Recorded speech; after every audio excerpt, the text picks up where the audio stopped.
আসসালামু আলাইকুম, কেমন আছেন আপনারা? ক্লাসের শুরুতে আপনাদের সাথে পরিচিত হয়ে নেই। আমি ডাক্তার মোহাম্মদ বাইজিদ আমি এমবিবিএস পাশ করেছি রাজশাহী মেডিকেল কলেজ থেকে। এফসিপিএস পার্ট 1 জেনারেল সার্জারিতে পাশ করেছি 2014 জানুয়ারি সেশনে। বর্তমানে phase B resident plastic surgery, Sheikh Hasina national institute of burn and plastic surgery, Dhaka. আজকে আপনাদের সাথে আমাদের সেশন অ্যানাটমি থোরাক্স পোর্শনটা নিয়ে, এবং আজকের এই সেশনে আপনারা যারা আছেন তারা বোথ এফসিপিএস এবং এমএস এর জন্য একসঙ্গে প্রিপারেশন নিচ্ছেন। এই ক্লাসটি করার সময় আমি আপনাদেরকে একটু রিকোয়েস্ট করব, অবশ্যই একটি আমাদের জেনেসিসের 10th এডিশনের লেকচার শিটটি রয়েছে, এই লেকচার শিটটির সঙ্গে নিয়ে বসুন। এবং যেহেতু এটি রেকর্ডেড ক্লাস এবং অনলাইন ক্লাস, এই ক্লাসটি করার সময় অবশ্যই হেডফোন ব্যবহার করবেন, সঙ্গে একটু কাগজ কলম রাখবেন, কারণ এখানে ড্রয়িং অ্যান্ড লেবেলিং থাকবে। এই বিষয়গুলো খেয়াল রেখে আপনি ক্লাসটি করতে বসুন। এবং আমার রিকোয়েস্ট, ক্লাসটি করার সময় অবশ্যই আপনি আপনার রিডিং রুমে, যেখানে আপনি সাধারণত পড়াশোনা করেন, সেখানে বসে করবেন, তাহলে আপনার ক্লাসটিতে কনসেন্ট্রেশন আরও বেশি ভালো থাকবে। ওকে, দেখি তাহলে আমরা যদি আমরা বিসিপিএসের সিলেবাসটা দেখি, দেখবেন এফসিপিএস পার্ট 1-এর পেপার 1-এ যে ডিস্ট্রিবিউশনটা ছিল, mark distribution, this are the question distribution. এবং এখান থেকে যদি আমরা দেখি, দেখেন রেসপিরেটরি, সিভিএস অ্যান্ড ব্রেস্ট, তার মানে আলটিমেটলি দ্য থোরাক্স এবং বেলিয়ান লাভসের কিছু এন্ডোক্রাইন পার্ট, এই মিলিয়ে টোটাল কোশ্চেন থাকবে 15টা। তার মানে একটা বড় পোর্শন থাকে থোরাক্স লেকচারের মধ্যে থেকে, আরেকটা হচ্ছে অ্যাবডোমেন কার্ডের মধ্যে থেকে। বিসিপিএস যে আপডেটেড সিলেবাস গত সেশনে পাবলিশ করা হয়েছে, সেখানেও দেখা যাচ্ছে থোরাক্স এই পোর্শন থেকে লটস অফ কোশ্চেন্স, এবং প্র্যাকটিক্যালিও তাই দেখি আমরা এফসিপিএস পঠন পরীক্ষায় থোরাক্স থেকে অনেক কোশ্চেন্স থাকে। আমরা যদি একটু রেসিডেন্সির জায়গাগুলো আমরা দেখব, তার আগে যদি আমরা দেখে নিই, দেখবেন যে হার্ট থেকে প্রতি বছর কোশ্চেন্স থাকে, এবং প্রতি বছর হার্ট থেকে দুটো কোশ্চেন্স আপনার থাকবে। একটা হচ্ছে হার্টের ডেভেলপমেন্ট অথবা হার্টের গ্রস অ্যানাটমি, এই জায়গাগুলোর মধ্যে থেকে একটা জায়গা থাকে, আরেকটা জায়গা থেকে প্রশ্ন থাকে যেটা blood supply of the heart, this portion very important. এবং হার্টের একটি জায়গা খুবই ইম্পর্টেন্ট, যেটা হচ্ছে গ্রস অ্যানাটমির মধ্যেই রাইট অ্যাট্রাম অ্যান্ড রাইট ভেন্ট্রিকুল, এই দুটো জায়গায় খুবই ইম্পর্টেন্ট। লাংস থেকে প্রশ্ন থাকে, এবং লাংসের খুব স্পেসিফিক কিছু জায়গা রয়েছে, যেমন মেডিস্টাইনাল সারফেস অফ লাংসে কোন কোন স্ট্রাকচার ইমপ্রেশন দেয়, এরকম জায়গাগুলো খুব ইম্পর্টেন্ট। হাইলাম অফ দ্য লাংসে কোন কোন স্ট্রাকচার পাস করে, this are very important. Blood vessel থেকে অনেক সময় প্রশ্ন থাকে, মেডিস্টাইন এবং ডায়াফ্রাম থেকে কিছু প্রশ্ন মাঝে মধ্যে থাকে। Breast is very important for your exam, FCPS part 1-এর জন্য ইম্পর্টেন্ট, রেসিডেন্সির জন্য important. Thoracic duct, azygos vein, thymus, এগুলো থেকে বিচ্ছিন্নভাবে মাঝে মাঝে কোশ্চেন্স থাকে, তবে thoracic duct is much more important than others. আর মিসসেলেন্স মিলে আমরা যদি প্রিভিয়াস ইয়ারের পার্ট 1-এর কোশ্চেন্সগুলো দেখে, দেখা যাবে জুলাই 2021-এর কোশ্চেন দেখেন, সার্জারিতে হার্ট থেকে প্রশ্ন ছিল 3টা। একটা হচ্ছে পেডিকার্ডের মধ্যে হার্ট থেকে প্রশ্ন ছিল, কার্ডিয়াক ডোমিনেন্স থেকে একটা প্রশ্ন ছিল, ডেভেলপমেন্ট অফ হার্ট থেকে প্রশ্ন ছিল, পালমোনারি ট্রাঙ্ক থেকে একটা প্রশ্ন ছিল, লাংস থেকে, প্যাটেন্সি এবং নিউমোসাইট থেকে প্রশ্ন ছিল, ইসোফেগাস থেকে প্রশ্ন ছিল, থোরাসিক ডাক্ট থেকে প্রশ্ন ছিল, অ্যান্ড মেডিস্টাইনামের সুপার মেডিস্টাইনামের কন্টেন্ট থেকে প্রশ্ন ছিল। তো শুধুমাত্র থোরাক্স পার্ট থেকে দেখেন 2021-এর জুলাই সেশনে কতগুলো কোশ্চেন এসেছে। অ্যান্ড ব্রেস্ট, এই একই সেশনে পেডিয়াট্রিক সার্জারিতে কোশ্চেন ছিল, এখানে দেখেন লাং ম্যাসুরেশন স্টেজেস, এসএনওড, chest wall, muscles of respiration. So lots of questions on each and every sessions আপনি দেখতে পাবেন যে থোরাক্স পার্ট থেকে আসে। এই কারণেই থোরাক্স আপনাকে অনেক পড়তে হবে, কারণ আপনার যেখানেই যান না কেন, থোরাক্স যেমন বডির মিডিল পজিশনে থাকে, ঠিক তেমন পরীক্ষারও মিডিল পজিশনে থোরাক্স, যেটা পরীক্ষায় বারবার এখান থেকে প্রশ্ন আসে। সো আমরা যদি একটা প্রশ্ন দেখি, তাহলে দেখেন এটা ছিল আমাদের জুলাই 2021 একটা সিঙ্গেল বেস্ট কোশ্চেন্স, এটা জানুয়ারি 2021-এর সিঙ্গেল বেস্ট একটা কোশ্চেন্স। আপনি যদি একটু রেসিডেন্সি কোশ্চেন ডিস্ট্রিবিউশনটা দেখেন, রেসিডেন্সি পরীক্ষায় হার্ট থেকে প্রতি বছর দুটো কোশ্চেন্স থাকে হার্ট থেকে। এখন যেহেতু করোনাকালীন ক্রাইসিসের কারণে রেসিডেন্সিতে হাফ স্ট্রেংথ অর্থাৎ 100 মার্কের পরীক্ষা হচ্ছে, যার কারণে প্রশ্ন তাও 1 থেকে 2টো প্রশ্নই থেকে যায়। হার্টের প্রশ্ন কমই না, লাংস থেকে 1 থেকে 2টো প্রশ্ন থাকে, স্টোন অ্যাঙ্গেল থেকে প্রায় একটা থাকে, মেডিস্টাইন ডায়াফ্রাম থেকে প্রশ্ন থাকে, ব্রেস্ট থেকে প্রশ্ন থাকে, এবং আদার জায়গাগুলো থেকে একটা প্রশ্ন থাকে। সো প্রতি বছর রেসিডেন্সি পরীক্ষাতে প্রায় 6 থেকে 8টি কোশ্চেন্স এই পোর্শনটুকু থেকে আসে। এত কিছুর পরেও কি আপনি এই পোর্শনে যদি আপনি এমফেসিস না দেন, তাহলে আপনার আফসোস লাগবে পরীক্ষার হলে। যেই থোরাক্স এমবিবিএস এর সবচেয়ে বেশি সময় দিয়ে যে থোরাক্স কার্ডে ক্লাস করেছিলাম, সেই থোরাক্স কার্ডের প্রশ্ন যদি আপনি পরীক্ষার হলে না পারেন, তাহলে আপনার কিন্তু এই আফসোস শেষ হবে না। This is A questions of March 2021 residency এক্সামে। করোনারি সাইনাসে কোন কোন ভেন্ট রাইন করে, জাস্ট এরকম একটা সিম্পলিফাইড কোশ্চেন্সও কিন্তু পরীক্ষায় আসে। সো এই হচ্ছে থোরাক্সের শুরুর কথা যেখানে দেখবেন যে থোরাক্স থেকে lots of question seconds very important, so thorax emphasis দিতে হবে। তো আমরা শুরু করব। আমরা প্রত্যেকটা পেজে যেখানে ইনফরমেশনগুলো আপনার পরীক্ষার জন্য ইম্পর্টেন্ট, প্রত্যেকটা ইনফরমেশন আমরা আপনাদেরকে পিক আপ করবো এবং কোনটা এমসিকিউর জন্য ইম্পর্টেন্ট, কোনটা সিঙ্গেল বেস্ট কোশ্চেন্সের জন্য ইম্পর্টেন্ট, কোনটা রেসিডেন্সি পরীক্ষার জন্য ইম্পর্টেন্ট, এগুলো সব ইন্ডিভিজুয়াল আপনাদেরকে আমি দেখিয়ে দেবো। তো শুরু করি তাহলে। প্রথমে দেখেন আমাদের লেকচার শিটের শুরুতে একটা থোরাসিক কেজের ছবি দেওয়া আছে না, দেখেন একদম শুরুতে। This is thoracic cage. এখন এই থোরাসিক কেজ সম্পর্কে আমাদের জানতে হবে, কারণ পরের স্টেপগুলোতে দেখবো যে থোরাসিক কেজ রিলেটেড অ্যানাটমি আমাদের দরকার হচ্ছে। এখানে দেখেন থোরাসিক কেজের মধ্যে টোটাল রিপস থেকে 12টা অন ইস সাইড। প্রথম 7টাকে বলা হয় ট্রু রিপস, কারণ তারা directly attach to the sternum. পরের 5টাকে বলা হয় ফলস রিপ, কারণ সরাসরি অ্যাটাচমেন্ট পায় না, কোস্টাল কার্টিলেজের মাধ্যমে তারা স্টারনামের সাথে যুক্ত হয়। বাট লাস্টের দুটোকে বলা হয় ফ্লোটিং রিপস। কেন ফ্লোটিংস? কারণ এদের আর সামনে দিয়ে কোনো কন্টিনিউশন নাই, সো দে আর ফ্লোটিং। এখন আপনাকে যদি এখন কেউ প্রশ্ন করে যে ইন্টারকোস্টাল স্পেস তাহলে কয়টা? 12টা রিপসের মাঝে স্পেস হবে 11টা। পোস্টেরিয়রলি ইন্টারকোস্টাল স্পেস কিন্তু 11টা, বাট অ্যান্টেরিয়রলি কি স্পেস 11টা আছে? নাই, কারণ লাস্টের দুটো স্পেস কিন্তু anteriorly deficit, incomplete. So poster intercostal space is 11 and poster intercostal artery is 11 in number, and anteriorly দুটা স্পেস শর্ট, সো অ্যান্টেরিয়রলি দুটা আর্টারি নাই। তার মানে anterior intercostal artery is 9 pair, poster intercostal artery is 11 in number. পরীক্ষার জন্য একটা জায়গা খুবই ইম্পর্টেন্ট, যেটা আমাদের লেকচার শিটে পেজ নম্বর 6-এ আসেন। লেকচার শিটে পেজ নম্বর 6, very important informations, sternal angle. প্রতি বছরই রেসিডেন্সি পরীক্ষা এখান থেকে প্রশ্ন আসে। রেসিডেন্সি পরীক্ষার জন্য একটা infinitive star topics for the residency exam, but FCPS পটন পরীক্ষা এখান থেকে খুব একটা প্রশ্ন আসে না। এখানে যদি একটু খেয়াল করেন দেখেন, এখানে আমরা দেখতে পাচ্ছি this is the T4 vertebra এবং তার নিচে রয়েছে T5। তার মানে T4 এবং T5 ভার্টিব্রা একটা জাংশন রয়েছে, যেটা ইন্টারভার্টিব্রাল ডিস্ক বলা হয়। আর এখানে একটা জাংশন, সেটা হচ্ছে manubrium and body of the স্টারনামের junction, that is the angle of Louis. So এই দুটোর কানেক্টিং পয়েন্টকে বলা হয় this is an imaginary plane passing through the angle of Louis and T4-5 vertebral junctions. পরীক্ষার জন্য ভেরি ভেরি ইম্পর্ট্যান্ট, এই imaginary plane বরাবর কোন কোন স্ট্রাকচার থাকে, শুধু এই একটা জায়গায় ইম্পর্ট্যান্ট। সো আমরা এখন দেখব ইমাজিনারি প্লেন বরাবর কোন কোন স্ট্রাকচার থাকে। এখন যদি আমরা দেখি পেজ নম্বর, লেকচার শিটে পেজ নম্বর 6, স্টার্নাল অ্যাঙ্গেল, তাহলে this is the sternal angle line. পরীক্ষার জন্য ইম্পর্ট্যান্ট, এই লাইনে কোন কোন স্ট্রাকচার থাকে। আমার সাথে একটু বুঝে নেওয়ার চেষ্টা করেন এটা।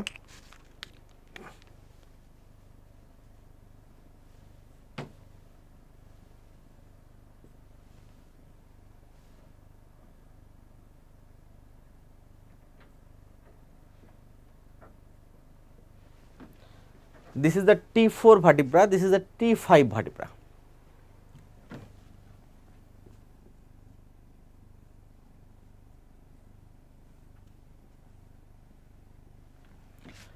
This is the body of the sternum and manubrium, দুটো জাংশন হচ্ছে অ্যাঙ্গেল অফ লুইস লাইন। আমি যদি একটা লাইন ড্র করি,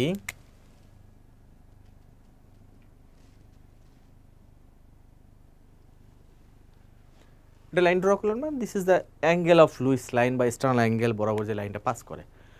পরীক্ষায় আসে এই লাইন বরাবর কোন কোন স্ট্রাকচার থাকে, this is very important for your exam. তাহলে এখন আমি আপনাদেরকে একটু সহজ করে বলার চেষ্টা করি। দেখুন, এটা হার্ট থেকে একটা ইম্পর্টেন্ট স্ট্রাকচার অ্যারাইজ করে from the left ventricle of the heart. This is, এটা কি, দিস ইজ দ্য অ্যাওটা। তার মানে অ্যাসেন্ডিং অ্যাওটা ঠিক এই লাইন বরাবর এসে শেষ হয়ে যায়, তারপর শুরু হয় আর্চ অফ দ্য অ্যাওটা। আবার এই লাইন বরাবর আর্চ অফ দ্য অ্যাওটা শেষ হয়ে শুরু হবে ডিসেন্ডিং থোরাসিক অ্যাওটা। তার মানে ঠিক এই স্টার্নাল অ্যাঙ্গেল লাইন বরাবর রয়েছে অ্যাসেন্ডিং অ্যাওটার শেষ, আর্চ অফ দ্য অ্যাওটার শুরু এবং শেষ, আর ডিসেন্ডিং থোরাসিক অ্যাওটার শুরু। All this relation lies at the level of sternal angle line. এরপরে দেখেন সেকেন্ড ভেরি ইম্পর্টেন্ট একটা স্ট্রাকচার, সেটা হচ্ছে পালমোনারি ট্রাঙ্ক। দেখুন, ঠিক রাইট ভেন্ট্রিকল থেকে পালমোনারি ট্রাঙ্ক অ্যারাইজ করে, this is the pulmonary trunk. Right ventricle থেকে পালমোনারি ট্রাঙ্ক অ্যারাইজ করে দুই দিকে দুটো পালমোনারি আর্টারিতে তৈরি হয়, ব্রাঞ্চ হয়, দিয়ে দুই লাংসের মধ্যে চলে যাচ্ছে। সো পালমোনারি ট্রাঙ্ক শেষ হবে কোন লেভেলে? এই লেভেলে। পালমোনারি আর্টারি শুরু হবে অ্যাট দিস লেভেল। এরপরে দেখেন, দিস ইজ দ্য ট্রাকিয়া।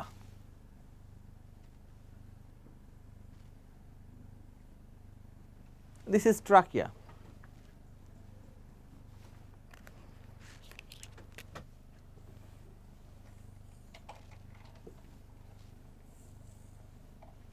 আমরা দেখতে পাচ্ছি দিস ইজ আ ট্রাকিয়া। ঠিক স্টার্নাল অ্যাঙ্গেল লাইন বরাবর এসে ট্রাকিয়া দুটো ভাগে বিভক্ত হয়ে যায়। বিভক্তি তৈরি করে দুটো principal ব্রঙ্কাই, right and left principal ব্রঙ্কাই। তাহলে ট্রাকিয়ার শেষ কোন লেভেলে? এই লেভেলে। এবং প্রিন্সিপাল ব্রঙ্কের শুরু কোন লেভেলে? এই লেভেলে। ট্রাকিয়াল এই বাইফার্কেশন পয়েন্টের একটা নাম রয়েছে যেটাকে বলে carina of the trachea. This lies at the level of sternal angle line. এবং এই বরাবর যে মিউকোজা থাকে, this mucosa is highly sensitive. এবং আমাদের কোনো ফরেন বডি যদি আমাদের এয়ারওয়েতে যায়, রেসপিরেটরি ট্র্যাক্টে যায়, তাহলে আমাদের ভিগোরাস কাফ রিফ্লেক্স শুরু হয় এই মিউকোজা, কারিনা অফ দ্য ট্রাকিয়ার মিউকোজার কারণে। ওখানে initiate cough reflex.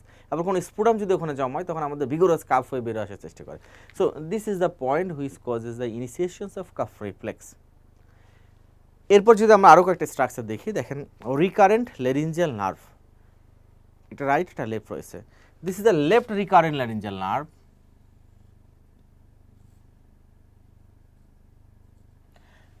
Left recurrent laryngeal nerve ঠিক এই বরাবর এসে ঘুরে আবার উপর দিকে চলে যায়। তার মানে এই রিলেশনে সম্পর্ক রয়েছে। আরেকটা রয়েছে ডিপ কার্ডিয়াক প্লেক্সাস, যেটা arch of the aorta just নিচেই, এখানে থেকে কিছু কার্ডিয়াক প্লেক্সাস যেটাকে বলে deep cardiac plexus sternal angle level বরাবর থাকে। Another very important to structure, সেটা হচ্ছে একটা পুরো চেস্ট ওয়ালের পোস্টেরিয়র চেস্ট ওয়ালের ভেনাস ড্রেন করে, সেটা হচ্ছে অ্যাজাইগাস ভেন। সেটা দেখেন কিভাবে রয়েছে। এইটা হচ্ছে সুপিরিয়র ভেনা কাভা যেটা রাইট অ্যাট্রামে ড্রেন করে। অ্যাজাইগাস ভেন দেখেন পোস্টেরিয়র চেস্ট ওয়াল থেকে ড্রেন করে ঠিক এই লেভেলে এসেই এভাবে আর্চিং করে। So this is azygos vein. Azygos vein ঠিক স্টার্নাল অ্যাঙ্গেল লাইন বরাবর এসে আর্চিং করে, এরকম বাঁকা হলো, বাঁকা হওয়ার পরে ঠিক এখানে এসে ওপেন করে দিল। So azygos vein open into the superior vena cava at the level of sternal angle line এবং আর্চিং করে এই লেভেলে। Thoracic duct which is the lymphatic drainage of full body except some part. তাহলে এই বড় সেই থোরাসিক ডাক্ট যেটা lymph drain করে, সেই থোরাসিক ডাক্ট সবসময় ছিল রাইট সাইডে। দেখেন রাইট সাইডে ঠিক এই বরাবর এসে স্টার্নাল অ্যাঙ্গেল লাইন বরাবর এসে thoracic duct shifted from right to left. Thoracic duct তাহলে রাইট সাইড থেকে লেফট সাইডে শিফট করলো স্টার্নাল অ্যাঙ্গেল লাইন বরাবর এসে। This is very important for exam. And শেষ কথা, দিস ইজ এ গ্ল্যান্ড, নাম হচ্ছে থাইমাস গ্ল্যান্ড। সো এই থাইমাস গ্ল্যান্ডের কিছু portion, lower part of the thymus gland lies at the level of sternal angle line. তাহলে এক স্টার্নাল অ্যাঙ্গেল লাইন বরাবর কতগুলো স্ট্রাকচার, একটা হচ্ছে অ্যাওটা দিয়ে সম্পর্ক, পালমোয়েড ট্রাঙ্কের সম্পর্ক রয়েছে, ট্রাকিয়ার সম্পর্ক রয়েছে, অ্যাজাইগাস ভেনের সম্পর্ক রয়েছে, থোরাসিক ডাক্টের সম্পর্ক রয়েছে, রিকারেন্ট ল্যারিঞ্জিয়াল নার্ভের সম্পর্ক রয়েছে, এন্ড থাইমাস গ্ল্যান্ডের সম্পর্ক রয়েছে। সেকেন্ড ডিপ ঠিক এই লেভেল বরাবর এসেই অ্যাটাচমেন্ট দেয়। So lots of structures related at this level. পরীক্ষার জন্য এটা very very important, infinitive star. কিন্তু এটা আপনি মনে রাখাটা খুব ডিফিকাল্ট। দেখেন আমরা যখন ফার্স্ট ইয়ারে প্রথম শুরু করেছিলাম পড়াশোনাটা, তখন এই স্ট্রাকচারগুলো একটা নাম জানতাম না, তখন এগুলোর নাম জানা ছিল না, যার কারণে তখন এগুলো সবই আমাদের মুখস্থ করতে হয়েছিল। এবং এগুলো কিন্তু আপনি ফার্স্ট ইয়ারে ড্রয়িং অ্যান্ড লেবেলিং করে অনেক প্র্যাকটিস করেছেন। যখন ফার্স্ট ইয়ারে পড়েছিলেন তখন যদি আপনাকে কেউ প্রশ্ন করতো artery dorsalis pedis lies at the level of sternal angle line, true না ফলস, আপনি কিন্তু ওই সময় ভেবে চিন্তে অস্থির হয়ে যেতেন, কারণ আপনি তখন জানতেন না যে আসলে আর্টারি ডরসালিস পেডিসটা কোথায় থাকে। ইভেন ফার্স্ট ইয়ারে যদি কেউ আপনাকে জিজ্ঞাসা করতো যে femoral artery lies at the level of sternal angle line, তখন কিন্তু আপনাকে চিন্তা করতে হতো। বাট এখন এই প্রশ্নগুলোকে আপনার চিন্তা করাই, ভাবতে হয় এগুলো নিয়ে, একটা বারও আপনাকে ভাবতে হয় না। কেন ভাবতে হয় না? কারণ এখন টোটাল অ্যানাটমি নিয়ে, হোল বডি নিয়ে আপনার রেসিডুয়াল নলেজ তৈরি হয়ে গেছে, যার কারণে এখন এই জায়গাগুলো আপনার কাছে কঠিন মনে হবে না। অনেক কিছু আপনি দেখবেন না পড়ে পারছেন, because you have a residual knowledge about the whole body.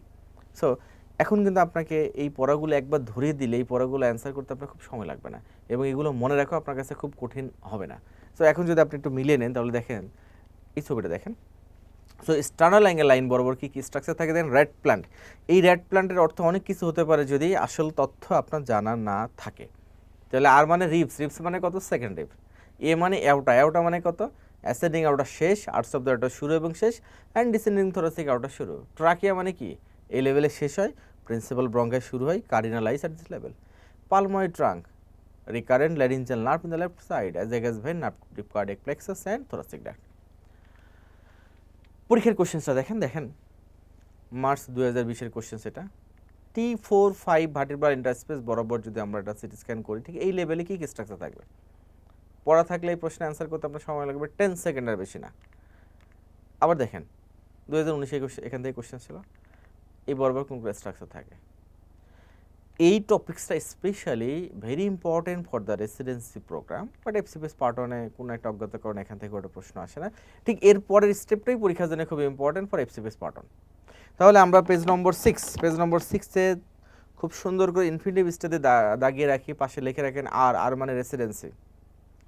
পুরো জায়গাটা খুব ইম্পর্টেন্ট, খুব ভালো করে পড়তে হবে। এরপরে চলে আসেন পরের পেজে, পেজ নম্বর 7।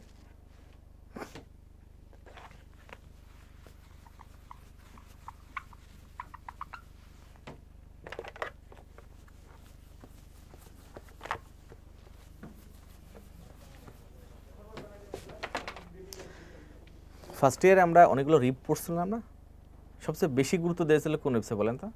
First repay. পরীক্ষার জন্য খুব ইম্পর্টেন্ট ফার্স্ট রিপ, এবং এর সাথে অনেক ক্লিনিক্যাল কোরিলেশন রয়েছে।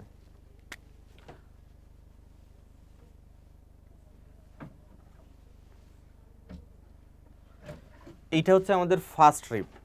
ফার্স্ট রিপের পেটের মধ্যে একটা টিউবারকল থাকে, দেখেন এই একটা টিউবারকল যার সাথে অ্যাটাচমেন্ট রয়েছে একটা মাসলের। সেই মাসলটার নাম কি বলেন তো?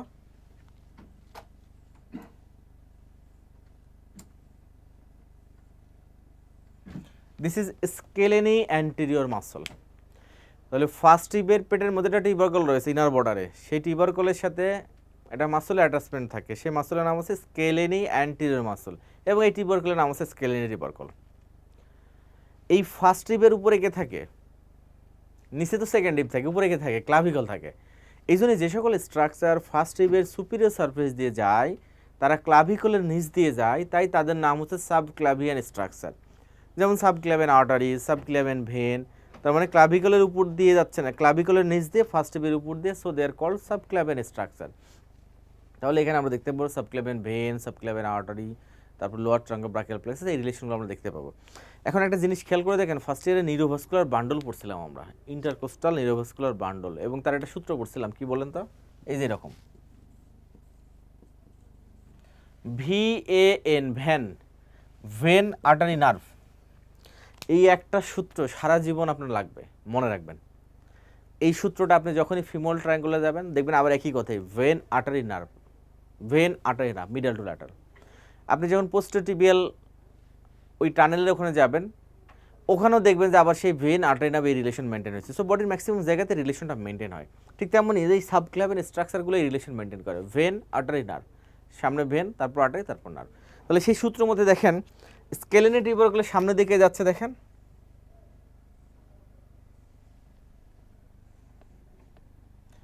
This is subclavian when. দ্বিতীয়টা কি হবে তাহলে? Subclavian artery.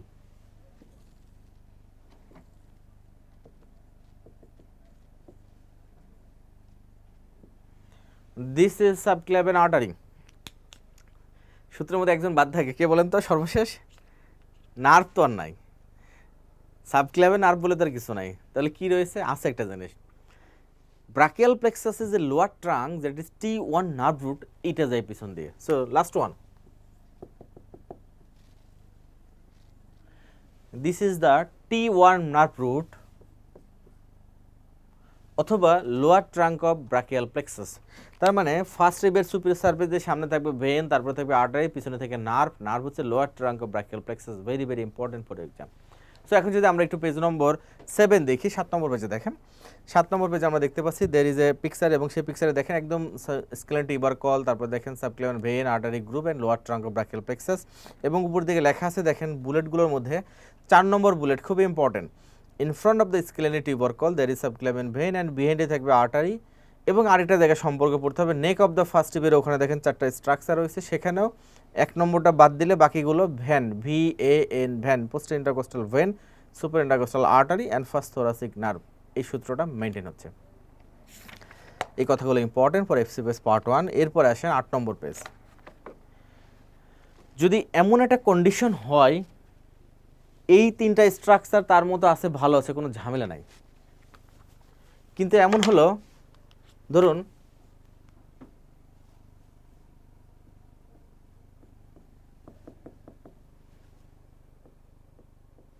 This is cervical 7 vertebra. Cervical 7 ভার্টিব্রার ট্রান্সভার্স প্রসেসটা যদি ইলংগেটেড হয়, ধরুন এরকম ইলংগেটেড হয়ে আসলো,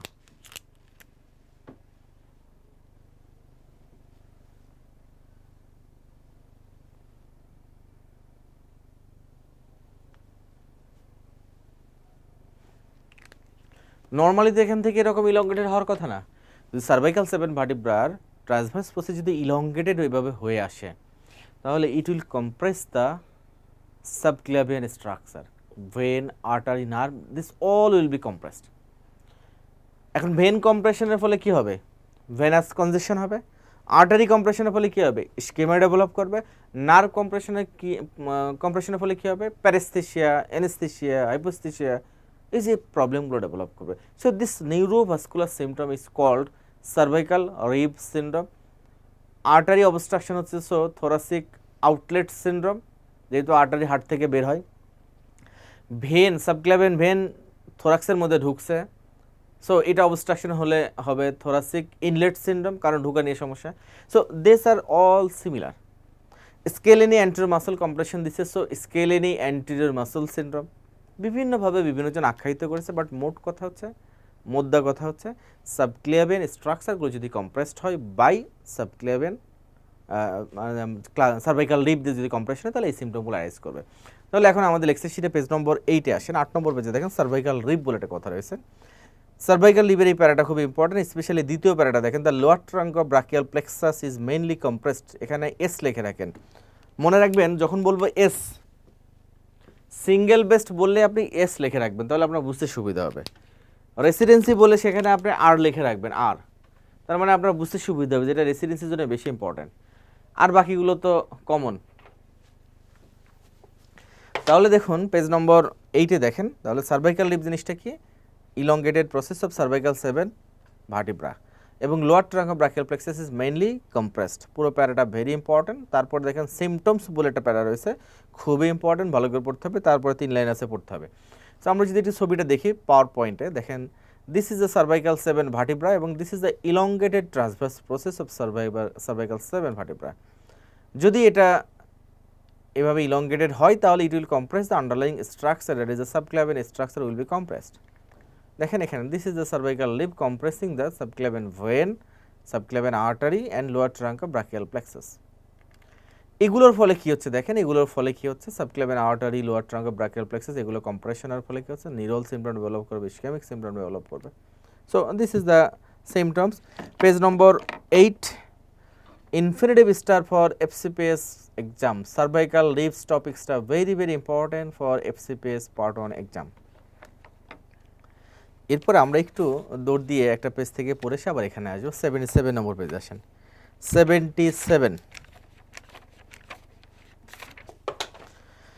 FCPS পার্ট 1 পরীক্ষায় শুধুমাত্র একটা আর্টারি থেকে ফুল স্টেপের কোশ্চেন আসে, সেটা কি জানেন? এই সাবক্লেভিয়ান আর্টারি। সাবক্লেভিয়ান আর্টারি শুধু ব্রাঞ্চগুলো, first part, second part, third part অথবা 3 পার্টের ব্রাঞ্চ, এই নামগুলো থেকে ফুল স্টেপের কোশ্চেন আসে। জানা থাকলে এই প্রশ্নে অ্যান্সার করতে লাগবে 5 সেকেন্ড, জানা না থাকলে 5 দিন বসে থাকলে লাভ হবে না। পেজ নম্বর 77 লেকচার শিটের সাবক্লেভিয়ান আর্টারি, আমার সাথে একটু দেখে নেন।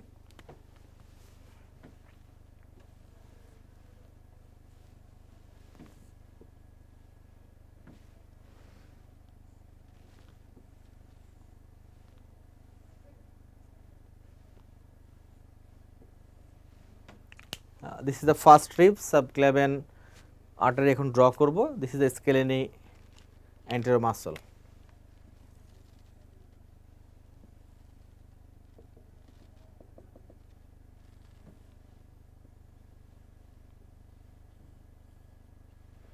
এই যে ডট ডট লাইন দেখালাম, এই ডট ডট লাইন দিয়ে আপনি কি বুঝলেন?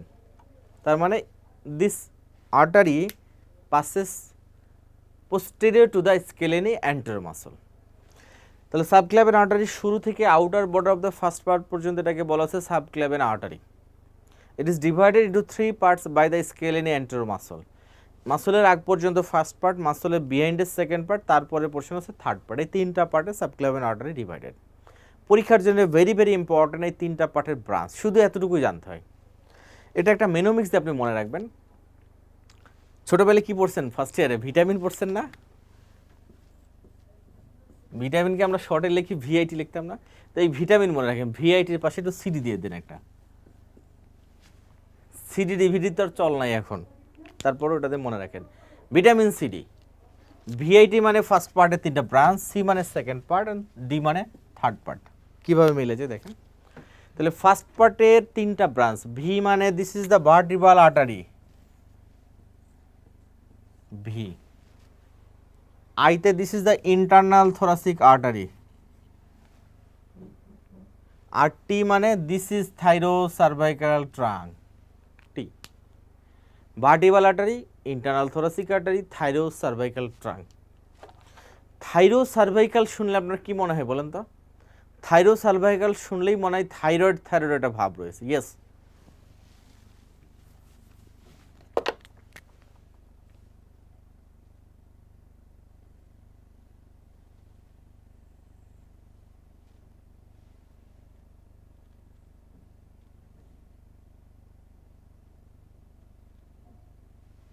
যদি মনে করেন this is A thyroid gland, তাহলে এই থাইরয়েড গ্ল্যান্ডে দেখেন মেন বাল্কটা থাকে লোয়ার পার্টে, এবং এই লোয়ার পার্টে যে ব্লাড সাপ্লাই দেয় থাইরোসার্ভাইকাল ট্রাঙ্ক থেকে একটা artery, this is inferior thyroid artery which is the branch of thyrocervical trunk, that is a branch of first part of subclavian artery. তাহলে থাইরয়েড গ্ল্যান্ডে ব্লাড সাপ্লাই একটা আসে সাবক্লাভিয়ান আর্টারি ব্রাঞ্চ থেকে, আরেকটা আসে external carotid artery থেকে। খেয়াল করে দুটো কিন্তু আলাদা জিনিস। একটা আসে সাবক্লাভিয়ান আর্টারি থেকে থাইরোসার্ভাইকাল ট্রাঙ্ক হয়ে ইনফিরিয়র থাইরয়েড আর্টারি আসে, আরেকটা আসে এক্সটার্নাল ক্যারোটিড আর্টারি থেকে সুপিরিয়র থাইরয়েড আর্টারি। এখন যদি আপনাকে বলে এর পিছনে দুটো গুল্লা থাকে, এই গুল্লা দুটোর নাম কি? এইগুলোর দুটো নাম হচ্ছে parathyroid gland. This is A life saving gland, এর মধ্যে যে হরমোনটা থাকে। তো এই প্যারাথাইরয়েড গ্ল্যান্ডে যদি আপনাকে ব্লাড সাপ্লাই জিজ্ঞাসা করা হয়, তাহলে এর ব্লাড সাপ্লাই কি? This is mostly supplied by inferior thyroid artery, inferior thyroid artery. তাহলে এখন যদি আপনাকে পড়াটা একবারে গুছিয়ে নেন, তাহলে আপনার এটা মনে রাখতে সুবিধা হবে এবং পরবর্তী সময় আপনার দেখবেন অনেক মনে থাকবে। তাহলে আমরা বলতে পারি যে থাইরোসার্ভাইকাল ট্রাঙ্ক থেকে মেইন ব্লাড সাপ্লাই যায় থাইরয়েড গ্ল্যান্ডের। এখন আসেন ফার্স্ট পার্টে আমরা কি কি পেয়েছি? VIT, vertebral artery, internal thoracic artery, thyrocervical trunk. Second পার্টের একটা ব্রাঞ্চ হচ্ছে C, this is C, C মানে আবার costocervical trunk, and this is D, D মানে dorsal scapular artery. So subclavian artery has three parts. First part a branch VIT, vertebral artery, internal thoracic artery, thyrocervical trunk. Second part a branch is C মানে costocervical trunk, and third part a branch is D মানে dorsal scapular artery.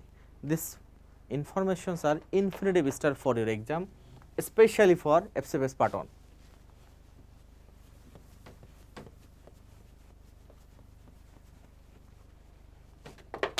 এখন দেখেন, this is the subclavian artery from its origin to outer body of the first tip পর্যন্ত extension. First পার্টে branch তিনটা, ভিতে vertebral artery, আইতে internal thoracic artery, টিতে thyrocervical trunk. Thyrocervical trunk giving a branch to the thyroid gland, that is inferior thyroid artery. পরে যখন পড়বেন একটু কোরিলেট করে পড়বেন, তাহলে দেখবেন দীর্ঘদিন মনে থাকবে। And another two branches from second part থেকে costocervical trunk, and third part থেকে the dorsal scapular artery. So all the 5 branches of 3 parts of subclavian artery. Infinitive star for your exam, lecture শিটে page নম্বর 77 এ রয়েছে, এই কথাগুলো একটু পড়তে হবে। FCPS part 1 July 2019-এর একটা প্রশ্ন ছিল, branches of first part of subclavian artery. দেখেন, এবং এই প্রশ্নের উত্তর ম্যাক্সিমাম ক্যান্ডিডেট ভুল করেছিল। কেন জানেন? পরীক্ষার হল তো খুব এক্সাইটেশনের জায়গা, অনেক বেশি স্ট্রেস কাজ করে। পরীক্ষার হলে প্রশ্ন সবসময় যে সঠিক পড়তে পারে তা কিন্তু না। এই প্রশ্নটা ম্যাক্সিমাম ক্যান্ডিডেট কি পড়েছিল জানেন? এই প্রশ্নে ম্যাক্সিমাম ক্যান্ডিডেট পড়েছিল, অ্যান্সার করেছিল সবগুলো true answer. Branches of first part of subclavian artery এটা সে পড়ে নাই, ফার্স্ট পার্টটুকু তার চোখে পড়ে নাই, তার চোখে পড়ছে ব্রাঞ্চেস অফ সাবক্লাভিয়ান আর্টারি। এখানে যে ফার্স্ট পার্ট লেখা ছিল এই ট্রিক্সটু ধরতে পারে নাই।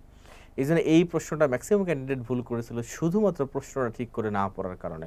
সো এই কাজ করা যাবে না। পরীক্ষার হলে কুল ডাউন, আপনাকে প্রশ্ন একবারে গেছে 2বার পড়তে হবে, তবু আপনাকে প্রশ্নটা বুঝে নিতে হবে, না হলে কিন্তু আপনি খারাপ করবেন।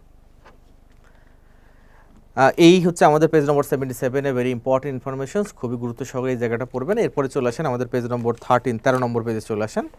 এখান থেকে আমাদের খুব বেশি আসলে আর পড়ার দরকার নাই। একটা কথা জেনে রাখবেন যে আমাদের ইন্টারকোস্টাল যে আর্টারিগুলো রয়েছে, যেগুলো আমাদের থোরাসিক ওয়ালে ব্লাড সাপ্লাই দিচ্ছে, তারা কিন্তু অবস্থান করে inner two layer of the thoracic muscles. Thoracic ওয়ালে যে মাসলগুলো রয়েছে দেখেন ইনার টু লেয়ার, তার মানে ইন্টারনাল ইন্টারকোস্টাল এবং ইনারমোস্ট ইন্টারকোস্টাল অথবা ইন্টিমাস, যেটা এই দুটোর মাঝখানে যে পয়েন্ট, সেখানে ইন্টারকোস্টাল নিউরোভাস্কুলার বান্ডলগুলো অবস্থান করে।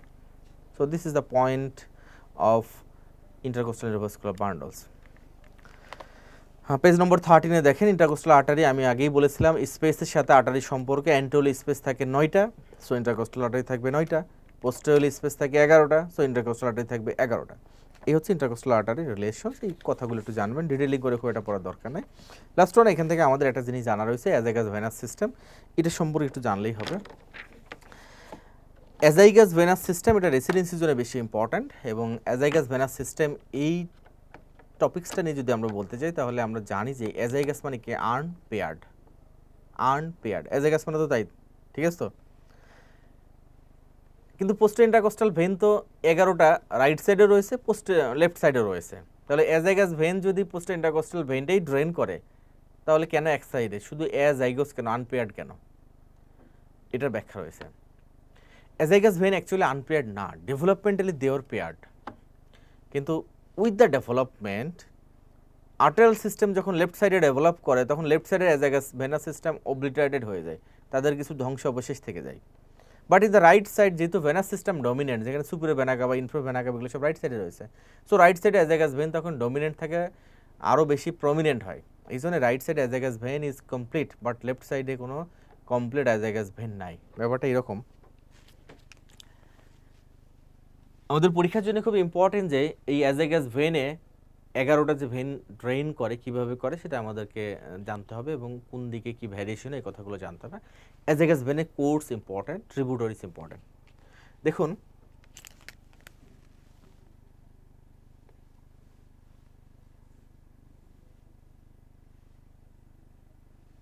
যদি বলি this is the superior vena CAVA,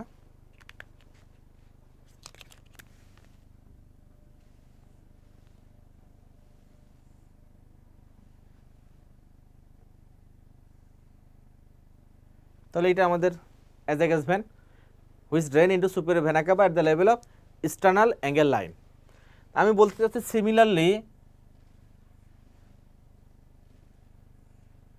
left সাইডে এরকম একটা অ্যাজাইগাস ভেন ছিল, কিন্তু যখন মাঝখানে সেভাবে হার্ট বসলো, হার্ট থেকে যখন এদিকে artery, arch of the outer, descending thoracic outer, এগুলো যখন ডেভেলপমেন্ট হলো, তখন এই লেফট সাইডের অ্যাজাইগাস ভেনটা অবলিটারেটেড হয়ে গেল, কিছু অংশ থেকে গেল। যেই কিছু অংশ থেকে গেল তাদের নাম দিয়ে দিতে পারি আমরা। কি নাম দিলাম?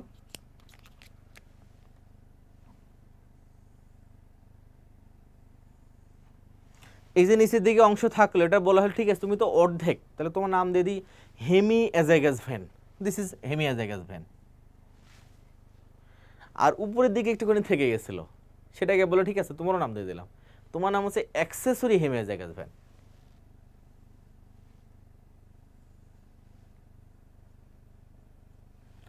This is accessory hemiazygos when.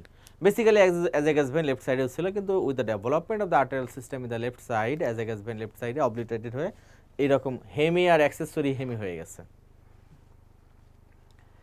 এখন আসেন যেটা পরীক্ষার জন্য খুবই ইম্পর্টেন্ট, 11টা যে পোস্টো ইন্টারকোস্টাল ভেন কিভাবে ড্রেন করে সেটা আমরা দেখব। আমরা আগেই বলেছি অ্যাজাইগাস ভেন সুপিরিয়র ভেনা কাভায় ওপেন করে এট the level of sternal angle line, তার মানে T4-5 ভার্টিব্রাল জাংশন বরাবর, তার মানে বেশ থোরাসিক ওয়ালের মাঝামাঝি একটা পর্যায়ে চলে এসেছে। বাট এর উপরেও তো আমাদের অ্যাজাইগাস ভেন এর ট্রিবিউটারিজ রয়েছে, তাহলে ওইগুলোতে অ্যাজাইগাস ভেন আসতে পারে না, কারণ পোস্টোসেস্টোয়ালের যে ইন্টারকোস্টাল ভেন 1, 2, 3 এরা তো উপরের দিকে থাকে। তাহলে যে ঘটনাটি ঘটে দেখেন, ফার্স্ট পোস্টো ইন্টারকোস্টাল ভেন থাকে অনেক উপরে, সে সরাসরি ব্রাকিওসেফালিক ভেনে ড্রেন করে, দুই সাইডেই একই ঘটনা। সেকেন্ড, থার্ড, ফোর্থ এই তিনটা একসাথে যুক্ত হয়। 2 নম্বর, 3 নম্বর, 4 নম্বর পোস্টো ইন্টারকোস্টাল ভেন একসাথে যুক্ত হয়ে তৈরি করে সুপিরিয়র ইন্টারকোস্টাল ভেন। রাইট সাইডে এসে দেখে সুন্দর একটা অ্যাজাগাস ভেন রয়েছে, এখানে এসে ড্রেন করে দেয়। বাট লেফট সাইডে কি হয়? লেফট সাইডে এরকম লেফট সুপিরিয়র ইন্টারকোস্টাল ভেন তৈরি হয়, হওয়ার পরে সে করে কি লেফট ব্রাকিওসেফালিক ভেনে ড্রেন করে, কারণ এই সাইডে এরকম ডেভেলপড কোনো অ্যাজাগাস ভেন নাই। তারপর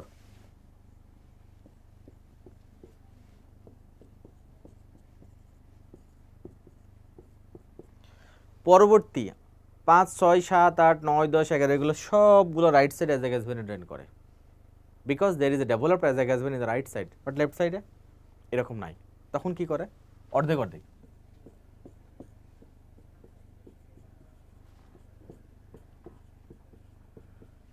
পাঁচ, 6, 7, 8 চলে যায় অ্যাক্সেসরি হেমিঅ্যাজাগাস ভেন, 9, 10, 11 আসে হেমিঅ্যাজাগাস ভেনে।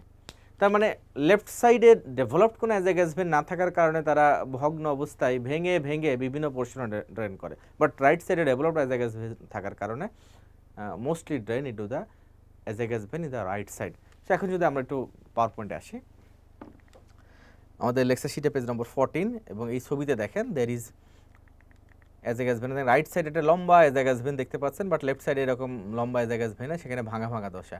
সো রাইট সাইডে যদি আমরা খেয়াল করে দেখেন, প্রথমটা সরাসরি drain into the brachiocephalic vein in right and left both সাইডে, বাট পরবর্তী ক্ষেত্রে সেকেন্ড, থার্ড, ফোর্থ রাইট সাইডে ড্রেন করেছে সুপিরিয়র ইন্টারকোস্টাল ভেন তৈরি করে অ্যাজাগাস ভেনে, লেফট সাইডে এরা কিন্তু ব্রাকিওসেফালিক ভেনেই চলে গেছে। তারপর থেকে 5, 6, 7, 8, 9, 10, 11 রাইট সাইডে অ্যাজাগাস ভেনে, লেফট সাইডে 5 to 8 পর্যন্ত accessory hemiazygos vein, and 9 to 11 পর্যন্ত hemiazygos vein. This is the variations of drainage of azygos vein. This information is very important for especially residency exam. তবে সবাইকে এটা পড়তে হবে। পেজ নম্বর 14 নম্বর পেজে দেখেন, course of the azygos vein is very important, formation important. এরপর দেখেন নিচের দিকে tributaries of azygos vein is very important, tributaries. Page number 15-এ আসেন, দেখেন এটা টেবিল দেওয়া আছে, যে টেবিলটা আমি পাওয়ার পয়েন্টে ডিসপ্লে করেছি, এই ভেরিয়েশনটা খুব ইম্পর্টেন্ট, এটা পড়তে হবে। Clinical correlations very important for FCPS part 1 exam. Clinical correlations in case of superior vena caval obstructions it acts as a bypass channel হিসেবে কাজ করবে। নিচের দিকে নাইস টু নো বলে যত কথা রয়েছে এই লেকচার শিটের মধ্যে, all are important specially for FCPS part 1 exam. All the clinical informations এবং all nice to know are important for FCPS part 1 exam. রেসিডেন্সির জন্য একটা প্রশ্ন ছিল এখানে, অ্যাজাগাস ভেনের বিভিন্ন সেগমেন্টের প্রশ্নগুলো এখানে এসেছিল। সো অ্যাজাগাস ভেন আপনাকে রেসিডেন্সিজও পড়তে হবে, পার্ট 1 এর জন্য পড়তে হবে। ব্রেক দিন।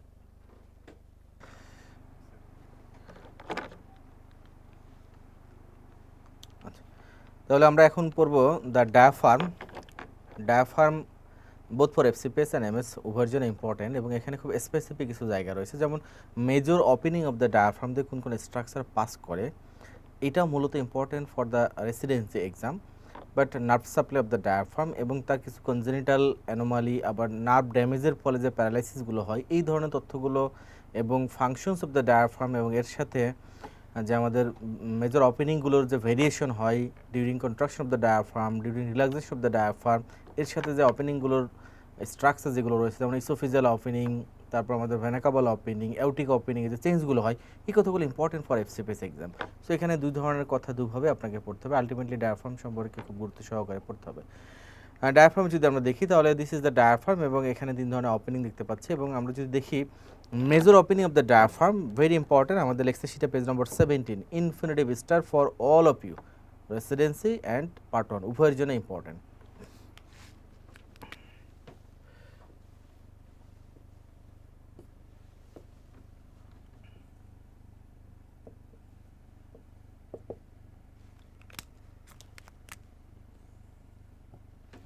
এইটা হচ্ছে আমাদের ডায়াফ্রাম।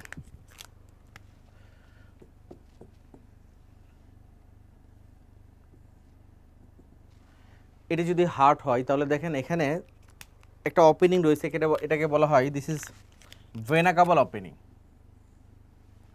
ভেনা কাভাল ওপেনিং যার মাধ্যমে ইনফিরিয়র ভেনা কাভা রাইট এট্রামে আসে at the level of T8। তাহলে ভেনা কাভাল ওপেনিং দিয়ে কোন স্ট্রাকচার যায়? ভেনা কাভাল ওপেনিং এর অবস্থান হচ্ছে central tendinous part of the diaphragm এবং এটার মধ্য দিয়ে ইনফিরিয়র ভেনা কাভা হার্টে ইন করে। এবং আরেকটা স্ট্রাকচার এই ভেনা কাভাল ওপেনিং দিয়ে পাস করে, সেটা হচ্ছে রাইট ফ্রেনিক নার্ভ। এখন রাইট অ্যান্ড লেফট কীভাবে মনে রাখবেন? দেখেন যে ভেনা কাভাল সিস্টেমগুলো বডি রাইট সাইডে আর আর্টারিয়াল সিস্টেমগুলো লেফট সাইডে। So right phrenic nerve right সাইডে থাকে এবং ভেনা কাভার সাথে পাস করে এবং ultimately vena caval opening of the diaphragm দিয়ে পাস করে। এরপর আসেন esophageal opening of the diaphragm. So this one is the esophageal opening of the diaphragm যার অবস্থান at the level of T10. Very important, esophageal opening of the diaphragm দিয়ে কোন কোন structure pass করে খুব সহজে মনে রাখা যায়। দেখেন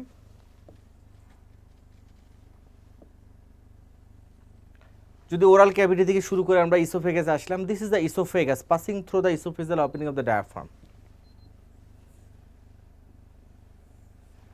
ইসোফেজিয়াল ওপেনিং দিয়ে ইসোফেগাস পাস করার পরপরই শুরু হয়ে যায় একটা dilatation, that is the stomach. So oesophageal opening oesophagus যাবে, যাওয়ার মাত্রই সে হয়ে যাবে স্টোমাক। তাহলে ইসোফেজিয়াল ওপেনিং দিয়ে পাস করবে নাম্বার 1 দ্য ইসোফেগাস, নাম্বার 2 স্টোমাকের ব্লাড সাপ্লাই আর নার্ভ সাপ্লাই। স্টোমাকের নার্ভ সাপ্লাই কি gastric vessel, right and left vagus nerve, right and left vagus nerve, আর ব্লাড আমাদের সাপ্লাইটা লেফট গ্যাস্ট্রিক ভেসেলে কিছু ব্রাঞ্চগুলো। সো মেনলি ইসোফেজিয়াল ওপেনিং দিয়ে যাবে number 1 the oesophagus, number 2 related with the stomach, that is the right and left vagus nerve and branches of left gastric vessels. এরপরে last one যেটা, সেটা হচ্ছে আমাদের aortic opening of the diaphragm. একদম vertebral কলামের সামনের দিকে থাকবে, T12 ভার্টিব্রাল লেভেলে থাকে।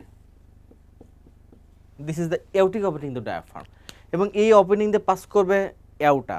কোন aorta? Descending thoracic aorta. Opening দিয়ে পাস করা মাত্রই হয়ে যাবে অ্যাবডোমিনাল এওটা, পার হওয়া মাত্রই হয়ে যাবে অ্যাবডোমিনাল এওটা। তাহলে এই এওটাতে যদি আমরা কিছু কথা বলি, abdominal aorta passes through the aortic opening of the diaphragm, অথবা যদি এইভাবে আসে descending thoracic aorta passes through the aortic opening of the diaphragm, true. পরের পয়েন্টে যদি আমরা বলি এখানে আর কি কি স্ট্রাকচার পাস করে, যেমন দেখেন এ দিয়ে মনে রাখবেন আরেকটা azygos vein, azygos vein, and last one thoracic duct। এই তিনটা vascular structure passes through the aortic opening of the diaphragm. Number 1 the aorta, number 2 এ দিয়ে একটা এজাইগাস ভেন, নাম্বার 3 হচ্ছে thoracic duct।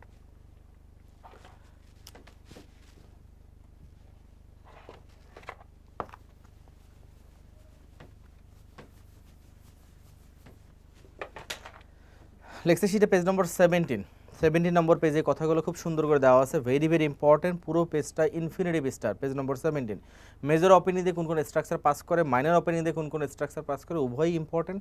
টেবিল যেটা দেওয়া আছে, টেবিলটা ইনফিনিটিভ স্টার এবং এখানে একটা জিনিস খুবই ভালো করে বুঝতে হবে। দেখেন টেবিলের একদম ডান দিকের কলাম যেটা, effects on contraction of the diaphragm, কোনটা ডাইলেট করে, কোনটা কন্ট্রাকশন করে, কোনটা চেঞ্জ হয় না এবং কেন হয় না এই ব্যাখ্যা আপনাকে জানতে হবে, নাহলে এগুলো আপনার মনে থাকবে না। এফসিপিএস পার্ট 1 এর জন্য এই কথাগুলো খুব ইম্পর্টেন্ট। এই ব্যাখ্যাটা আমি করবো, তার আগে এখানে আরও দু একটা কথা আমরা পড়ে নিই। যেমন দেখেন এই পেজে 17 নম্বর পেজে মাইনর ওপেনিং দিয়ে কোন কোন স্ট্রাকচার পাস করে, ভেরি ইম্পর্টেন্ট। নিচের দিকে দেখেন nerve supply of the diaphragm, যেটা ফ্রেনিক নার্ভ দিয়ে সাপ্লাই পাই।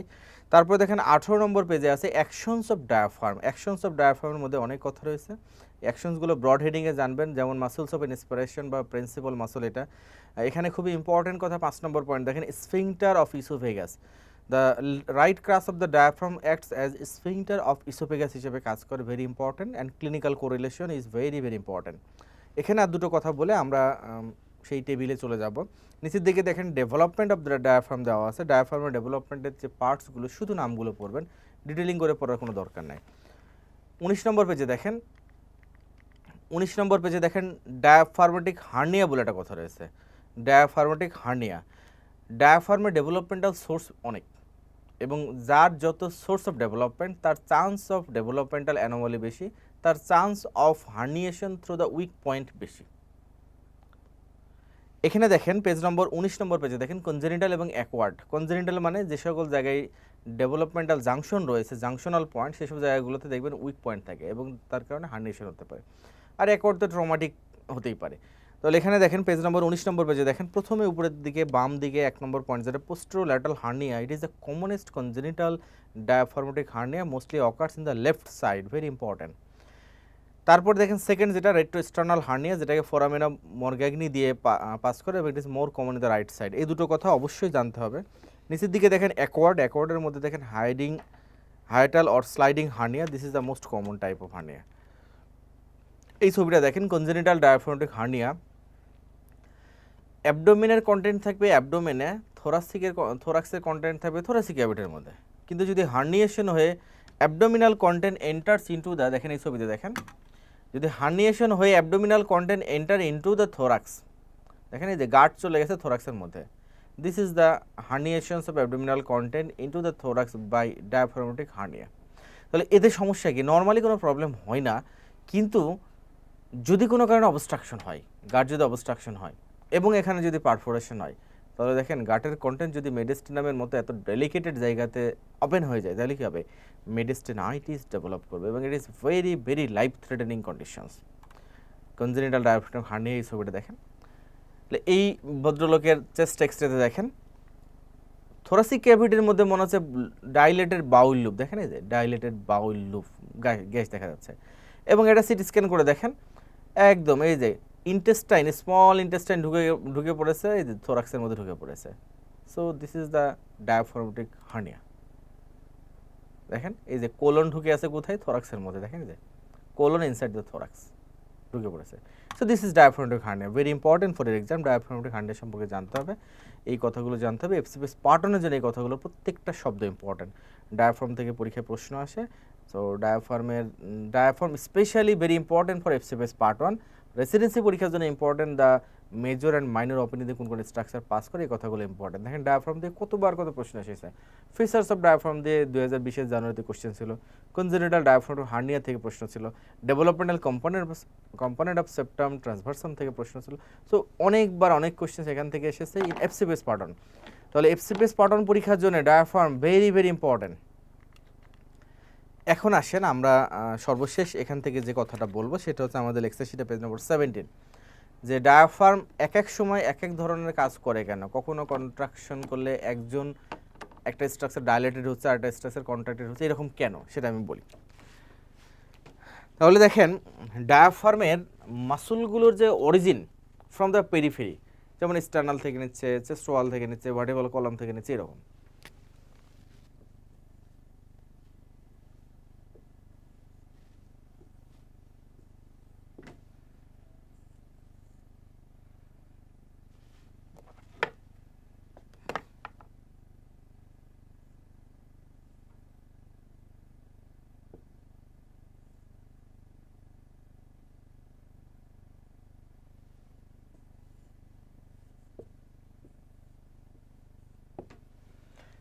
এটা যদি এখন আমরা দেখি, খেয়াল করেন, দিস ইজ দ্য চেস্ট ওয়ালের মানে বাউন্ডারি।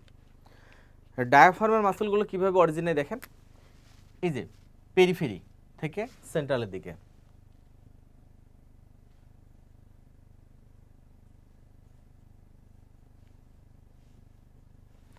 তাহলে সবাই আলটিমেটলি অরিজিন নিচ্ছে পেরিফেরি থেকে, ইনসারশন দিচ্ছে সেন্ট্রাল পার্টে।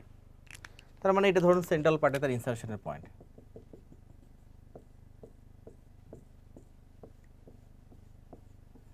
এবং this is the central tendinous part of the diaphragm, যেখানে চারিদিক থেকে মাসলগুলো অরিজিন নিয়ে এখানে সে ইনসারশন দেয়। এখন আমরা জানি যে মাসল যখন কন্ট্রাকশন করে সে পুল করে কোন দিকে? তার অরিজিনের দিকে পুল করে।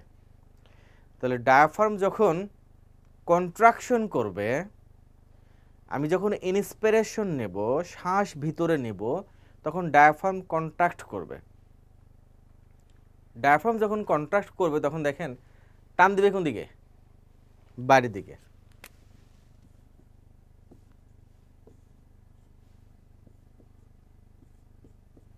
তাহলে ডায়াফ্রাম যখন কন্ট্রাক্ট করবে তখন চারিদিকে বাইরের দিকে টান দিবে। এখন বাইরের দিকে যদি টান দেয় তাহলে ভিতরে সেন্ট্রাল টেন্ডিনাস পার্টটা কী হবে? তখন ওয়াইড এন্ড হয়ে যাবে। এখন সেন্ট্রাল টেন্ডিনাস পার্টের মধ্যে যদি কোনো একটা ক্যাভিটি থাকে বা ওপেনিং থাকে, this is an opening within the central tendinous part of the diaphragm. Diaphragm যখন কন্ট্রাক্ট করবে তখন এই ওপেনিংটা কেমন হবে জানেন? তখন অনেক বড় হয়ে যাবে, এরকম চওড়া হয়ে যাবে।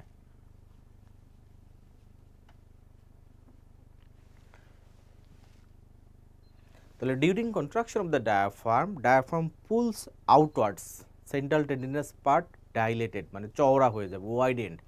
তখন সেন্ট্রাল টেন্ডিনাস পার্টের মধ্যে যদি কোনো ওপেনিং থাকে সে তখন ডাইলেট করবে, ডাইলেটেশন হবে, চওড়া হয়ে যাবে, ওয়াইডেন্ড হয়ে যাবে। So vena caval opening lies within the central tendinous part of the diaphragm. So during contraction of the diaphragm তখন এটা ওয়াইডেন্ড হয়ে যায়। তাহলে এখন চিন্তা করেন ভেনা কেবল ওপেনিং যদি ওয়াইডেন্ড হয় তাহলে ভেনা কাবা দিয়ে ব্লাডের সার্কুলেশন বা ভেনাস রিটার্নটা বাড়বে না কমবে? বাড়বে। So during inspirations, vena cava opening widened, so venous return in the right atrium increases.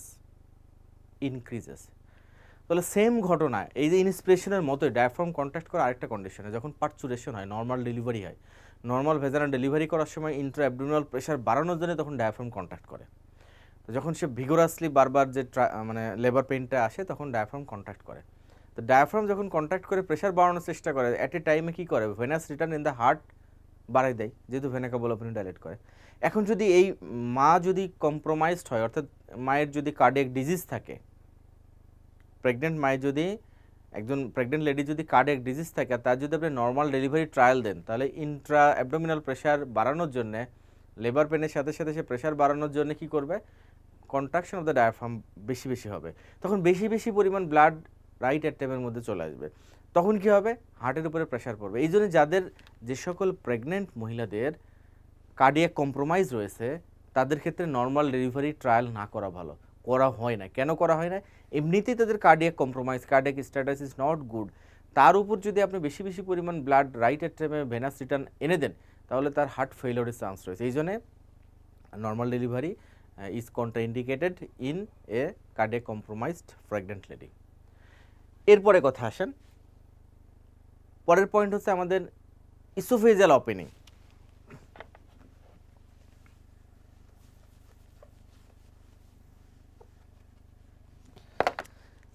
এই ডায়াফ্রামের একটা বিশেষ পোর্শন রয়েছে, এটা ক্রাস অফ দ্য ডায়াফ্রাম বলা হয়, ভার্টিব্রাল কলামের দুই সাইড থেকে আসছে। যেমন দেখেন এই দিক থেকে একটা ক্রাস, এই দিক থেকে একটা ক্রাস। তো right crus of the diaphragm, যেটা right crus of the diaphragm, যেটা ইসোফেজিয়াল ওপেনিংয়ের, যদি বলি দিস ইজ ইসোফেজিয়াল ওপেনিং, এই ইসোফেজিয়াল ওপেনিংয়ের চারপাশ যেভাবে পেঁচাই থাকে, right crus of the diaphragm ঠিক এভাবে যায়।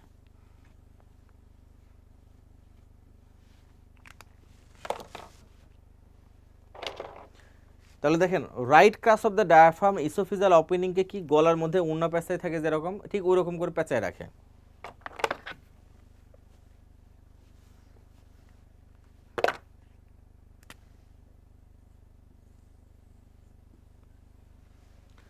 এখন যদি এরকম পেঁচাই থাকে, যখন ডায়াফ্রাম কন্ট্যাক্ট করে তখন এই মাসল টান দিবে টুয়ার্ডস ইটস অরিজিন, তখন কি oesophageal opening will be constricted, will be contracted. তাহলে ডায়াফ্রাম যখন কন্ট্রাক্ট করে দুটো ঘটনা একসাথে ঘটে, একদিকে ইসোফেজিয়াল ওপেনিং কন্ট্রাক্টেড হয়, সো স্ফিংটারের মতো কাজ করে, ভেনা কাবাল ওপেনিং তখন ডাইলেট করে, সো বেশি বেশি পরিমাণ venous return in the heart বাড়ে। এখন যদি আপনি বলেন 3 নম্বর পয়েন্ট যে আমাকে এওটিক ওপেনিং সম্পর্কে বলেন, এওটার উপরে কি effect.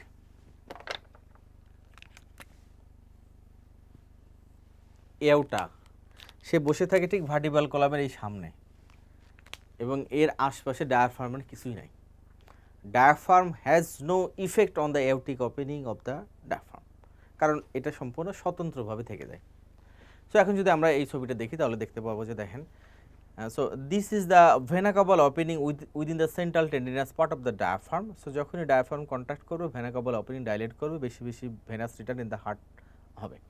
And this is the oesophageal opening of the diaphragm. এখানে আমরা দেখতে পাচ্ছি ইসোফেজিয়াল ওপেনিংয়ের চারপাশ দিয়ে দেখেন পেঁচায় ধরে আছে একটা জিনিস।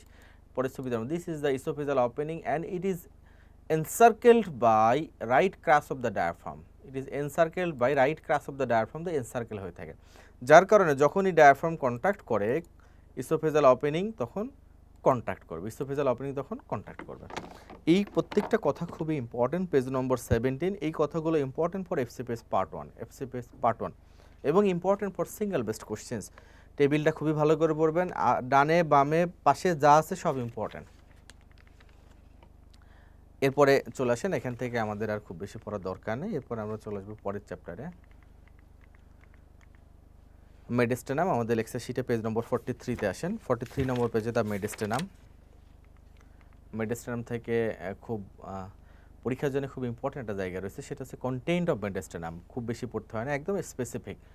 সুপার মেডিস্টেনামের কন্টেন্ট কি, মিডল মেডিস্টেনামের কন্টেন্ট কি, ইনফিরিয়র মেডিস্টেনামের কন্টেন্ট কি, শুধু কন্টেন্টগুলো পড়তে হয়, বাউন্ডারি আপনার পড়ার দরকার নেই।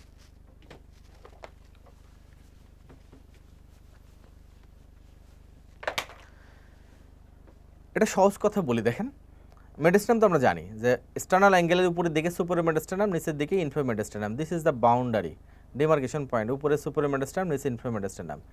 ইনফিরিয়র মেডিস্টেনামের একটা পার্ট হচ্ছে anterior to the heart is anterior mediastinum, পেছনে পোস্টেরিয়র মেডিস্টেনাম, মাঝখানে মিডল মেডিস্টেনাম।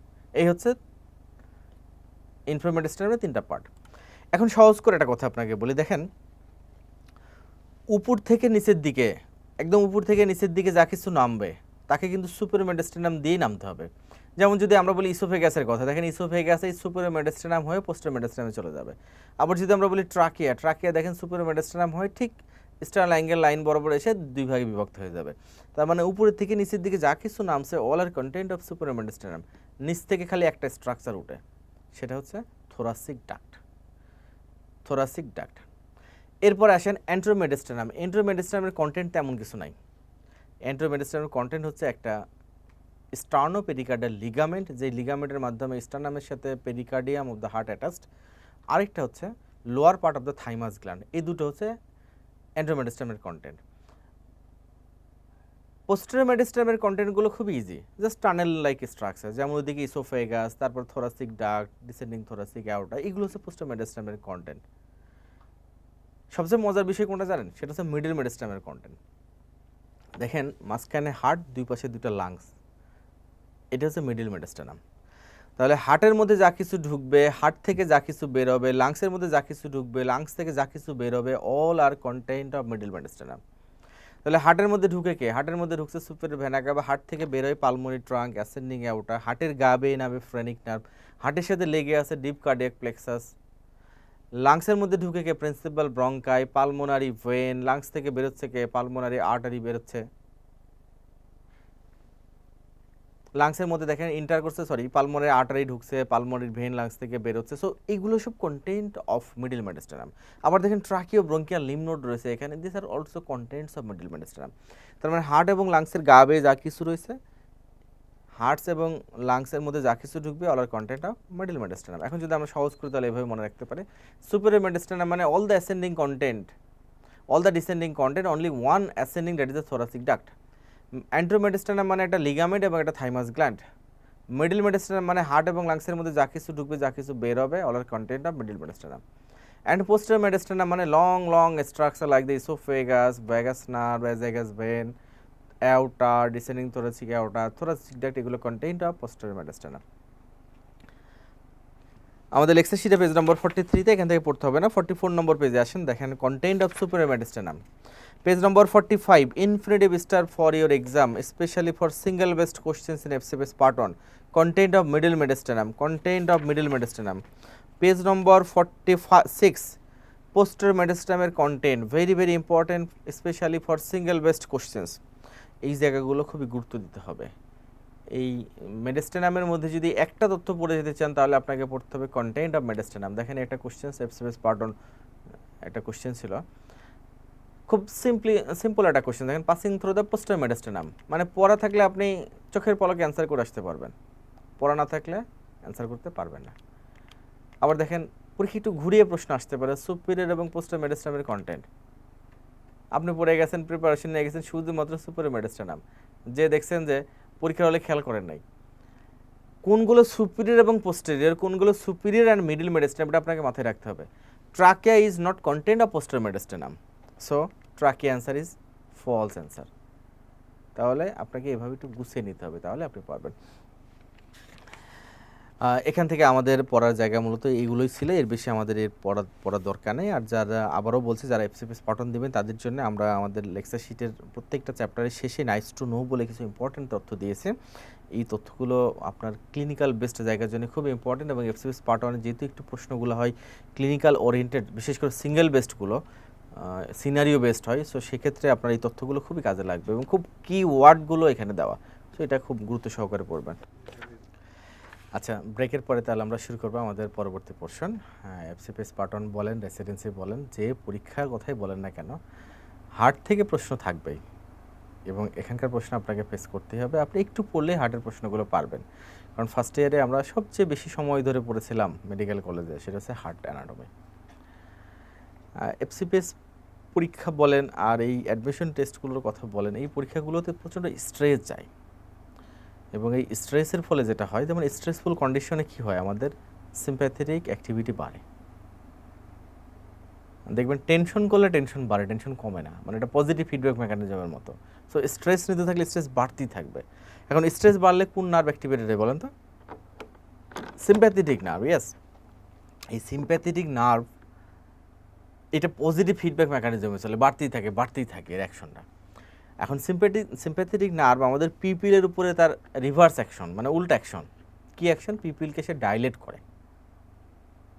পিপিল যদি ডাইলেটেড হয় তাহলে আপনার অ্যাকোমোডেশন ভালো হয় না খারাপ হয়? তখন অ্যাকোমোডেশন পোর অ্যাকোমোডেশন হয়, খারাপ হয়। পরীক্ষার হলে যদি আপনার অ্যাকোমোডেশন পোর হয় তাহলে আপনি পরীক্ষায় পড়বেন the first part of subclavian artery, না পড়ে পড়বেন দ্য মানে part of subclavian artery, the branches of subclavian artery পড়বেন, তখন first part of subclavian artery branch পড়বেন না। সো পরীক্ষার হলে আপনার সিম্প্যাথেটিক অ্যাক্টিভিটি কন্ট্রোল রাখাটা খুব ইম্পর্ট্যান্ট। পরীক্ষায় যখন দেখবেন যে আপনার অনেক চাপ বেড়ে যাচ্ছে, তখন আপনাকে কিছু ম্যানেভার নিতে হবে। আমি সবসময় বলি, পরীক্ষার হলে যেন আপনার কোনোভাবেই সিম্প্যাথেটিক অ্যাক্টিভিটি না বাড়ে, স্ট্রেস যেন না বাড়ে, এর জন্য আপনার কিছু প্র্যাকটিস করতে হয়। যেমন বলি যে দেখবেন আমাদের এরকম হয় না যে অনেকক্ষণ ধরে একটানা কাজ করতে করতে দেখবেন যখন ফ্যাটিক লাগে, ঠিক হঠাৎ করে মাথাটা ঘুরে ওঠে, তারপরে চোখে কেমন একটু সরিষার ফুল দেখার মতো দেখে একটু শরীরে কাঁপুনি দিয়ে ওঠে, তার কিছুক্ষণের মধ্যে আবার স্বাভাবিক হয়ে যায়। তো বাই দিস টাইম কী হয় জানেন, আমরা অনেকক্ষণ স্ট্রেসফুল কন্ডিশনে থাকলে যেটা হয়, আমাদের যে গ্লুকোজ আমাদের বডিতে যে গ্লাইকোজেন স্টোরেজ রয়েছে এগুলো শর্ট পড়ে যায়। তখন ব্রেন যখন খাবার পায় না, তখন ব্রেন কী করবে, যেভাবেই হোক না কেন সে গ্লুকোজ সিনথেসিসের জন্য অর্ডার দিয়ে দিবে। তখন গ্লুকোনিওজেনেসিস হবে। গ্লুকোনিওজেনেসিস যখন হবে তখন আপনার সিম্প্যাথেটিক অ্যাক্টিভিটি অ্যাক্টিভেটেড হবে। তখনই আপনার এই যে একটু ট্রেমর হবে, চোখে সরিষার ফুল দেখবেন, এই সমস্যাগুলো হবে। সো পরীক্ষার হলে যেন আপনার এই গ্লুকোজ শর্ট না পড়ে, সিম্প্যাথেটিক অ্যাক্টিভিটি যেন আপনার না বাড়াইতে হয়, এই জন্য আপনি পরীক্ষার আগের রাত্রেই কিছু প্রস্তুতি নিয়ে রাখবেন। সকালবেলা যেন অবশ্যই আপনি গ্লুকোজ কন্টেনিং একটা ছোট মানে বোতলের মধ্যে পানি নিয়ে যাবেন। তাহলে পরীক্ষার হলে আপনার সিম্প্যাথেটিক অ্যাক্টিভিটি বাড়ার আগেই, গ্লুকোজ শর্ট পড়ার আগেই একটু গ্লুকোজ খেয়ে নেবেন। রেসিডেন্সি পরীক্ষা যদি দিতে যান তাহলে 1 ঘন্টা পরে একটু গ্লুকোজ খেয়ে নেবেন, তাহলে দেখবেন আপনার ভালো লাগছে, সিম্প্যাথেটিক অ্যাক্টিভিটি অ্যাক্টিভেট হবে না। আর যদি পার্ট 1 পরীক্ষা দিতে যান সেখানে আপনি 1 ঘন্টা পরেই খেয়ে নেবেন। এই যে খেয়ে নিলে আপনার এই মানে মানে সিম্প্যাথেটিক অ্যাক্টিভিটি অ্যাক্টিভেট হতে পারবে না। আরেকটা হয়, অনেকে দেখবেন পরীক্ষায় ঠিক আগ মুহূর্তে খুব স্ট্রেস যায়, বারবার ওয়াশরুমে যাওয়া লাগে। তো এটা একটা ফিজিওলজিক্যাল মেকানিজম যে আমাদের সুপ্রাভেন্টিকুলার ট্যাকিকার্ডিয়া হয় স্ট্রেসফুল কন্ডিশনে, তখন আমরা বারবার খালি ওয়াশরুমে যাই। ঠিক মনে করেন পরীক্ষা এক্ষুনি আমার নাম ডাকবে ভাইবা বোর্ডে, আর এই সময় আমাকে ওয়াশরুমে যাওয়া লাগবে ফর মিক্সুরেশনস। এটাকে বলে এসভিটি বা সুপ্রাভেন্টিকুলার ট্যাকিকার্ডিয়া। তো এই যে সুপ্রাভেন্টিকুলার ট্যাকিকার্ডিয়া হয়, স্ট্রেস হয়, এইগুলো কন্ট্রোলের জন্য আমরা একটা ওষুধ খাই, অনেকেই অভ্যস্ত একটা ওষুধ খাই। কী ওষুধ বলেন তো? প্রোপানল না? Yes, endeavour 10। তো ইন্ডেভার 10 খাইলে আমাদের টেনশন কমে, ইন্ডেভার 40 খাইলে আমাদের প্রেশার কমে। সো আমরা 10টাই খাই। Endeavour 10 is an excellent drug, যেটা আপনার সুপ্রাভেন্টিকুলার ট্যাকিকার্ডিয়া হতে দেয় না, আপনার স্ট্রেস কমিয়ে রাখে, সব কন্ট্রোল রাখে। বাট এর একটা বিশেষ সমস্যা আছে, কি বলেন তো? Sudden loss of memory. এখন আপনি সারা বছর ধরে পড়াশোনা করে গেছেন, ঠিক পরীক্ষার ওই মুহূর্তে যে আপনার কোনো মেমোরি নেই, ওই 2 ঘন্টা ওই 3 ঘন্টা কোনো মেমোরি নেই, তাহলে তো আপনার জীবনে সব মানে প্রসেসটা 1 বছর ধরে প্রসেস সব বৃথা। সো এটা না করা ভালো। আপনি ফার্মাকোলজি দিয়ে কন্ট্রোল না করে ফিজিওলজি দিয়ে কন্ট্রোল করতে পারেন। যখন দেখবেন যে আপনার প্রশ্নগুলো একের পর এক কঠিন প্রশ্ন আসছে, রেসিডেন্সি পরীক্ষা দিতে যে যখন দেখবেন অ্যানাটমি একের পর এক কঠিন প্রশ্ন আসছে, আবার এফসিপিএস পার্ট 1 দিতে গেলে প্রথম দিন যখন দেখবে যে কোশ্চেন্সগুলো একের পর এক কঠিন আসছে, তখন আপনি যেটা করবেন মানে স্ট্রেস কন্ট্রোল করবেন এইভাবে, আপনার ফিজিওলজির উপর ভরসা রাখবেন। গ্লুকোজ তো খেয়ে নিয়েছেন, এরপরে লম্বা শ্বাস নেবেন, ডিপ ব্রেথ। আপনি যখন ডিপ ব্রেথ নেবেন তখন দেখবেন যে আপনার সিম্প্যাথেটিক অ্যাক্টিভিটি আন্ডার হ্যান্ড হয়ে যাবে এবং প্যারাসিম্প্যাথেটিক অ্যাক্টিভিটি তখন আপার হ্যান্ড হবে, তখন দেখবেন যে আপনার স্ট্রেস কমে যাবে। সো স্ট্রেসফুল কন্ডিশনে আপনি ডিপ ব্রেথ নেবেন, তাহলে দেখবেন যে আপনার অনেক রিল্যাক্স বোধ করবেন। সো আপনি ফার্মাকোলজির উপর বিশ্বাস রাখবেন না, রাখবেন ফিজিওলজির উপর বিশ্বাস। সো এখন আমরা শুরু করবো the heart, that is the most important topics of this sessions. আমাদের লেকচার শিটে পেজ নম্বর 48, এখান থেকে দেখেন পেরিকার্ডিয়াম নিয়ে কিছু কথাবার্তা রয়েছে, খুব এটা পড়ার দরকার নেই। এখানে 49 নম্বর পেজে আসেন। 49 নম্বর পেজে দেখেন সাইনাস অফ দ্য পেরিকার্ডিয়াম বলে যে কথা রয়েছে, একটা টেবিল দেওয়া আছে, টেবিল একটু পড়ে নেবেন। এর আর্টারি সাপ্লাই এবং নার্ভ সাপ্লাই পড়তে হবে। পেরিকার্ডিয়ামের ব্লাড সাপ্লাই এবং নার্ভ সাপ্লাই, এর বাইরে কিচ্ছু পড়ার দরকার নাই। চলে আসেন পেজ নম্বর 50 নম্বর পেজে দেখেন ক্লিনিক্যাল অ্যানাটমি বলে যে কথা রয়েছে, এগুলো ইম্পর্টেন্ট ফর এফসিপিএস পার্ট 1। দেন প্যারাসিনথেসিস কি, সার্জিক্যাল সিগনিফিকেন্স কি। এরপর আসেন পেজ নম্বর 51 নম্বর পেজে দেখেন দ্য হার্টের কি পয়েন্টস দেওয়া আছে, this are very important for all of you. দেখেন হার্টের মধ্যে প্রথমেই this is the right atrium of the heart, এটা একটা 3D picture, 3D animations of heart. This is the right ventricle of the heart, this is the left atrium of the heart, this is the left ventricle of the heart, this is the pulmonary trunk arising from the right ventricle of the heart, this is the ascending aorta arising from the left ventricle of the heart।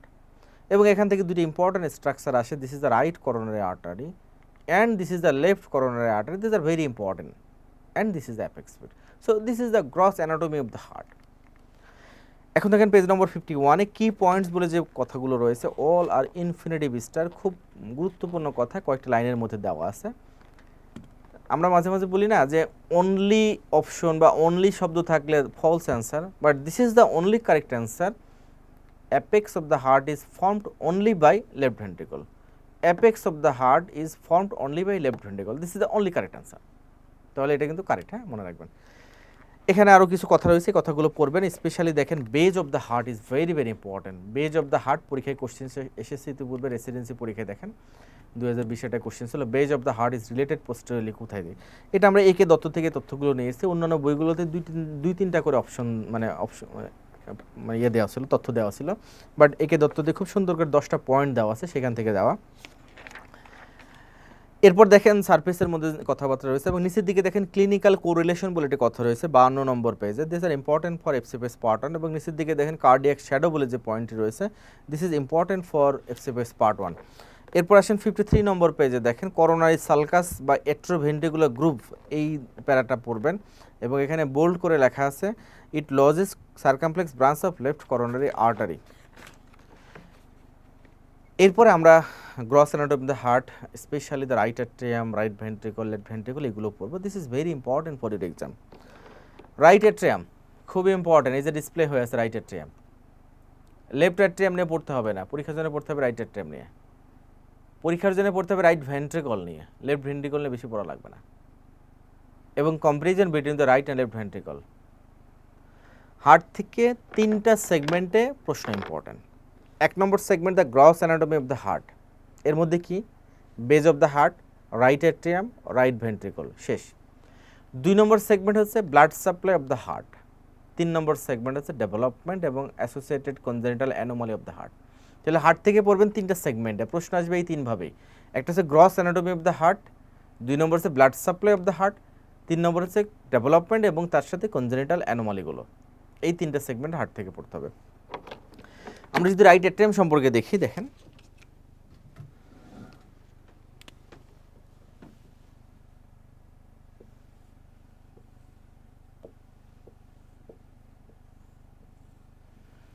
এটা হচ্ছে আমাদের right atrium.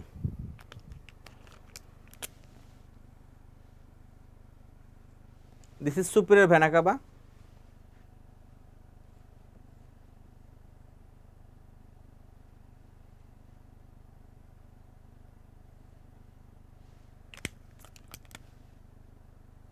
This is inferior vena cava. খেয়াল করুন right অ্যাট্রিয়ামে open করে গিয়ে superior vena cava, inferior vena cava, right অ্যাট্রিয়ামে carbon dioxide যুক্ত ব্লাডগুলো নিয়ে আসে। এই সুপিরিয়র ভেনা কাভাতে কোনো ভালভ থাকে না, ইনফিরিয়র ভেনা কাভার এই মুখে একটা ভালভ থাকে, ফিটাল লাইফে অ্যাক্টিভ ছিল, অ্যাডাল্ট লাইফে রুডিমেন্টারি ভালভ, এবং এটা নাম হচ্ছে ইউস্টিশিয়ান ভালভ। এখানে রয়েছে আমাদের অ্যাট্রোভেন্ট্রিকুলার অরিপিস। এই অ্যাট্রোভেন্ট্রিকুলার অরিপিস এবং ইনফিরিয়র ভেনা কাভাল ওপেনিং, এই দুটোর মাঝখানে একটা ইম্পর্টেন্ট স্ট্রাকচার এসে ওপেন করে, সেটার নাম হচ্ছে করোনারি সাইনাস।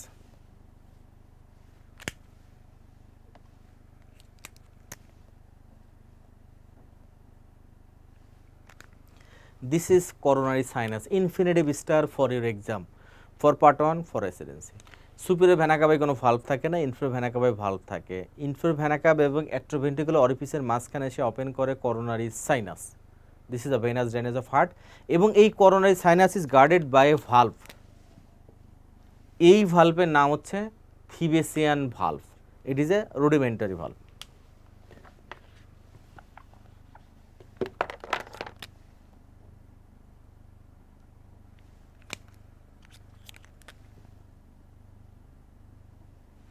এখন খেয়াল করেন ফিটাল লাইফে কী কী ঘটনা ঘটে। Superior vena cava, inferior vena CAVA থেকে ব্লাডগুলো আসলো রাইট অ্যাট্রিয়ামে। রাইট অ্যাট্রিয়াম থেকে ব্লাড যাওয়ার কথা ছিল রাইট ভেন্ট্রিকলে, কিন্তু এই ভেন্ট্রিকলে যায় না। কারণ রাইট ভেন্ট্রিকল থেকে ব্লাডগুলো যদি লাংসে যায় কোনো লাভ নেই, কারণ lungs is immature, non functioning. So placenta থেকেই ব্লাডগুলো অক্সিজেনেশন হয়ে আসে এবং আসার পরে তারা রাইট অ্যাট্রিয়ামে আসে। রাইট অ্যাট্রিয়াম থেকে ব্লাডগুলো সরাসরি চলে আসে লেফট অ্যাট্রিয়ামে ভায়া এন ওপেনিং। এই ওপেনিংয়ের নাম হচ্ছে ফোরামেন ওভালি। ফোরামেন ওভালি, এই ফোরামেন ওভালিতে ব্লাডগুলো রাইট অ্যাট্রিয়াম থেকে সরাসরি লেফট অ্যাট্রিয়ামে চলে আসে, তারপরে লেফট ভেন্ট্রিকলে যায়। এখন আপনার কি মনে হয় যে এইরকম একটা কন্ডিশনে superior vena cava, inferior vena CAVA থেকে ব্লাডগুলো রাইট অ্যাট্রিয়ামে আসলো, রাইট অ্যাট্রিয়াম থেকে গ্র্যাভিটির কারণে তো সরাসরি নিচের দিকে যাওয়ার কথা ছিল, না যে এসে লেফট অ্যাট্রিয়ামে চলে যাবে? রাস্তাঘাটে ট্রাফিক পুলিশ দেওয়া হয় কেন? মানুষকে বিভিন্ন রুট দেখাই দেওয়ার জন্য, তাই না? ঠিক তেমন আমাদের শরীরের মধ্যে আল্লাহ তাআলা সেই ব্যবস্থা করে দিয়েছেন। ফিটাল লাইফে যেহেতু লাং ইম্যাচিউর, নন ফাংশনিং, সো লাংসে যেন ব্লাড না যায় সেই জন্য একজন ট্রাফিক পুলিশকে বসাই দিয়েছেন।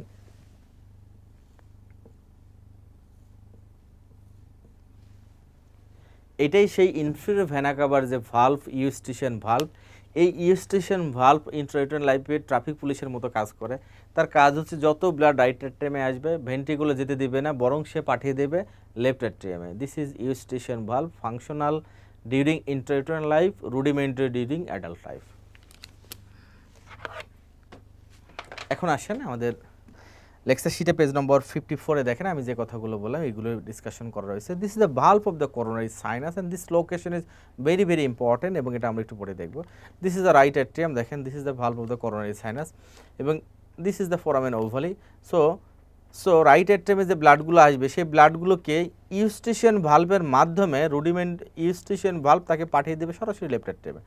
This is the Eustachian valve bypassing the blood into the left atrium through foramen ovale. তাহলে এই প্রত্যেকটা কথা খুবই ইম্পর্টেন্ট, পেজ নম্বর 54-এ রয়েছে। দেখেন দ্য এক্সটার্নাল ফিচারের মধ্যে 2 নম্বর পয়েন্টটা পড়বেন। ইন্টারনাল ফিচারের মধ্যে দেখেন নিচের দিকে septal wall of the right atrium বলে যে কথা রয়েছে, এখানে 3 নম্বর পয়েন্টটা ইম্পর্টেন্ট। পেজ নম্বর আসেন 55 নম্বর পেজে। লেফট অ্যাট্রিয়াম থেকে বিশেষ কিছু পড়ার দরকার, এটা comparison between the right and left atrium পড়বেন। নিচের দিকে clinical correlations infinitive star for your exam for part 1 and residency both. এখানে দেখেন opening of the right atrium যে কথাগুলো বললাম তাই। নোটাবিনি বলে যে কথা লেখা আছে দেখেন, তারপরে 3 নম্বর point infinitive star opening of the coronary sinus অবস্থান করে কোথায়? Inferior vena cava and right atrioventricular অরিফিসের মাঝখানে অবস্থান করে করোনারি সাইনাসের opening, guarded by a rudimentary Thebesian valve. এখন যদি আপনার থিবেসিয়ান মনে না থাকে, কী দিয়ে মনে রাখবেন? এইটুকু মনে রাখবেন, সিটি স্ক্যান করছেন না অনেক, লিখে তো দিচ্ছেন, সি মানে করোনারি, টি মানে থিবেসিয়ান। সো করোনারি সাইনাসে থাকে থিবেসিয়ান ভালভ।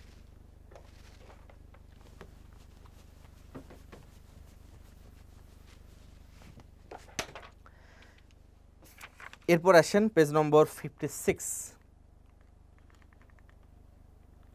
যেটা বলছিলাম স্টেশন ভালভ দিয়ে কীভাবে বাইপাস করে দিচ্ছে, ফোরামেন ওভালির মধ্যে বাইপাস করে দেয়। এখন যেটা খুব important, another important, right ventricle, এবং এটা পড়ার সময় অবশ্যই রাইট অ্যান্ড লেফট ভেন্ট্রিকলকে কম্প্যারিজন করে পড়ে নিতে হবে। সো রাইট ভেন্ট্রিকলের ক্ষেত্রে আমরা যদি দেখি,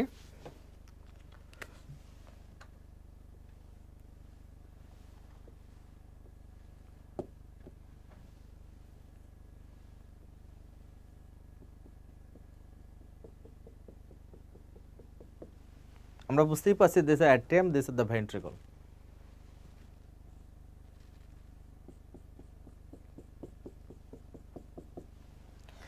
লেফট ভেন্ট্রিকলের wall is 3 times thicker than the right ventricle, কারণ লেফট ভেন্ট্রিকলকে অনেক বেশি কাজ করতে হয়, বেশি প্রেসারে ব্লাড ইজেক্ট করতে হয়, এই কারণে তার ভেন্ট্রিকলের wall is 3 times thicker than the right ventricle, number 1 point.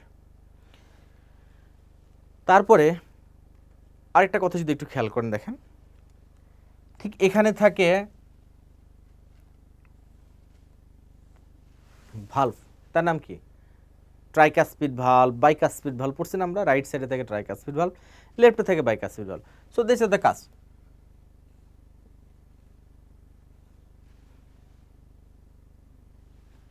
এরকম কাজ থাকে। তাহলে এখন এখানে আমরা একটা মজার জিনিস দেখব।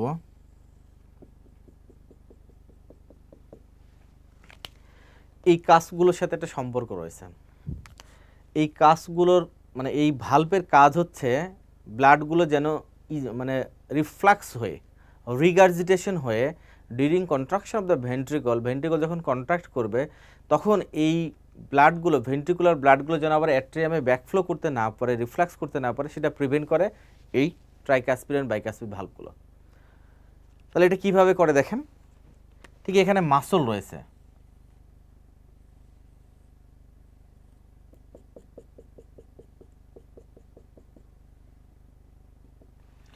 রাইট সাইডে যেহেতু ট্রাইকাসপিড ভালভ, সো রাইট সাইডে তিনটা মাসল থাকে, তিনটা কাস্পের সাথে সংযোগ স্থাপন করে। কি দিয়ে দেখেন, এই যে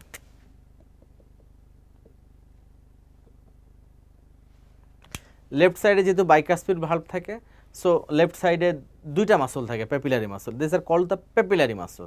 তাহলে এই পেপিলারি মাসলগুলোর সাথে কাস্পের সম্পর্ক, যখন ভেন্ট্রিকল কন্ট্রাকশন করবে এই পেপিলারি মাসলগুলো ফাংশনিং হবে, তখন এই কাস্পগুলো দরজা বন্ধ করবে, এই ওপেনিং বন্ধ করবে, কিন্তু এই কাস্পগুলো ব্যাকফ্লো হয়ে মানে সিরিজে যে উপরে চলে যাবে, নর্মালি এটা হয় না। তাহলে ডিউরিং ভেন্ট্রিকুলার কন্ট্রাকশন ট্রাইকাসপিড এবং বাইকাসপিড ভালভ যেন তাদের পজিশন ঠিক রাখতে পারে, দরজা বন্ধ করে দিতে পারে, এই জন্যই আমাদের প্যাপিলারি মাসলগুলো অ্যাক্টিভেট হয়।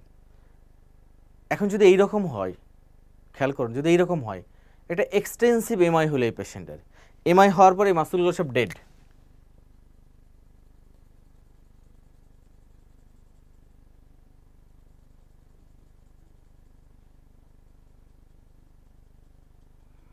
মাসল ডেড, প্যাপিলারি মাসল মরে গেছে।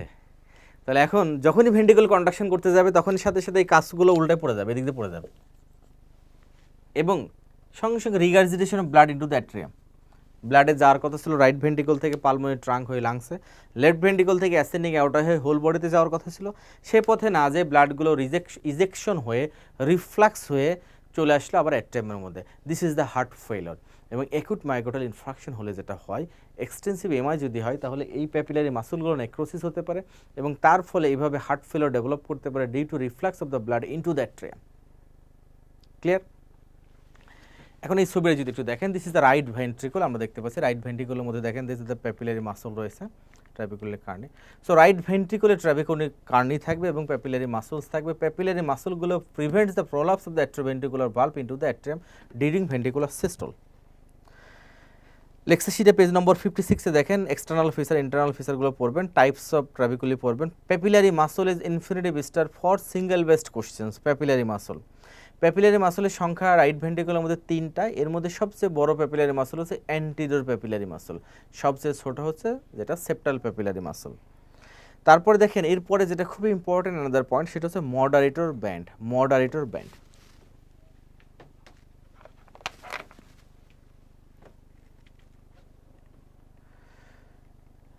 তাহলে অ্যাকুট কার্ডিয়াক ফেইলিওর কেন হয় বুঝতে পারছেন? Acute cardiac failure following MI because of rupture of the papillary muscle due to myocardial ischemia causing necrosis of the papillary muscles, এর ফলে acute MI acute cardiac failure develop করতে পারে। Moderator band কি সেটা নিয়ে আমরা এখন কথা বলবো।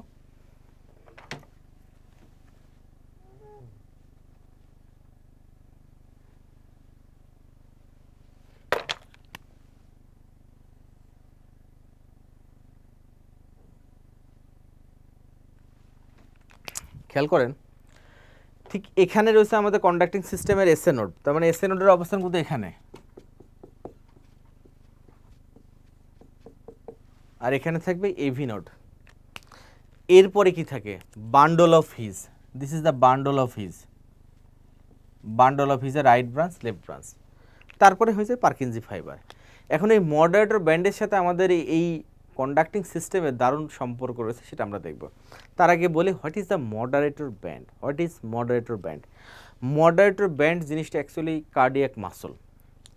কী জিনিস দেখেন, this is a septum, interventricular septum.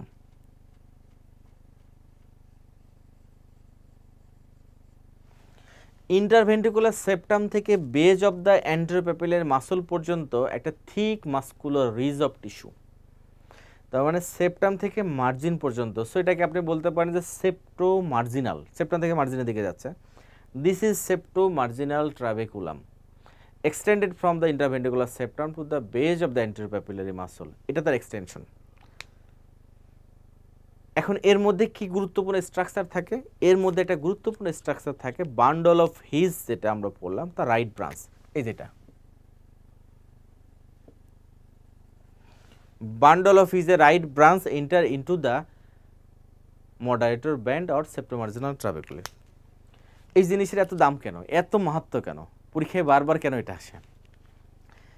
সেপ্টোমার্জিনাল ট্রাবেকুলি শুধুমাত্র রাইট ভেন্ট্রিকলে থাকে, লেফট ভেন্ট্রিকলে থাকে না। Septomarginal trabeculi prevents the overt distensions of right ventricle, very important, prevents the overt distensions of right ventricle। এই কথাগুলোর প্রত্যেকটা শব্দ ইম্পর্টেন্ট। আমাদের লেকচার শিটে পেজ নম্বর 56 এর বাম দিকে নিচে দেখেন মডারেটর ব্যান্ড নিয়ে কথা রয়েছে। So moderator band is thick muscular ridge extending from the interventricular septum to the base of the anteropapillary muscle. এবং এই মডারেটর ব্যান্ড দেখেন, এই মডারেটর ব্যান্ডে গুরুত্বপূর্ণ কিছু কথা রয়েছে। এর আরেকটা নাম হচ্ছে septomarginal trabeculae. It is thick muscular ridge septum to base of the anteropapillary muscle পর্যন্ত extensions, conveys right branch of AV bundle of His and prevents over distension of right ventricle is very very important informations. Page number 56 বাম দিকে নিচের দিকে আছে, infinitive star for your exam. এখান থেকে বিভিন্নভাবে প্রশ্ন আসে, কখনো ফুল স্টেমের কোশ্চেন্স, কখনো একটা স্টিম হিসেবে আসতে পারে। এখন আসেন পরবর্তী আরেকটি কথা,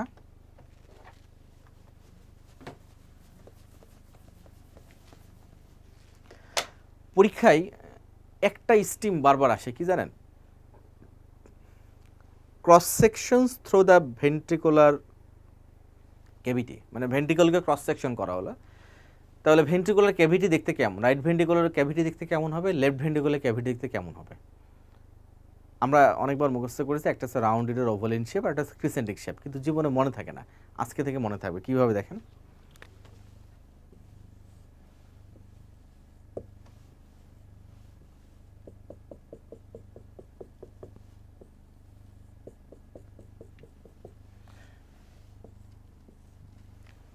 আমি শুরুতেই বলেছি লেফট ভেন্ট্রিকলের মধ্যে অনেক বেশি প্রেশার থাকে, কাজ বেশি করে বলে। এই কারণে লেফট ভেন্ট্রিকল যে বেশি প্রেশারে থাকার কারণে ইন্টারভেন্ট্রিকুলার সেপ্টাম সবসময় রাইট সাইডে পুশ করে। এই সেপ্টামটাকে কন্টিনিউয়াস রাইট সাইডে পুশ করে। এর ফলে সমস্যাটা কি হয়? শুরুর দিকে ব্যাপারটা এরকম ছিল,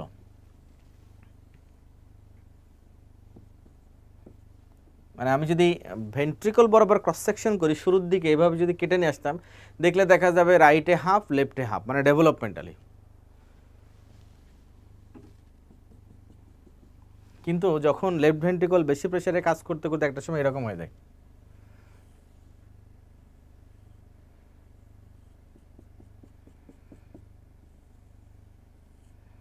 এখন আপনি তাকায় দেখেন, this is the left ventricular cavity which is rounded or oval in shape because of shifting of the ventricular septum into the right side, ঢুকে গেছে।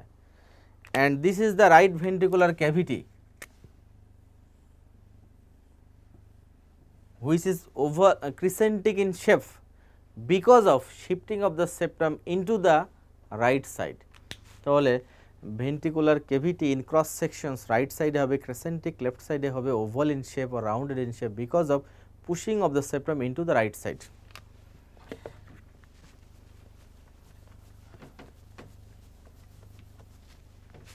তাহলে এখন যদি আমরা দেখি, তাহলে দেখেন আমাদের লেকচার শিটে page number 57 is very very important for your exam. আমরা এখন এই কথাগুলো দেখব। তাহলে দেখেন, left ventricular cavity this is round আর oval in shape, right ventricular cavity is crescentic in shape, crescentic in shape. Lecture শিটে page number 57 is very very important. দেখেন রাইট অ্যান্ড লেফট ভেন্ট্রিকুলার মধ্যে ডিফারেন্স দেওয়া রয়েছে। এখানে 1 নম্বর point খুব important. দেখেন 4 নম্বর পয়েন্ট, 3 নম্বর পয়েন্ট খুব important. 4 number point is infinitive star, right ventricular 3 papillary muscle, left ventricular 2 papillary muscle. 5 number point, moderator band শুধুমাত্র রাইট ভেন্ট্রিকুলার থাকে, cavity of the right ventricular is crescentic in shape is infinitive star. 6 number point, প্রত্যেকটা শব্দ important, খুবই ভালো করে পড়বেন। এরপরে দেখেন 58 নম্বর পেজে দেখেন ফাইব্রাস স্কেলেটন বলে একটা শব্দ রয়েছে। এটা বেসিক্যালি যে আমাদের অ্যাট্রোভেন্ট্রিকুলার অরিফিস রয়েছে রাইট অ্যান্ড লেফট, এই অরিফিসের চারপাশে কিছু ফাইব্রাস টিস্যু বা কানেকটিভ টিস্যু এনসার্কেল করে থাকে, এটাকে বলা হয় fibrous skeleton of the heart. দেখেন রাইট সাইডে এবং লেফট সাইডে ট্রাইকাসিড এবং বাইকাসপিড বা মাইট্রাল ভালভের চারপাশ দিয়ে রিম অফ টিস্যু, কানেকটিভ টিস্যু, যেটা ফাইব্রাস স্কেলেটন ফর্মেশন করে। পেজ নম্বর 58-এর প্রথম দুটো প্যারা পড়বেন বাম দিকে, প্রথম দুইটা প্যারা। পেজ নম্বর 59-এ আপনার এখান থেকে পড়ার কিছু নাই। এরপরে চলে আসেন পেজ নম্বর 61 নম্বর পেজে আসেন, conducting system of the heart. Conducting system of the heart, তার আগে আমরা একটা কোশ্চেন দেখে নেব। লেফট ভেন্ট্রিকল একটা কোশ্চেন দেখেন, এফসিপিএস পার্ট 1-এর জানুয়ারি 2021-এর কোশ্চেন্স। এবং এখানে যদি একটু দেখেন ডি নম্বর অপশনটা কি বলেছে, cavity is round in cross sections. পড়া থাকলে একদম স্পেসিফিক অ্যান্সার দিয়ে চলে আসতে পারবেন। তারপরে ওয়াল is 3 times থিকার। Okay, conducting system 61 নম্বর পেজে দেখেন এসএ নোড সম্পর্কে ডিটেলস পড়তে হবে, বাকিগুলো সম্পর্কে ডিটেলস পড়ার দরকার নাই। এরপর আসেন 62 নম্বর পেজে আসেন, যেটা হচ্ছে blood supply of the heart is very very important. Blood supply of heart very very important, detailing করে জানতে হবে।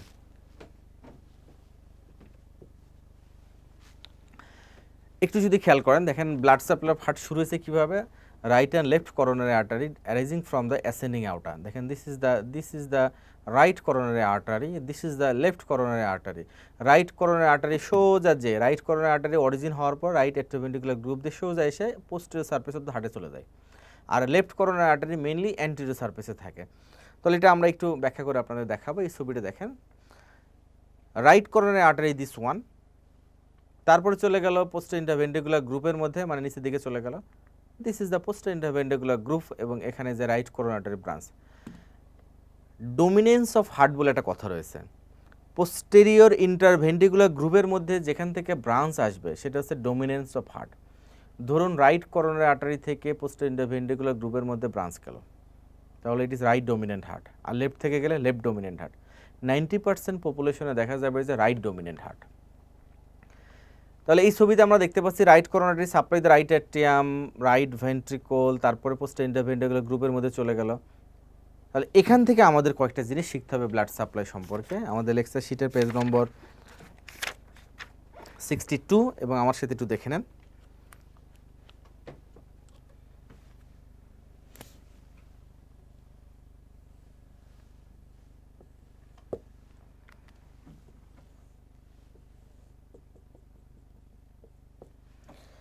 খেয়াল করুন,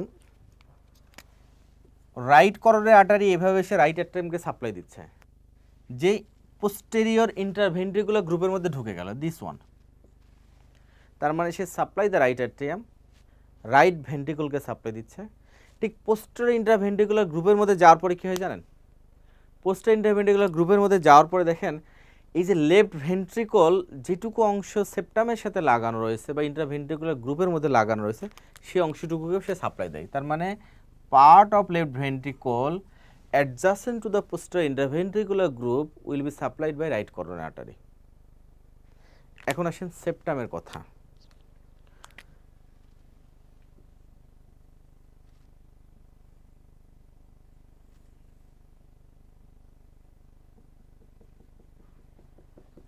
দুই ভেন্ট্রিকলের মাঝে সেপ্টাম আছে না, এই সেপ্টামের চেহারাটা দেখেন।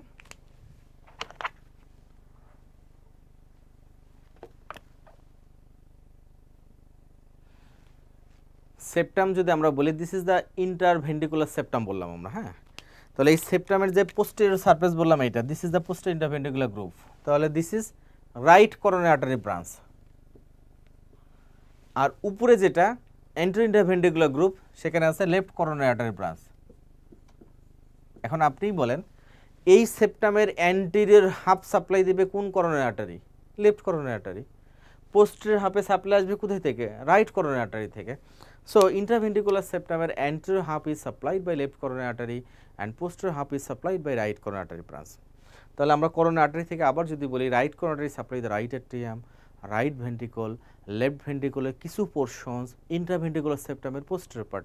এছাড়াও আরও একটা ইম্পর্টেন্ট পয়েন্ট রয়েছে, দেখেন এখানে আছে আমাদের এসএ নোড, এখানে আছে এভি নোড, এখানে আছে বান্ডল অফ হিস। তাহলে SA node, AV node, bundle of His যেগুলো রাইট সাইডে রয়েছে, this will be supplied by right coronary artery, শুধুমাত্র left bundle of His will be supplied by left coronary artery. এখন আসলে আমরা সামারি করি।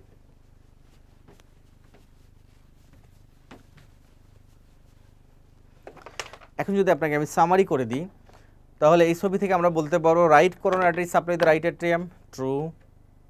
Supply the right ventricle, true. Supply the adjacent part of left ventricle with posterior interventricular groove, true. Supply the posterior half of interventricular septum, true. Maximum part of the conducting system is true. তাহলে এখন দেখেন lecture শিটে page number 62 টেবিলের নিচে দেখেন area supplied by right coronary artery, right atrium, right ventricle, left ventricle, interventricular septum and conducting system, এবং এর counter পার্টগুলো supplied by left coronary artery. এখন আপনার কাছে এটা মুখস্থ করতে কোনো সমস্যা হবে না, this is very very important for এর exam. Page number 62 and 63 number page, এই দুটো পেজের মধ্যে একটা শব্দ বাদ দেওয়া যাবে না। All are infinitive star for FCPS part 1 for residency. Right coronary artery branch page number 62 অবশ্যই পড়বেন। Left coronary artery branch, course সবগুলো কথা important, specially area supplied by এবং ব্রাঞ্চগুলো। পেজ নম্বর 63-তে দেখেন একটা কম্পারিজন দেওয়া আছে, right and left coronary artery comparison দেওয়া আছে, পড়ে নেবেন। টেবিলের নিচে দেখেন যে ভেরিয়েশন বলে একটা শব্দ রয়েছে, এসএ নোডের ভেরিয়েশন, এবং এটা নিয়ে আমাদের অনেকের কনফিউশন হয়। মনে রাখবেন SA node, this is SA node. SA node সবসময় supplied by one artery, either right coronary artery অথবা লেফট করোনারি আর্টারি। ব্যাপারটা কখনোই এমন নয় যে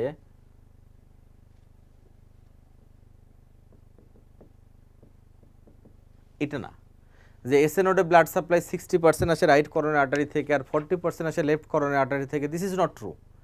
SA node is supplied by one artery, either right coronary artery or left coronary artery. 60% population, অর্থাৎ এখানে যদি 100 জন থাকে এর মধ্যে 60 জনের ব্লাড সাপ্লাই আসবে ফ্রম রাইট করোনারি আর্টারি থেকে, আর 40 জনের ব্লাড সাপ্লাই আসবে from the left coronary artery থেকে। ক্লিয়ার?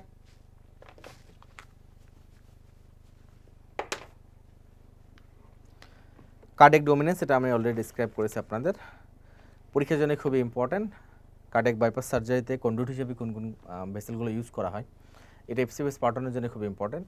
এটার বেসিসটা হচ্ছে, যেমন রাস্তাঘাটে দেখবেন জ্যাম বাদলে আমরা কী করি, এটা বাইপাস রুট দিয়ে চলে যায়, ঠিক তেমনই যদি এইরকম হয় আমাদের রক্তনালীর চলাচল পথে যদি কোনো জ্যাম হয়, যেমন this black spot is obstruction in the left coronary artery অ্যান্টোডিসেন্ডিং ব্রাঞ্চে, অবস্ট্রাকশন, তাহলে এই ডিস্টালি ব্লাড সাপ্লাই যাবে না।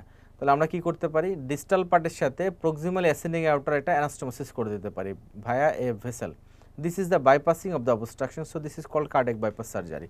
So this is the obstructions, দেখেন এই অবস্ট্রাকশনকে বাইপাস করলাম থ্রু দিস ভেসেলস। পরীক্ষার জন্য ইম্পর্টেন্ট, এই বাইপাস করার জন্য কোন কোন ভেসেল ইউজ করা যাবে, this is very important for এর exam for FCPS part 1, very very important. Infinitive star Belian labs থেকে এই তথ্যগুলো নেওয়া হয়েছে, 64 নম্বর পেজ, উপরের দিকে দাগিয়ে রাখেন for single best questions and MCQ questions. এরপরে দেখেন এটা ছিল আমাদের জানুয়ারি 2021-এর একটা কোশ্চেন, যে সিএবিজিতে কোন কোন ভেসেলগুলোকে কন্ডুইট হিসেবে ইউজ করা যায়। রিগার্ডিং করোনারি আর্টারি অনেকবার প্রশ্ন এসেছে, রিগার্ডিং কার্ডিয়াক ডোমিনেন্স থেকে প্রশ্ন এসেছে। সো এফসিপিএস পার্ট 1 এবং both for residency this topic is very important. 65 number পেজে দেখেন ভেনাস ড্রেনেজ, করোনারি সাইনাস সম্পর্কে পড়তে হবে, করোনারি সাইনাসের ডেভেলপমেন্ট পড়তে হবে, করোনারি সাইনাসের লেন্থ পড়তে হবে, লোকেশন পড়তে হবে, অ্যান্ড ইনফিনিটিভ স্টার যেটা, সেটা হচ্ছে tributaries of coronary sinus. Coronary সাইনাসের যে ট্রিবিউটারিজ দেওয়া আছে, this tributaries are very very important. 65 number পেজে ট্রিবিউটারিজ অফ করোনারি সাইনাস খুবই ভালো করে মুখস্থ করবেন, এটা পার্ট 1-এর কোশ্চেন্স, ফুল স্টেমের কোশ্চেন্স। শুধুমাত্র এই ট্রিবিউটারিজগুলো জানা থাকলে আপনি একটা ফুল মার্কস পেয়ে যাবেন এই জায়গা থেকে। রেসিডেন্সি পরীক্ষাতেও এই কোশ্চেন্স 2021-এর, vein drain into coronary sinus, এত ইম্পর্টেন্ট এই ছোট্ট ছোট টপিকসগুলো। সো এই ছিল আমাদের এই পোর্শন থেকে ডিসকাশনের জায়গাগুলো। এখন আমরা একটা গুরুত্বপূর্ণ পোর্শন ডিসকাস করব, সেটা হচ্ছে development of heart. It is very important, এবং ইম্পর্টেন্ট এই সেন্সে যে যখন খুব কঠিন প্রশ্ন আসবে তখন যেটা হবে, তখন দেখবেন যে এই ডেভেলপমেন্টের একটা দুটো স্ট্রিম দিয়ে দিবে, তখন আপনার প্রশ্ন অনেক কঠিন হয়ে যাবে। কারণ ডেভেলপমেন্টকে আমরা অনেক ভয় পাই, এটা আমাদের প্রিপারেশন থাকে না, এবং এই পোর্শনটা আমাদের খারাপ হয়ে যায়। ফার্স্ট ইয়ারে দেখবেন যখন মেডিকেল কলেজে পড়াশোনা করেছিলাম, তখন যেটা হতো যে একদিকে ডেমো ক্লাস হতো টুলের উপরে বসে, যেখানে আমাদের লেকচারার স্যার ম্যাডামরা ক্লাস নিতেন, এই ক্লাসগুলো টাইমলি শেষ হয়ে যেত। আর লেকচার গ্যালারিতে হতো হিস্টোলজি ক্লাস আর এমব্রায়োলজি ক্লাস। এই হিস্টোলজি অ্যান্ড এমব্রায়োলজি ক্লাস যেটা আমাদের প্রফেসর স্যার ম্যাডামরা নিতেন, এই ক্লাসটা প্রপ শেষে যেত, তবু এই ক্লাস কখনো শেষ হতো না। এবং ট্রুলি যদি ওই ক্লাস তখন এইগুলো পড়ানো হতো, তাহলে আমার আপনার আজকের মেডিকেল কলেজ থেকে এমবিবিএস পাস করতে হতো না। স্যার ম্যাডামরা বুঝেই হয়তো এটা করেছেন, ওই সময় তো ডিটেলিং করে কখনো পড়ার নাই। But now for post graduation you should know this, এবং you have to know this. তাহলে এখন ডেভেলপমেন্ট পড়তে হবে, আগে দরকার ছিল না, এখন পড়তে হবে। ডেভেলপমেন্ট অফ হার্ট পড়তে হলে একটা জিনিস আপনাকে বুঝতে হবে, এবং আরেকটা সহজ কথা যদি বলি, দেখবেন সমতলের মানুষ যারা, তারা কিন্তু তুলনামূলক একটু কম পরিশ্রমী, আর যারা পাহাড়ি মানুষ, উঁচু নিচু জায়গায় যাদের বসবাস করতে হয়, তারা কিন্তু আমাদের থেকে অনেক বেশি পরিশ্রমী। আদিবাসীরা আরও বেশি পরিশ্রমী। সো এটার সাথে আমরা একটা মিল খুঁজে পাবো। হার্টের যেই পোর্শনটুকু প্রিমিটিভ অ্যাট্রিয়াম থেকে, প্রিমিটিভ ভেন্ট্রিকল থেকে ডেভেলপমেন্ট হবে, সেই পোর্শনটুকু দেখা যাবে যে অনেক বেশি স্ট্রেনাস অ্যাক্টিভিটি করতে পারে, আর বাকিগুলো দেখা যাবে যে কম স্ট্রেনাস অ্যাক্টিভিটি করে। তো হার্টের ডেভেলপমেন্টে এই কনসেপ্টটুকু থাকলে আপনার বুঝতে সুবিধা হবে। আমরা এখন হার্টের ডেভেলপমেন্টের বিশেষ পয়েন্টটা দেখব। সো হার্টের ডেভেলপমেন্ট বেসিক্যালি শুরু হয়েছিল দুটো হার্ট টিউব থেকে, right and left heart tube, দুটো একসাথে যুক্ত তৈরি হয় কমন হার্ট টিউব। এই কমন হার্ট টিউবের একটা ছবি ড্রয়িং করবো। আমার সাথে আপনারা কমন হার্ট টিউবের একটা ছবি ড্রয়িং করবেন। ছবিটা আপনারা 66 নম্বর পেজে ড্রয়িং করে নিতে পারেন। এই একটা হার্ট টিউবের ড্রয়িং হয়ে গেলে দেখবেন আপনার হার্টের ডেভেলপমেন্ট পড়া শেষ। উপরে নিচে জায়গা রাখবেন, মাঝখান থেকে শুরু। এটা নাম দেন প্রিমিটিভ ভেন্ট্রিকল।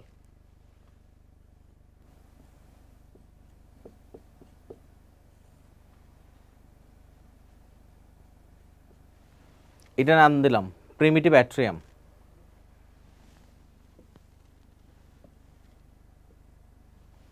উপরের দিকে নাম দিলাম, এটাকে বললাম বালবাস কোয়াডিস। এই বালবাস কোয়াডিস দুটো ভাগে বিভক্ত করেন।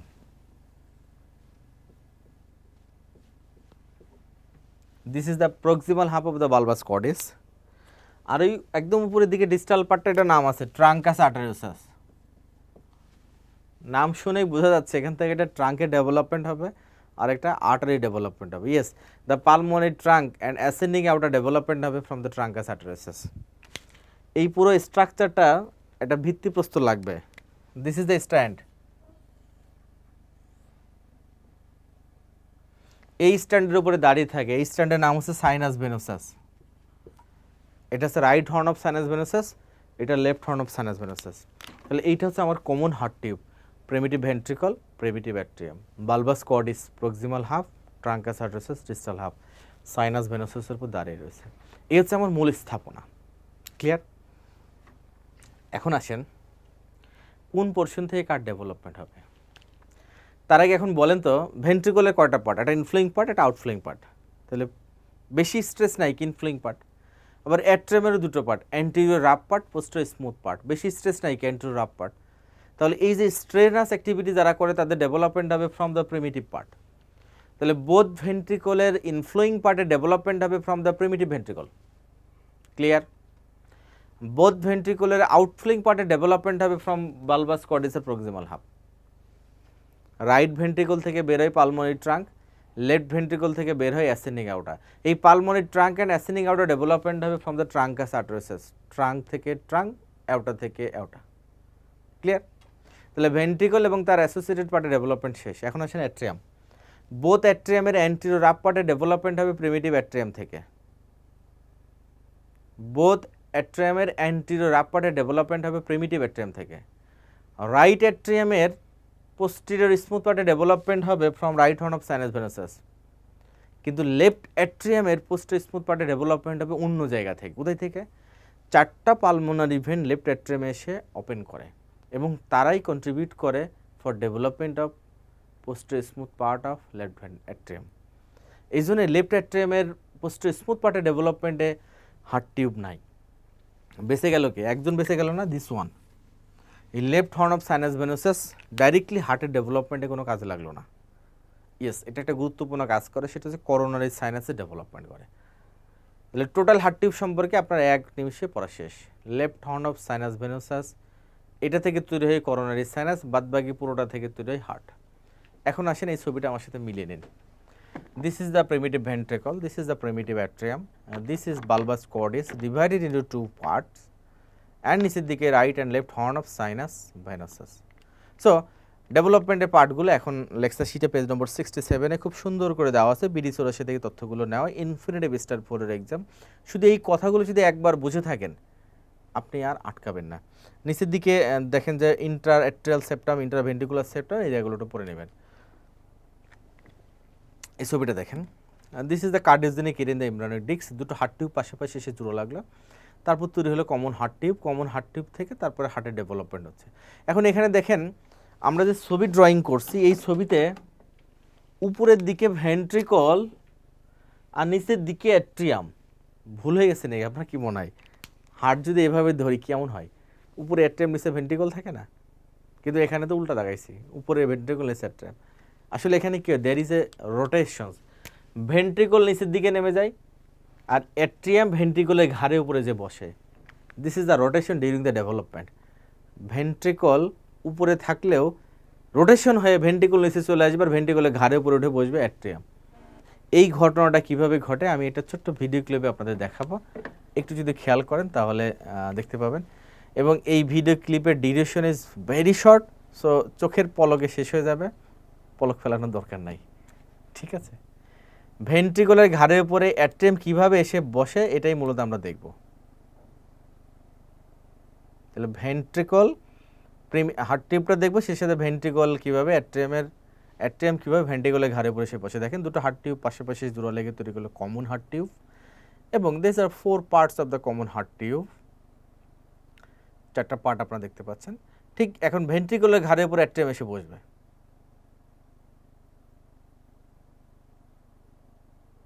দেখতে পেয়েছেন? ঠিক এভাবে ভেন্ট্রিকলের ঘাড়ে পড়ে এসে অ্যাট্রিয়াম, ইয়েস। তাহলে এই রোটেশনটা হয়ে থাকে এখানে। সো এই জায়গাগুলো থেকে খুব বেশি আর পড়ার দরকার নেই, এতটুকু পড়লে আপনার হয়ে যাবে। এরপর আসেন পেজ নম্বর 68 নম্বর পেজে আপনাকে ইন্টারটন সার্কুলেশন সম্পর্কে একটু জানতে হবে। এটা আমাদের ইমব্রোলজি ক্লাসে ডিটেলিং করে ডিসকাস করা হয়েছে। যে কথাটা আপনার খুবই ইম্পর্ট্যান্ট, বিফোর বার্থ এবং আফটার বার্থ কী কী চেঞ্জগুলো হয়ে থাকে তার আগে আপনাকে সার্কুলেশন জানতে হবে। একটু শর্টে যদি আমি বলি, this is the umbilical vein carrying blood, oxygenated blood from the placenta. একটা ভেন থাকে, দুটো আর্টারি থেকে আমরা জানি। লিভারকে সে বাইপাস করে ভায়া দ্য ডাক্টাস ভেনোসাস, তারপরে ইনফ্রো ভেনা কাভাতে চলে আসে। এই যে যেখানে যেখানে বাইপাস, এগুলো সব অবলিটারেটেড হবে। তাহলে ইনফ্রো ভেনা কাভা থেকে ব্লাডগুলো আসবে রাইট অ্যাট্রিয়ামে, রাইট অ্যাট্রিয়াম থেকে ব্লাড চলে আসবে লেফট অ্যাট্রিয়ামে থ্রু দ্য ফোরামেন ওভালি, তার মানে অ্যানাদার বাইপাসিং। তারপরে লেফট অ্যাট্রিয়াম থেকে ব্লাডগুলো লেফট ভেন্ট্রিকল হয়ে হোল বডিতে আবার যে সেখান থেকে আবার আম্বিলিকাল আর্টারি হয়ে চলে আসবে প্লাসেন্টায়। কিছু পরিমাণ ব্লাড যারা রাইট অ্যাট্রিয়াম থেকে রাইট ভেন্ট্রিকলে গিয়েছিল, সেই ব্লাডগুলো ডাক্টাস আর্টারিসের মাধ্যমে আর্চ অফ দ্য অ্যাওর্টায় চলে আসবে। So this is the intrauterine circulations. এখন এই যে যেখানে যেখানে অ্যাবনর্মাল কমিউনিকেশন হলো, যেমন umbilical vein, umbilical artery, ductus venosus, ductus arteriosus, foramen ovale, this is the abnormal channel or communication, this all will be obliterated immediately after birth. So page number 68 একটা table দেওয়া আছে, this is very important.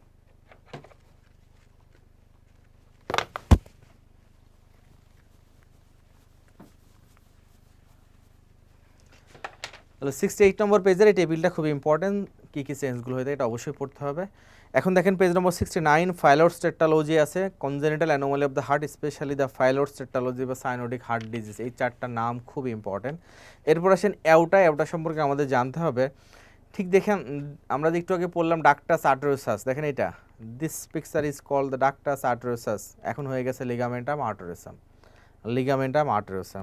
Page number 73 নম্বর পেজে আসেন, 73 নম্বর পেজে ligamentum আর্টেরিওসামে just ডিস্টালি যদি কোনো narrowing হয়, তার মানে এরকম,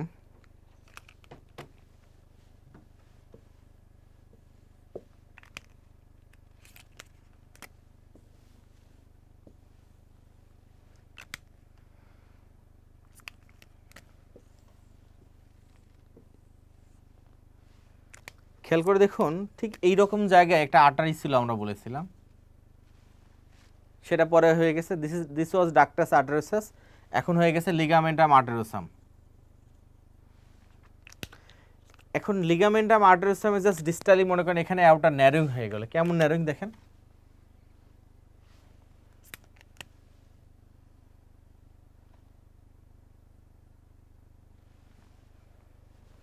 অ্যাওটা এরকম ন্যারোইং হয়ে গেছে। এখন আপনি বলেন এইরকম যদি ন্যারোইং হয় তাহলে ব্লাড সাপ্লাই কি ভালো হবে না হবে না? ব্লাড যেতে পারবে না। হার্ট পাম্প করবে কিন্তু ব্লাড যেতে পারবে না। কিন্তু বেশি ব্লাড কোথায় যাবে দেখেন, ঠিক এখান থেকে আর্চ অফ দ্য অ্যাওর্টা থেকে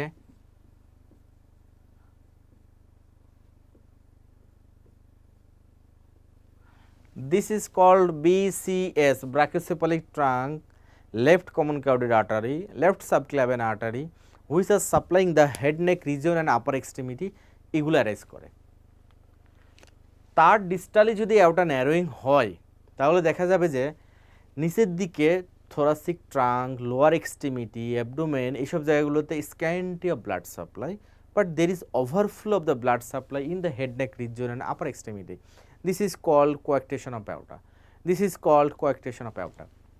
page number 73, patent ductus arteriosus, এবং তারপরে পৃষ্ঠায় 74 নম্বর পেজে দেখেন coarctation of aorta is infinitive star for FCPS part 1। রেসিডেন্সির জন্য এত দরকার নাই, এফসিপিএস পার্ট 1 এর জন্য it is infinitive star. Page number 73 and 74, এই দুটো তথ্য খুবই ইম্পর্টেন্ট, ডিটেলিং করে পড়তে হবে। বেইলিয়ান ল্যাবস থেকে আপনাদের দেওয়া হয়েছে, পারলে আরও পড়ে নেবেন। তাহলে কোয়াক্টেশন অফ অ্যাওটাই ব্লাড সাপ্লাই স্ক্যান্ডি হবে কোথায়? তাহলে গঙ্গা সেচ প্রকল্প সমস্যা হচ্ছে কোথায়?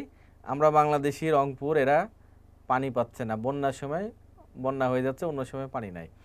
দেখো না কোয়াক্টেশন অফ অ্যাওটা কি হচ্ছে, এই যে খরা নেমে গেছে, আর্চ অফ দ্য অ্যাওটা ডিস্টালি নিচের দিকে ব্লাড সাপ্লাই নেয় আর উপরের দিকে ওভারফ্লো হয়ে যাচ্ছে, ঠিক আছে, এরকম একটা condition. So this topics is very important for your exam.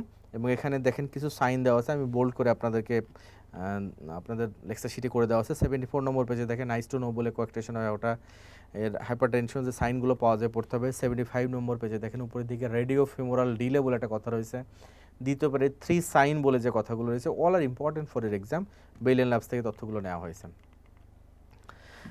এই ছিল আমাদের এই জায়গা থেকে পড়ার বিষয়গুলো। এরপরে দেখেন পেজ নম্বর 76-এ দেখেন 76 নম্বর পেজে ইন্টারনাল থোরাসিক আর্টারির নিচের দিকে ক্লিনিক্যাল কোরিলেশন, এগুলো যারা পার্ট 1 এর জন্য প্রস্তুতি নিচ্ছেন, মানে ভালো করে পড়তে চান, তারা এই জায়গাগুলোতে এমফেসিস বেশি দিবেন।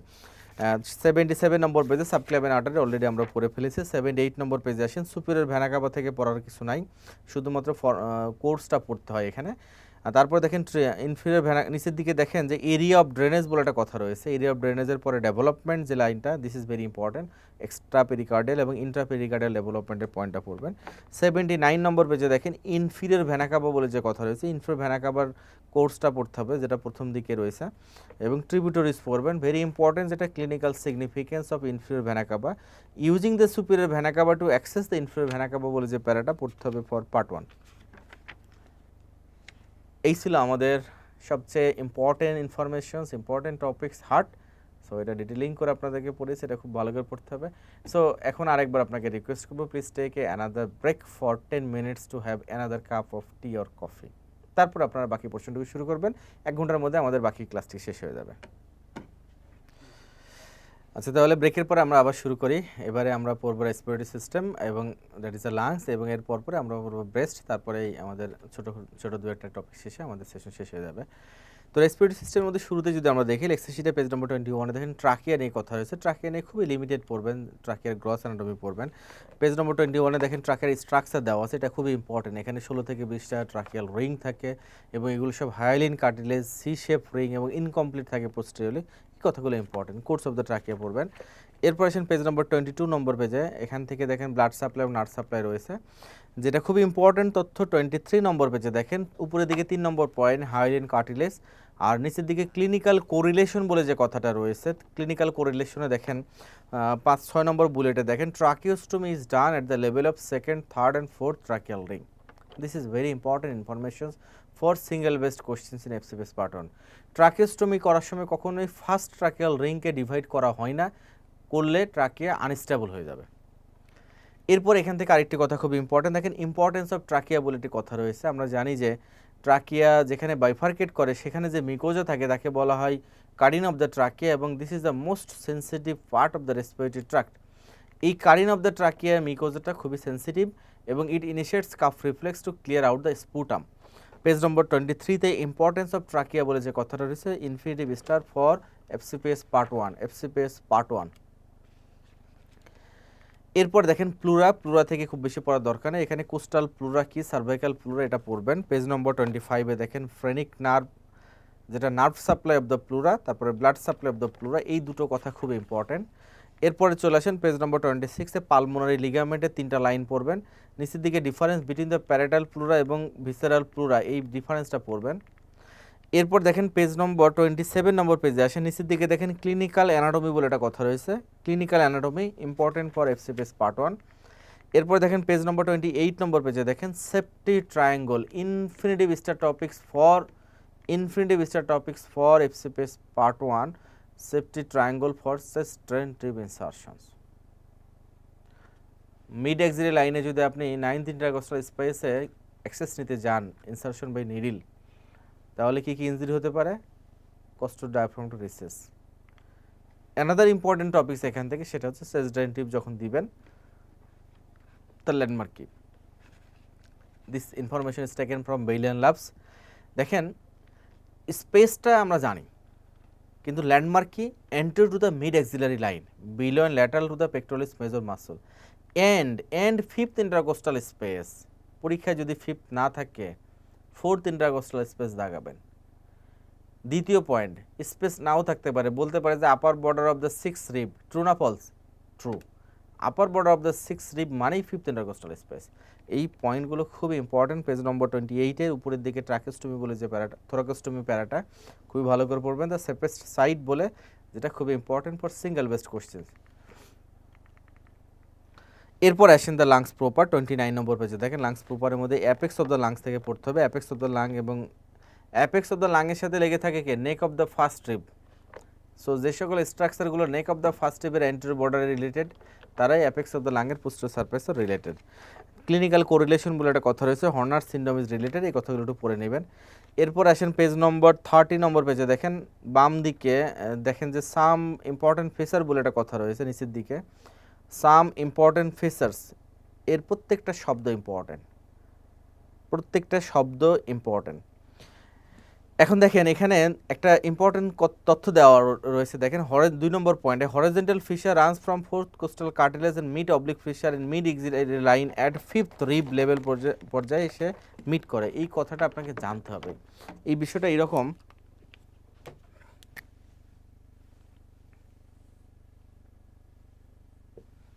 এটা যদি আমরা বলি রাইট লাং, রাইট লাংয়ের লোব আমরা কয়টা জানি? 3টা।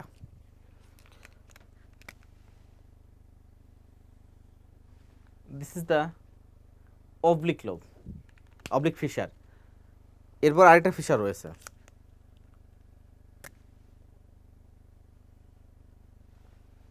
একটা ফিশার। তাহলে এখন হরিজন্টাল ফিশার, তাহলে পরীক্ষার জন্য ইম্পর্টেন্ট এই হরিজন্টাল ফিশার এবং অবলিক ফিশার দুজনে মিট করে কোন পয়েন্টে? মিট করে কোন পয়েন্টে? This point is important for your exam, এই পয়েন্টটা। তাহলে এই পয়েন্টটা হচ্ছে কোন লেভেলে থাকে? মিড এক্সিলারি লাইনে থাকে অ্যান্ড 5th রিব বরাবর থাকে।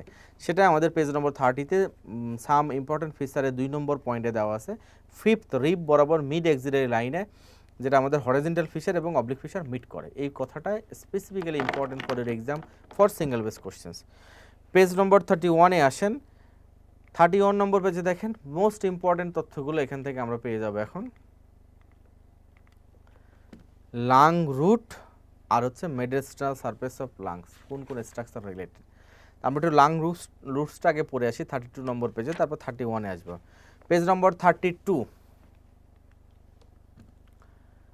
এই যে রুট অফ দ্য লাংসে কোন কোন স্ট্রাকচার যায় আসে অনেকবার মুখস্থ করেছেন, সিরিয়ালি মুখস্থ করেছেন।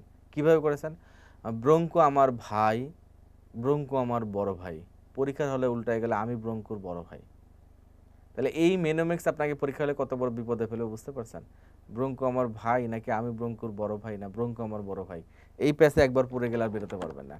তাহলে সহজভাবে মনে রাখবেন, যেভাবে মনে রাখলে আপনার দীর্ঘদিন মনে থাকবে। সেটা কি?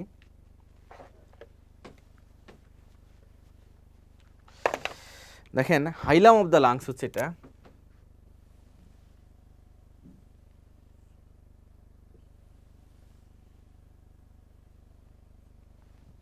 This is the hilum of the lung. Right লাংয়ে লোব 3টা, লেফট লাংয়ে লোব 2টা, তার মানে there is some difference between this two hilums. কারণ দুইটার ক্ষেত্রে তো ডিফারেন্স আছে। তাহলে প্রথম কথা যদি বলি, লাংসে যে জিনিসটা ছাড়া লাংসের কোনো দামই নাই, সেটা হচ্ছে ব্রঙ্কাস, যার মাধ্যমে অক্সিজেন যাতায়াত করবে। সো একটা ব্রঙ্কাস থাকবে মাঝখানে, দুই লাংসেই থাকবে ব্রঙ্কাস। ব্রঙ্কাসের জন্য ধরুন বি, এই সেই ব্রঙ্কুর বড় ভাই বি, একটা আর্টারি থাকবে না, আর্টারি না হলে তো অক্সিজেনেশন হবে না, আর্টারি না হলে তো সার্ভাইভ করতে পারবে না। So there is a. তাহলে ব্রঙ্কাস থাকবে সবার মাঝখানে, সেন্টারে ব্রঙ্কাস মেইন জিনিস, উপরে একটা আর্টারি, একটা ভেন দরকার না, ইয়েস ভেন আছে, there is a V, that is called V. Right and left দুই সাইডেই একই।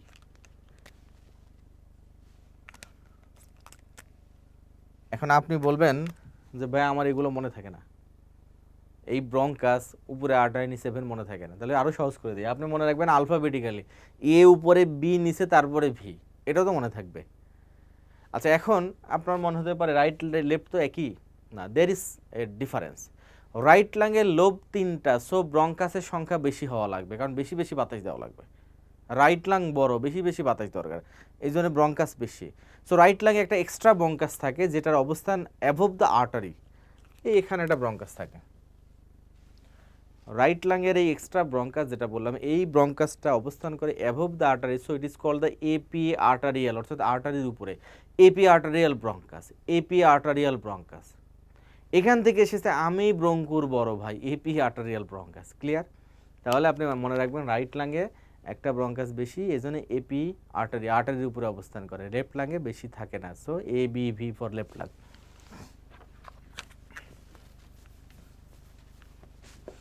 এখন দেখেন আপনি পেজ নম্বর 32 নম্বর পেজে দেখেন রুট অফ দ্য লাংসে কোন কোন স্ট্রাকচার যায় আসে, দিস ইজ ইম্পর্টেন্ট। তারপরে অ্যারেঞ্জমেন্ট বলে যে কথা রয়েছে, এ বি ভি যেটা আমি বললাম, এই কথাগুলোই মূলত এখানে আলোচনা করা আছে।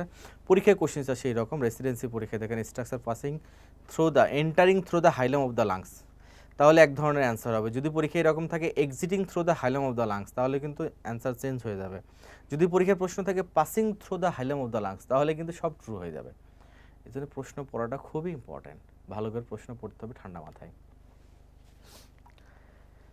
এরপর দেখেন যে কথাটা আমরা রেখে এসেছি 31 নম্বর পেজে, সেই ফার্স্ট ইয়ারে ড্রয়িং অ্যান্ড লেভেলিং করেছিলেন কি দিয়ে জানেন? রাইট লাং, লেফট লাং, মেডিস্টাইনাল সারফেসে কার কার ইমপ্রেশনস, অনেকবার পড়ছেন, ড্রয়িং করছেন, কিচ্ছু মনে নাই। কেন মনে নাই? কারণ তখন যা করছেন না বুঝে করছেন। এখন যা বলবো প্রত্যেকটা শব্দ মনে থাকবে, কারণ ইউ আর ম্যাচিউর এনাফ। আচ্ছা ফার্স্ট ইয়ার আপনি মুখস্থ করেছিলেন যে right phrenic nerve has impression on the right lung mediastinal surface, left phrenic nerve has impression on the mediastinal surface of left lung. এটা কি মুখস্থ করার জিনিস? রাইটটা রাইটে হবে, লেফটটা লেফটে হবে, এটা তো মুখস্থ করার জিনিস, এটাও মুখস্থ করছে। আচ্ছা ফার্স্ট ইয়ারে আপনি মুখস্থ করেছিলেন যে descending thoracic aorta has impression on the left lung এবং superior vena cava has impression on the right lung mediastinal surface. এখন আপনার এটা মুখস্থ করা লাগবে না, কারণ কি জানেন, এখন আপনি জানেন যে ডিসেন্ডিং থোরাসিক অ্যাওর্টা থাকেই লেফট সাইডে, কারণ আর্টারিয়াল সিস্টেম লেফট সাইডে থাকে আর ভেনাস সিস্টেম রাইট সাইডে থাকে। তাহলে এখন যদি আপনাকে বলে দিই যার যার তার তার যে যে সাইডে সেই সেদিকে ইমপ্রেশন দেবে, তাহলে superior vena cava gives impression to the right, arch of the outer descending thoracic aorta gives to the left. এখন আপনাকে যদি আমি প্রশ্ন করি azygos vein gives impression to which lungs mediastinal surface, কি বলবেন? অবশ্যই রাইট, কারণ রাইট সাইডে থেকে অ্যাজাইগাস ভেন। এখন যদি আপনাকে আমি প্রশ্ন করি যে ট্রাকিয়া অ্যান্ড ইসোফেগাস এগুলো তো সিঙ্গেল স্ট্রাকচার, তাহলে এরা কোন লাংসের মেডিস্টাইনাল সারফেসে ইমপ্রেশন দেয়? তাহলে আপনার অ্যান্সার হচ্ছে trachea and oesophagus is single structure and midline structure, so this gives impression to both lungs mediastinal surface, so this is the answer. তাহলে দেখেন এই যে, তাহলে only the esophagus and trachea, these are the single structure midline structure, so এরা gives impression to the mediastinal surface of both lungs, বাদ বাকি যার যার তার তার। রাইট সাইডের ভ্যাগাস নার্ভ রাইটে, লেফট সাইডের ভ্যাগাস নার্ভ লেফটে, অ্যাজাগাস ভেন থাকে রাইটে, সুপিরিয়র ইনফিরিয়র ভেনা কাভা থাকে রাইটে, pulmonary trunk, arch of the outer এগুলো থাকে লেফটে, ডিসেন্ডিং থোরাসিক আউটার থাকে লেফটে, সো যার যার তার তার। এখন কিন্তু আপনার কাছে এটা মুখস্থ করার কোনো ব্যাপারই না। Page number 33, difference between right and left lung. ভূমিদস্যু দেখছেন না, একটা বিল্ডিং তুলে আশপাশে সব বিল্ডিংগুলোকে সে খেয়ে, জমিগুলো খেয়ে ফেলে, খেয়ে আরও বিল্ডিং তুলতেই থাকে।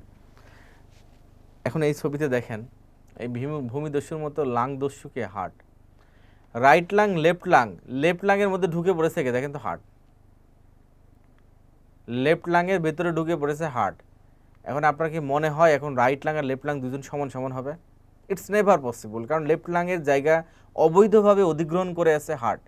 So left lung is smaller than the right lung, left lung has lower lobe than the right lung, left lung has low weight than the right lung.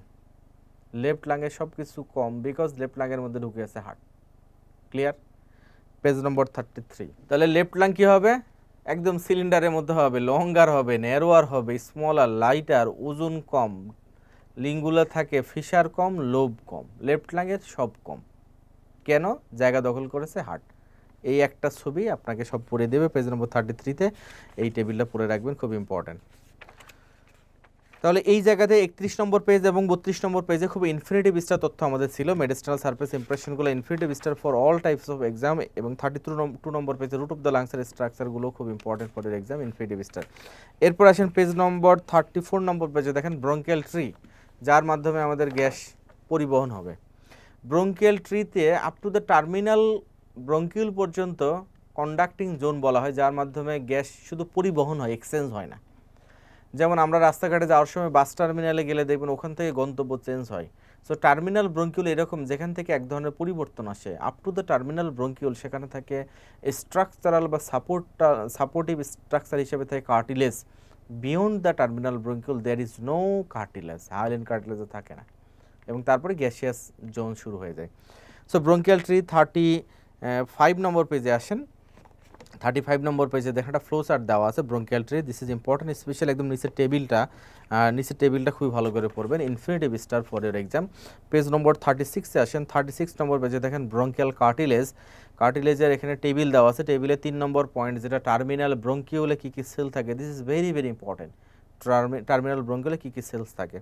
36 নম্বর পেজের নিচের দিকে দেখেন সেলস অফ দ্য এলভিউলাই বলে একটা কথা রয়েছে, cells of the alveoli, this is very important. Type 1 cell, type 2 cell, তাদের function পড়তে হবে। তারও নিচের দিকে একটা প্যারা দেওয়া রয়েছে, ক্লারা সেল, ক্লাব সেল ইত্যাদি, এই কথাগুলো পড়বেন। গ্রেজ অ্যানাটমি থেকে তথ্যগুলো দিয়েছি, পরীক্ষায় আসে। এবং আরেকটা কথা আপনাদের বলে দিই, এই জায়গার প্রশ্ন অনেক সময় হয় কি, ফিজিওলজি রেসপিরেটরি সিস্টেমের সাথে কিছু মিক্সিং হয়ে আসে। দেখা যাচ্ছে ফিজিওলজির দুটো স্ট্রিম দিল এবং অ্যানাটমির এই অ্যালভিউলাস টাইপ 1 টাইপ 2 সেল থেকে দুটো স্ট্রিম দিল, এইভাবে মিক্সিং হয়ে আসে। 37 নম্বর পেজে আসেন, broncho pulmonary segment. This is very important for your exam, এবং you must have to understand some specific conditions. দেখেন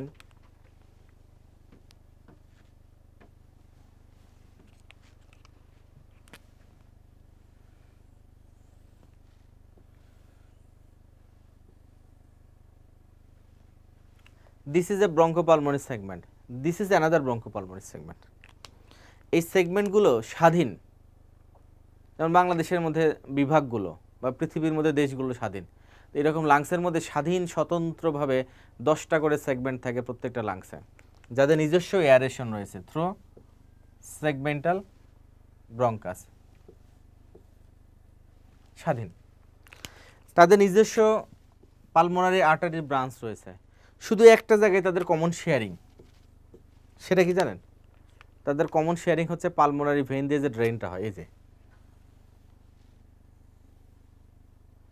এইটা তাদের কমন শেয়ারিং, তার মানে এভাবে ড্রেন করবে দিক দিয়ে,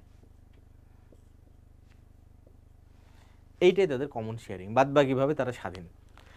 এখন এই ব্রঙ্কোপালমোনারি সেগমেন্টগুলো কেন ইম্পর্টেন্ট ফর এর এক্সাম? ব্রঙ্কোপালমোনারি সেগমেন্টগুলো একটা ব্যারিয়ার তৈরি করে। কোনো একটা ইনফেকশন যদি এখানে হয়, ধরুন এখানে একটা ইনফেকশন হয়েছে, এই ইনফেকশনটা নর্মালি অন্য কোনো সেগমেন্টের মধ্যে যেতে পারবে না, একটা ব্যারিয়ার মতো এই সেগমেন্ট এর মধ্যে রেস্ট্রিক্টেড থাকবে। তবে ক্যান্সার এবং টিউবারকুলোসিস ডোন্ট ওবে এনি রুলস, তারা কোনো নিয়ম মানে না। ক্যান্সার এবং টিউবারকুলোসিস যদি হয়ে যায়, তারা পুরো লাংস জুড়ে ঘুরে বেড়াতে পারে, তাদের কোনো রেস্ট্রিকশন নাই, তারা মানে না। এই ব্রঙ্কোপালমোনারি সেগমেন্টগুলোর সুবিধা হচ্ছে, আপনি যখন ব্রঙ্কোস্কোপি করতে যাবেন, they will guide you for bronchoscopy. আপনি যখন লাংসের সার্জারি করতে যাবেন, তখন আপনি কোন প্লেনে ডিসেকশন করবেন, এই ব্রঙ্কোপালমোনারি সেগমেন্টগুলো দেখে বুঝতে পারবেন। সো আপনি যখন অপারেশন করবেন, আপনি এই প্লেন দিয়ে ঢুকবেন, এই প্লেন দিয়ে এইভাবে, তখন দেখবেন যে ইনজুরি কম হচ্ছে। আপনি সেগমেন্টেক্টমি করতে পারবেন, লোবেক্টমি করতে পারবেন, এই নলেজগুলো যাতে ভালো থাকে। So this knowledge R very important. এবং লাস্ট ওয়ান যেটা খুব ইম্পর্টেন্ট কথা, ইনফেকশন কোথায় বেশি হয়।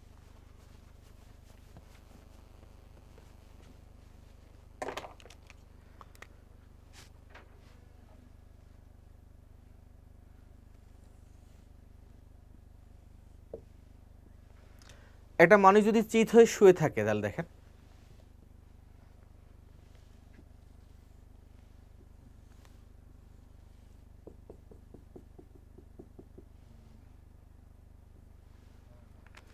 এই ভদ্রলোক চিত হয়ে শুয়ে আছে, this is the trachea, this is the bronchus. তাহলে চিত হয়ে শুয়ে থাকলে আমরা জানি যে right bronchus is more wider and vertical, যার কারণে যে কোনো ফরেন বডি বা কোনো কিছু অ্যাসপিরেশন হলে দ্রুত চলে আসবে রাইট ব্রঙ্কাস, রাইট লাংসে আসা সহজ, কারণ রাইট লাংস এই ব্রঙ্কাইটা অনেক ভার্টিক্যাল এবং ওয়াইডার। যদি আপনার অ্যাসপিরেশন হয় অ্যানেস্থেসিয়া থেকে রিকভারির সময়, তাহলে অ্যাসপিরেশন হলে প্রথমে কোথায় আসবে, রাইট লাংসের মধ্যে ঢুকে পড়বে। এখন রাইট লাংসের মধ্যে ঢুকলেও কোন লোবে সবচেয়ে বেশি পরিমাণে ইনফেকশন হয় বা অ্যাসপিরেশন হয়, দেখেন রাইট লাংসে দিস ইজ দ্য,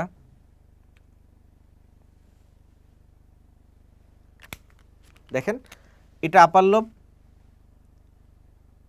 তারপরে middle lobe, this is the posterior lobe of the right lung and this is the apical zone of the posterior lobe of the right lung.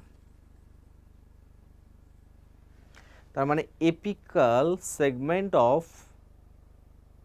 lower lobe of the right lung, apical segment of lower lobe of the right lung, this is the most dependent part of a patient, of a person in supine position, এবং এই জায়গাতে সবচেয়ে বেশি infection হয় এবং এই জায়গাতে সবচেয়ে বেশি অ্যাসপিরেশন নিউমোনিয়া হয়, অ্যাসপিরেশন নিউমোনিয়া হয়। এখন আপনি যদি দেখেন পেজ নম্বর 37 নম্বর পেজে দেখেন, তাহলে এখন এই ছবিটা একটু দেখেন, this is the bronchopulmonary segment, এই একটা সেগমেন্ট, এই একটা সেগমেন্ট, আলাদা আলাদা সব সেগমেন্ট।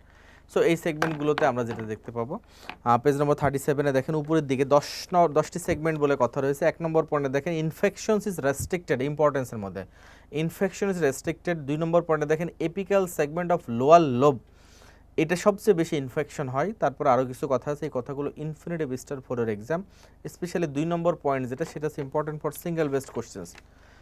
এরপরে পেজে চলে আসেন, আমরা এখান থেকে একটা জায়গায় একটু কনসেপশন ক্লিয়ার করার জন্য আমরা একটু ক্লিনিক্যাল পোর্শনে আসবো, পেজ নম্বর 42-তে আবার আমরা ফিরে আসবো 39 নম্বর পেজে।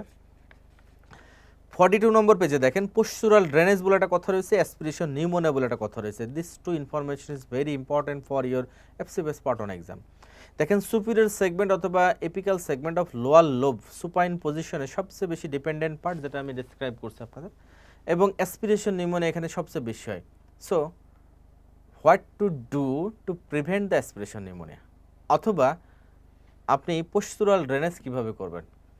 তাহলে একটা মানুষকে যদি আপনি ডান দিকে কাত করে শোয়ায় রাখেন, এমনিতেই যে ঘটনাটা ঘটে দেখেন,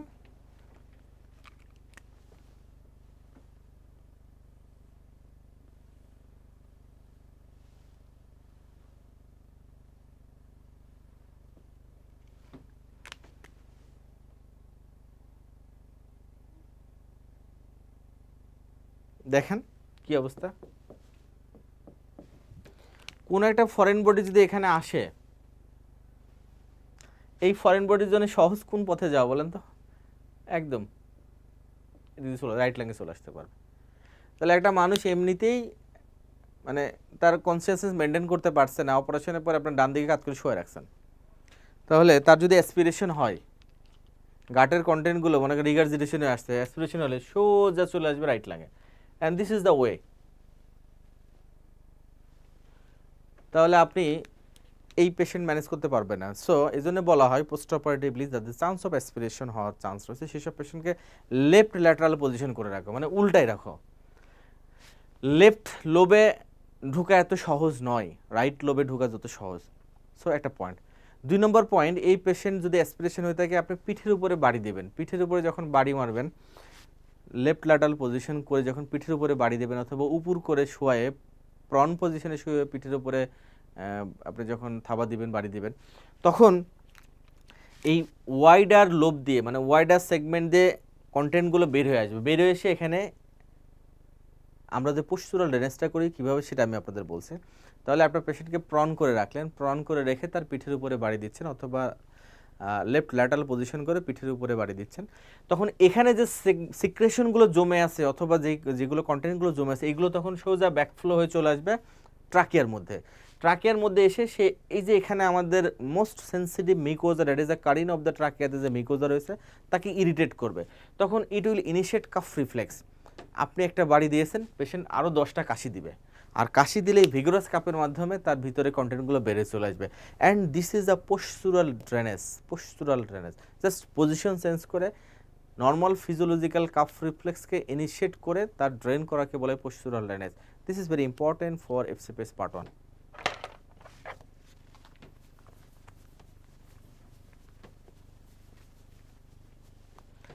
এফসিপিএস পার্ট 1-এর সিঙ্গেল বেস্ট আসবে কীভাবে জানেন?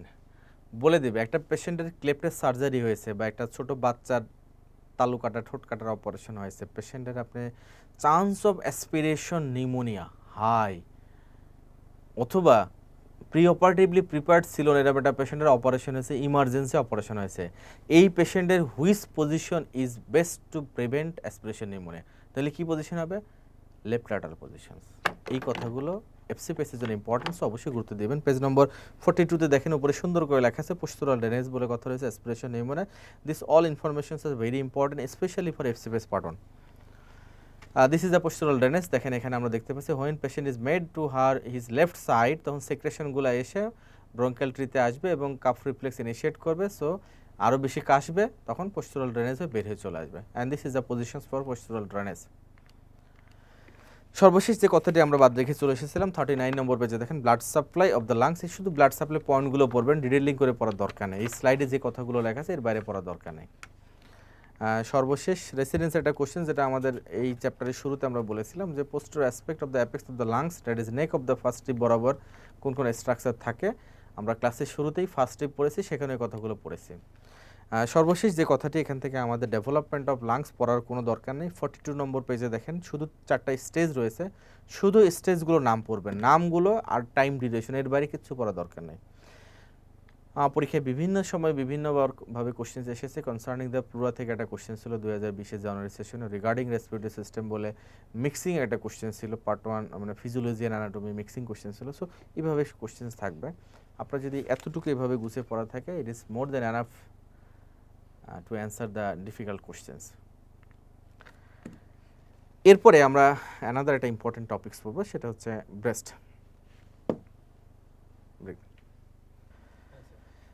আচ্ছা, এরপরে লেকচার শিটে পেজ নম্বর 90 দেখেন ব্রেস্ট নিয়ে কথা রয়েছে, এবং এফসিপিএস পার্ট 1 পরীক্ষায় শুধু এই ব্রেস্ট থেকে ফুল স্টেমের কোশ্চেন্স পাবে, এবং শুধু একটা পেপারে না, পেপার 1-এ পাবেন, পেপার 3-র মধ্যে পাবেন।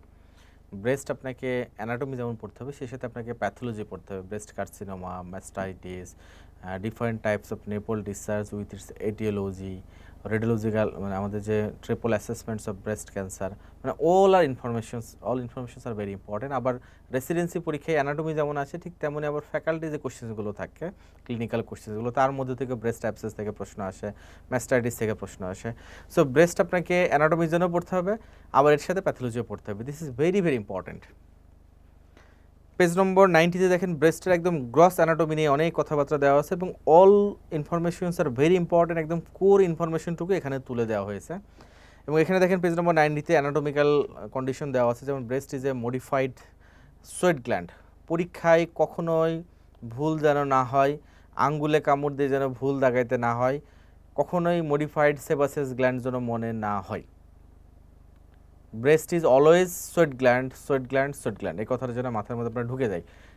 কিচ্ছু মনে না থাকলে এতটুকু মনে রাখবেন, সোয়েট গ্ল্যান্ডে থাকে পানি, আর সেবাসিয়াস গ্ল্যান্ডে থাকে সেবাম, মানে বজ্র পদার্থ আটকে গেলে হয় sebaceous cyst.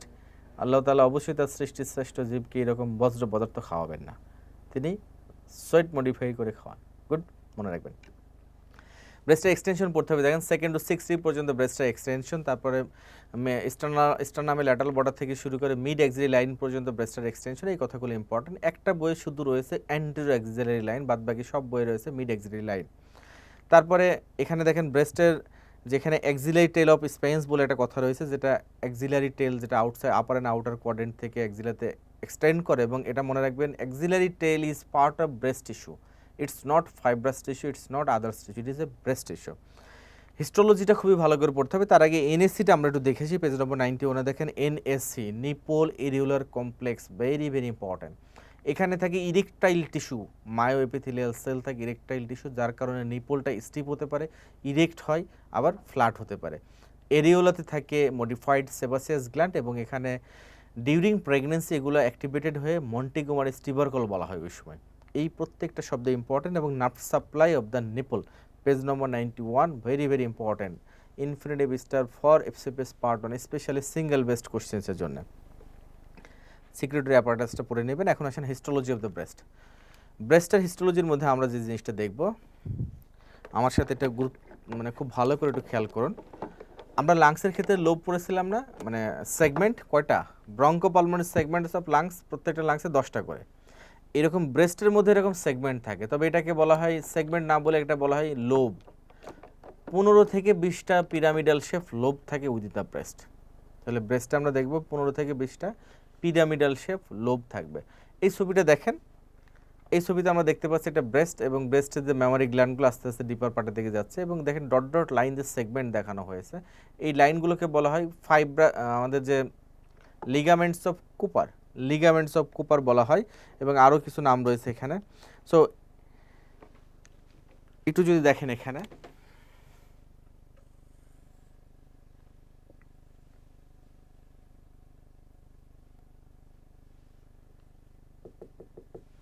this is the breast and this is the deep pectoral fascia. দেখেন এগুলো হচ্ছে সাসপেন্সরি লিগামেন্ট অথবা লিগামেন্টস অফ কুপার। এই লিগামেন্টগুলোর মাধ্যমে স্কিনের সাথে ডিপ ফাশার সাথে ব্রেস্টের কমিউনিকেশন হয় বা কানেকশন থাকে, এবং এই নিপল এবং তার চারপাশে যে zone, this is NAC, this is very important part of the breast. এখন আমরা দেখব হিস্টোলজি অফ দ্য ব্রেস্ট।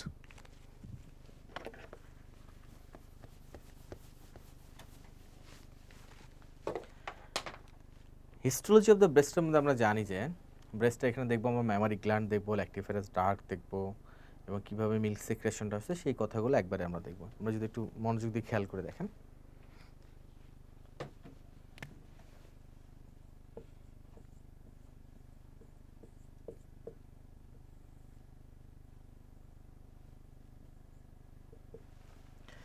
এইগুলো হচ্ছে ম্যামারি গ্ল্যান্ড বা অ্যালভিউলাস। এই অ্যালভিউলাস থেকে দেখেন ডাক্টের মাধ্যমে, this is the lactiferous duct, যেখানে এসে মিল্ক এই লাইন দিয়ে আসে।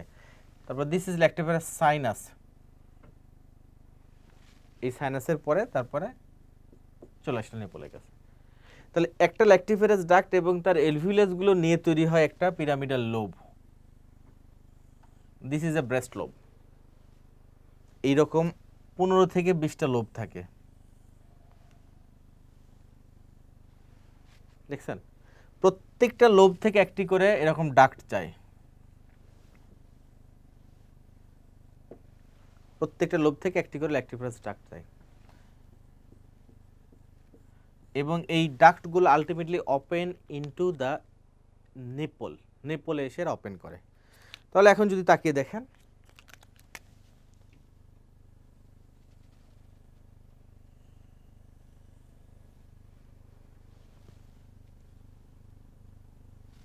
basically this is a breast, this is a lobe, this is a lobe, this is a lobe, এরকম টোটাল 15 থেকে 20টা লোব থাকবে। প্রত্যেকটা লোব থেকে একটি করে ল্যাক্টিফেরাস ডাক্ট আসবে, যার মাধ্যমে মিল্ক আসবে, আলটিমেটলি এনএসিতে সিক্রেশন হবে। এখন এই লোবের সাথে প্যাথোলজির অনেক সম্পর্ক রয়েছে। দেখেন এই যে লাইনিং এপিথেলিয়াম বললাম ল্যাক্টিফেরাস ডাক্ট, এই লাইনিং এপিথেলিয়াম হচ্ছে স্ট্র্যাটিফাইড স্কোমাস এপিথেলিয়াম।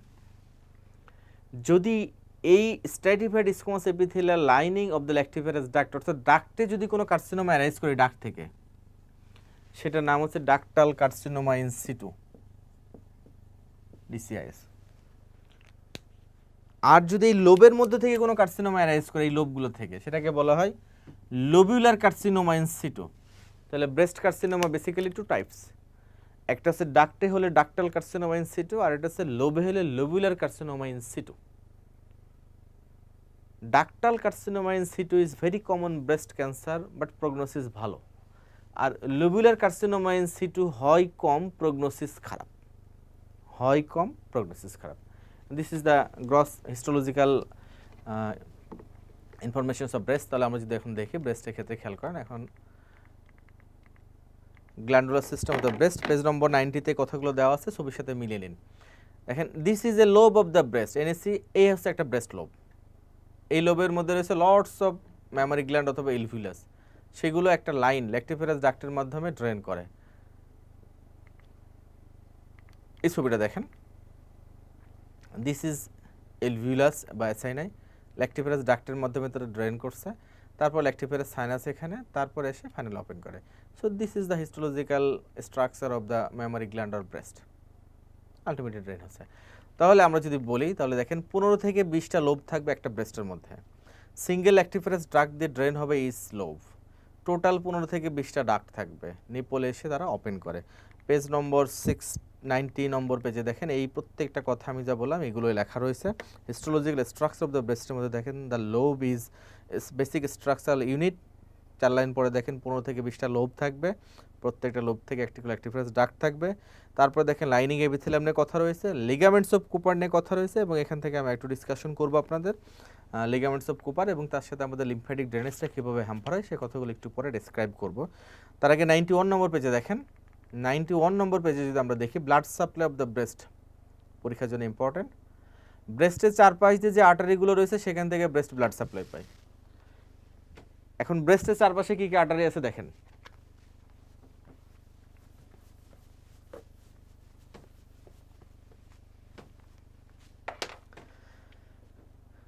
উপর দিয়ে যাচ্ছে, ব্রেস্টের উপর দিয়ে যায় কি অ্যাক্সিলারি আর্টারি, তার ব্রাঞ্চ থেকে ব্রেস্ট ব্লাড সাপ্লাই পাবে। ব্রেস্টের মিডিয়াল দিয়ে যায় কে ইন্টারনাল মেমোরি আর্টারি অথবা ইন্টারনাল থোরাসিক আর্টারি, তার পারফোরেটিং ব্রাঞ্চ থেকে ব্রেস্ট ব্লাড সাপ্লাই পাবে। ব্রেস্টের পিছন দিয়ে আসছে কে পোস্টো ইন্টারকোস্টাল আর্টারি থেকে ব্লাড সাপ্লাই পাবে।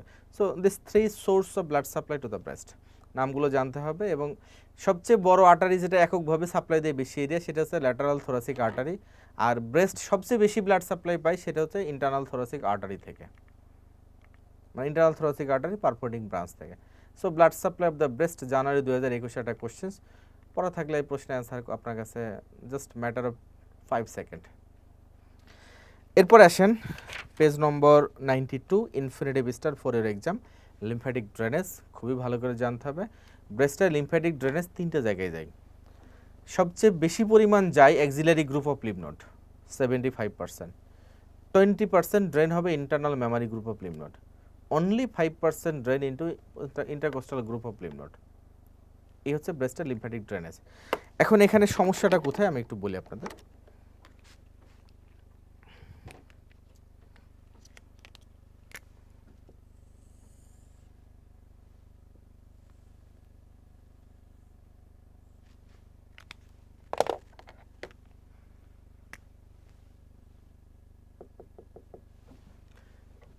এটা হচ্ছে ব্রেস্ট, নিচে ডিপ ফাসা, আমরা বলেছিলাম this R suspensory ligament.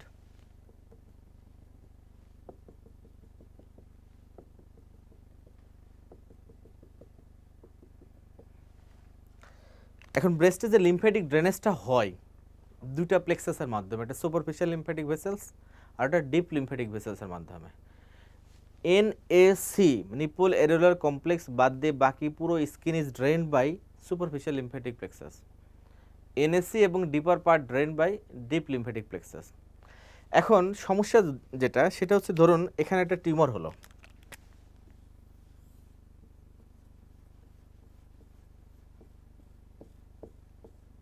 there is a growth in the breast,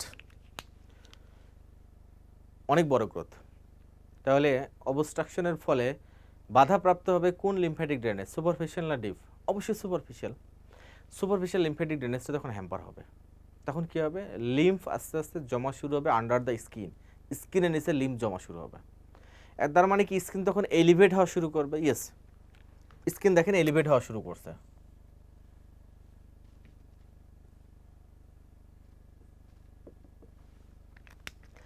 because স্কিনের নিচে এখন লিম্ফ জমে আছে।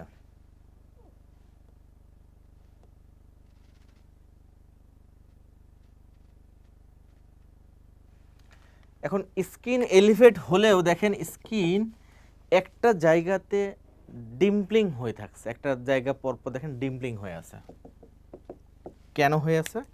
সাসপেন্সরি লিগামেন্ট বা লিগামেন্টস অফ কুপার যেই জায়গায় স্কিনের সাথে লেগে আছে এবং ডিপ ফাসার সাথে লেগে আছে, ঠিক এই স্কিনের এই পয়েন্টটা টান খেয়ে থাকে, কারণ ও তো ডিপ ফাসার সাথে অ্যাটাচড হয়ে আছে, সংযোগ তার, সে তো আর ছুটে যেতে পারে না, সে আর এলিভেটেড হতে পারে না।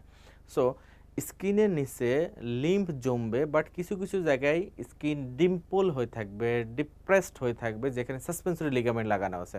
তার মানে স্কিনটা দেখতে এখন কেমন? উঁচু নিচু, উঁচু নিচু। This is looks like the orange, অর্থাৎ মালটার যে খোসা, পাকা কমলার যে খোসা, এটা ছাড়ানোর পরে দেখবে যে ওখানে ডিম্পলিং থেকে উঁচু নিচু উঁচু নিচু, এই অ্যাপিয়ারেন্সটাকে বলা হচ্ছে peau d'orange, and it is a diagnostic findings বা characteristics findings for breast carcinoma with lymphatic obstructions. তাহলে কোনো একটা গ্রোথ দিয়ে আটকানো থাকলে, লিম্ফ আসতে না পারলে এরকম জমা শুরু করবে, কিন্তু জমলেও একটা জায়গায় টান খেয়ে ওই জায়গায় উঁচু হতে পারবে না, সেই যেখানে সাসপেন্সরি লিগামেন্টে আটকানো রয়েছে। এখন যদি আমরা এই ছবিটা দেখি, সো লিম্ফ্যাটিক ড্রেনেজটা আমরা জানি এইভাবে লিম্ফ্যাটিক ড্রেন হচ্ছে। যদি এটা হ্যাম্পার হয়, সো দ্য অরেঞ্জ অ্যাপিয়ারেন্স তৈরি হবে because of dimpling at the point of suspensory ligament attachment। Page number 93 number পেজে আসেন। তাহলে 92 নম্বর পেজে আমরা কি পড়লাম? লিম্ফ্যাটিক্স ড্রেনেজের মধ্যে দেখেন ছবির নিচে দেওয়া আছে 75%, 20%, 5%। 93 নম্বর পেজে দেখেন লিম্ফ্যাটিক ভেসেলের মধ্যে superficial and deep lymphatic vessels নিয়ে কথা রয়েছে। নিচের দিকে দেখেন যে applied anatomy infinitive star for FCPS part 1 exam specially for single best questions. 1 নম্বর পয়েন্টে দেখেন পদা অরেঞ্জ কেন হবে জানেন এখন। 2 নম্বর পয়েন্ট পড়েন। 3 নম্বর পয়েন্ট ক্রুকেনবার্গ টিউমার, একটু পরে আমরা দেখাবো। এবং তারপরের প্যারাতে দেখেন ডিউরিং ম্যাস্টেকটমি বলে একটা কথা রয়েছে, ম্যাস্টেকটমিতে কি হবে।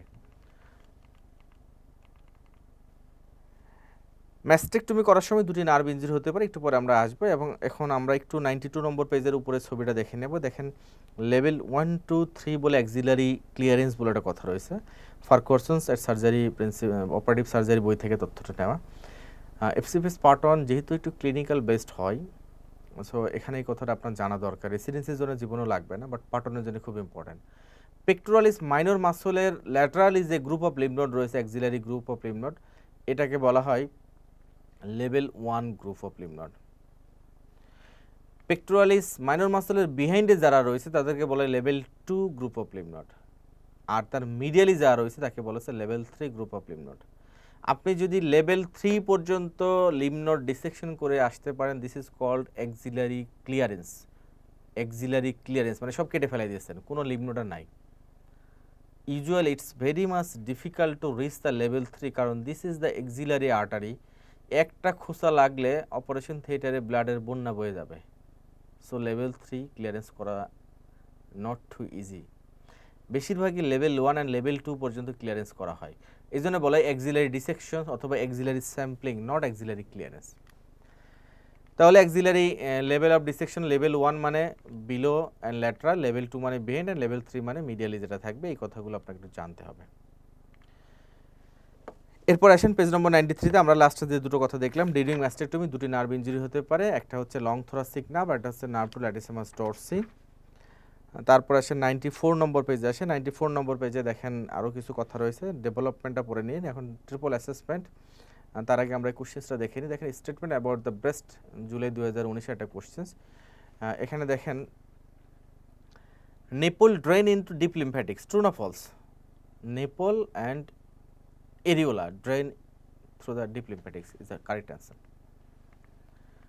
This is the T4. This যেমন আম্বিলিকাসের ক্ষেত্রে আমরা কি পড়ি, ডার্মাটম কত?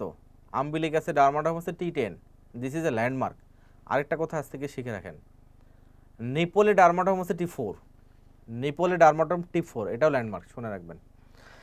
সর্বশেষ প্রান্তে আমরা এখানে চলে এসেছি। দেখেন ব্রেস্ট কার্সিনোমা 94 নম্বর পেজে। ব্রেস্ট কার্সিনোমা অ্যাসেসমেন্টের জন্য 3টা পদ্ধতি রয়েছে, যাকে বলে ট্রিপল অ্যাসেসমেন্ট, এটা জানতে হবে। ব্রেস্ট কার্সিনোমা আমাদের বেলিয়ান ল্যাবস থেকে পড়তে হবে। ট্রিপল অ্যাসেসমেন্টের মধ্যে আমরা ক্লিনিক্যাল হিস্ট্রি অ্যান্ড এক্সামিনেশনস, ইমেজিংয়ের মধ্যে আলট্রাসোনোগ্রাফি, ম্যামোগ্রাফি করি, প্যাথোলজির মধ্যে এফএনএস অ্যান্ড ট্রু কাট, এই কথাগুলো জানতে হবে। এবং ম্যামোগ্রাফির মধ্যে একটা ইম্পর্টেন্ট কথা রয়েছে, সাধারণত আমরা হার্ট টিস্যু দেখার জন্য এক্স রে করি, but mammography is a X ray যেটা সফট টিস্যুর উপর করা হয়। It is a low voltage high average X ray. তাহলে সফট টিস্যুতে এক্স রে করলে সুবিধা কি আর অসুবিধা কি? সফট টিস্যুতে লো রেডিয়েশন এক্স রে করা হচ্ছে, সো সুবিধা হচ্ছে এক্স রে রেডিয়েশন খুবই কম। আর অসুবিধা তো অবশ্যই সফট টিস্যুতে তো স্ট্রাকচার খুঁজে পাওয়া যাবে না, তাহলে আমরা কিন্তু আসলে খুঁজি কি হার্ড টিস্যুই খুঁজি। সফট টিস্যুর মধ্যে এনি হার্ড টিস্যু আমরা জানি যে কোনো কার্সিনোমাতে মাইক্রো ক্যালসিফিকেশন হয়, কারণ কার্সিনোমাতে ক্যালসিফিকেশন হয়। এই মাইক্রো ক্যালসিফিকেশন হলে দেখতে স্টোনের মতো মনে হবে। So this is a mammogram of breast showing there is a micro calcification which can be detected by the mammography. এই জন্য ম্যামোগ্রাফি করলে আপনি micro calcification within the ductal system যদি পান, তাহলে আপনি বুঝবেন there is a important sign for breast malignancy। তাহলে পেজ নম্বর 94-এ দেখেন ম্যামোগ্রাফি সম্পর্কে এই কথাগুলো পড়বেন, বেরিয়ে ল্যাবসে আরও বিস্তারিত আছে, পড়তে হবে। এবং সর্বশেষ একটি কথা যেটা আমরা ক্লিনিক্যাল ইম্পর্টেন্সের মধ্যে ছিলাম, ব্রেস্টের 93 নম্বর পেজে এই ছবিটা দেখেন, ক্রুকেনবার্গ টিউমার, যেটা আমাদের ব্রেস্ট টিউমার যদি ওভারিতে মেটাস্টাসিস হয় সেটাকে আমরা বলি ক্রুকেনবার্গ টিউমার। এবং দেখেন যদি ব্রেস্ট টিউমারটা হয় specially lower and medial quadrant, তাহলে ওখান থেকে খুব দ্রুত তারা স্প্রেড করতে পারে সাবপেরিটোনাল লিম্ফ প্লেক্সাস, সেখান থেকে তারা স্প্রেড করে ওভারিতে আসতে পারে। And this is the Krukenberg tumour. It is important for single best questions. Breast carcinoma থেকে ওভারিতে মেটাস্টাসিস হলে সেটা হচ্ছে ক্রুকেনবার্গ টিউমার। তাহলে বলতে পারে যে ইন্ট্রা অ্যাবডোমিনাল কোন অর্গানে মেটাস্টাসিস হতে পারে ব্রেস্ট কার্সিনোমা, তাহলে ওভারিতে হতে পারে, বা ক্রুকেনবার্গ টিউমারে কোন অর্গান বা কোন ভিসেরা অ্যাফেক্টেড হয়, তাহলে সেটা ওভারি।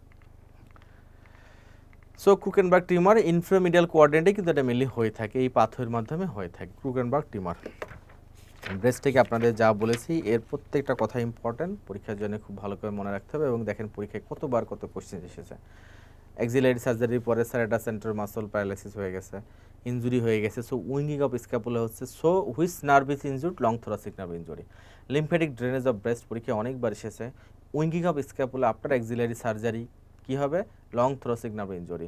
রিগার্ডিং ব্রেস্ট দিয়ে অনেক কোশ্চেন অনেকবার ছিল, সিএ ব্রেস্ট থেকে কোশ্চেন ছিল, সো অসংখ্যবার পরীক্ষায় কোশ্চেন এসেছে, আপনাকে এই টপিকস পড়তে হবে। আমরা আমাদের সেশনে প্রায় শেষ প্রান্তে চলে এসেছি। ছোট্ট 2-3টা টপিকস রয়েছে, বিচ্ছিন্ন টপিকস, এগুলো হলে আমাদের সেশন শেষ হবে। 84 নম্বর পেজে একটু চলে আসেন। 84 নম্বর page, thoracic duct very important for FCPS part 1, very important for FCPS part 1 এবং রেসিডেন্সির জন্য ইম্পর্টেন্ট। এই ভদ্রলোকটাকে দেখেন তো,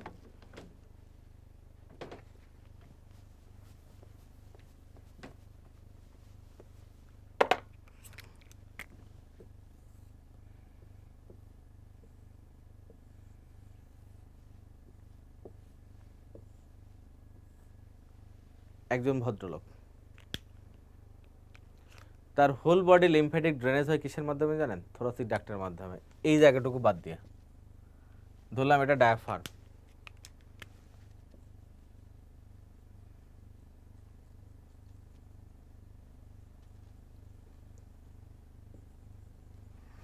এই যেটুকু আঁকা আঁকি করলাম এই জায়গাটুকু ড্রেন হবে রাইট লিম্ফ্যাটিক ডাক্টের মাধ্যমে, অ্যাবভ দ্য ডায়াফ্রাম রাইট সাইডের part of body and head neck upper extremity, এগুলো ড্রেন হবে রাইট লিম্ফ্যাটিক ডাক্টের মাধ্যমে। বাদ বাকি সমস্ত বডি ড্রেন হবে থোরাসিক ডাক্টের মাধ্যমে।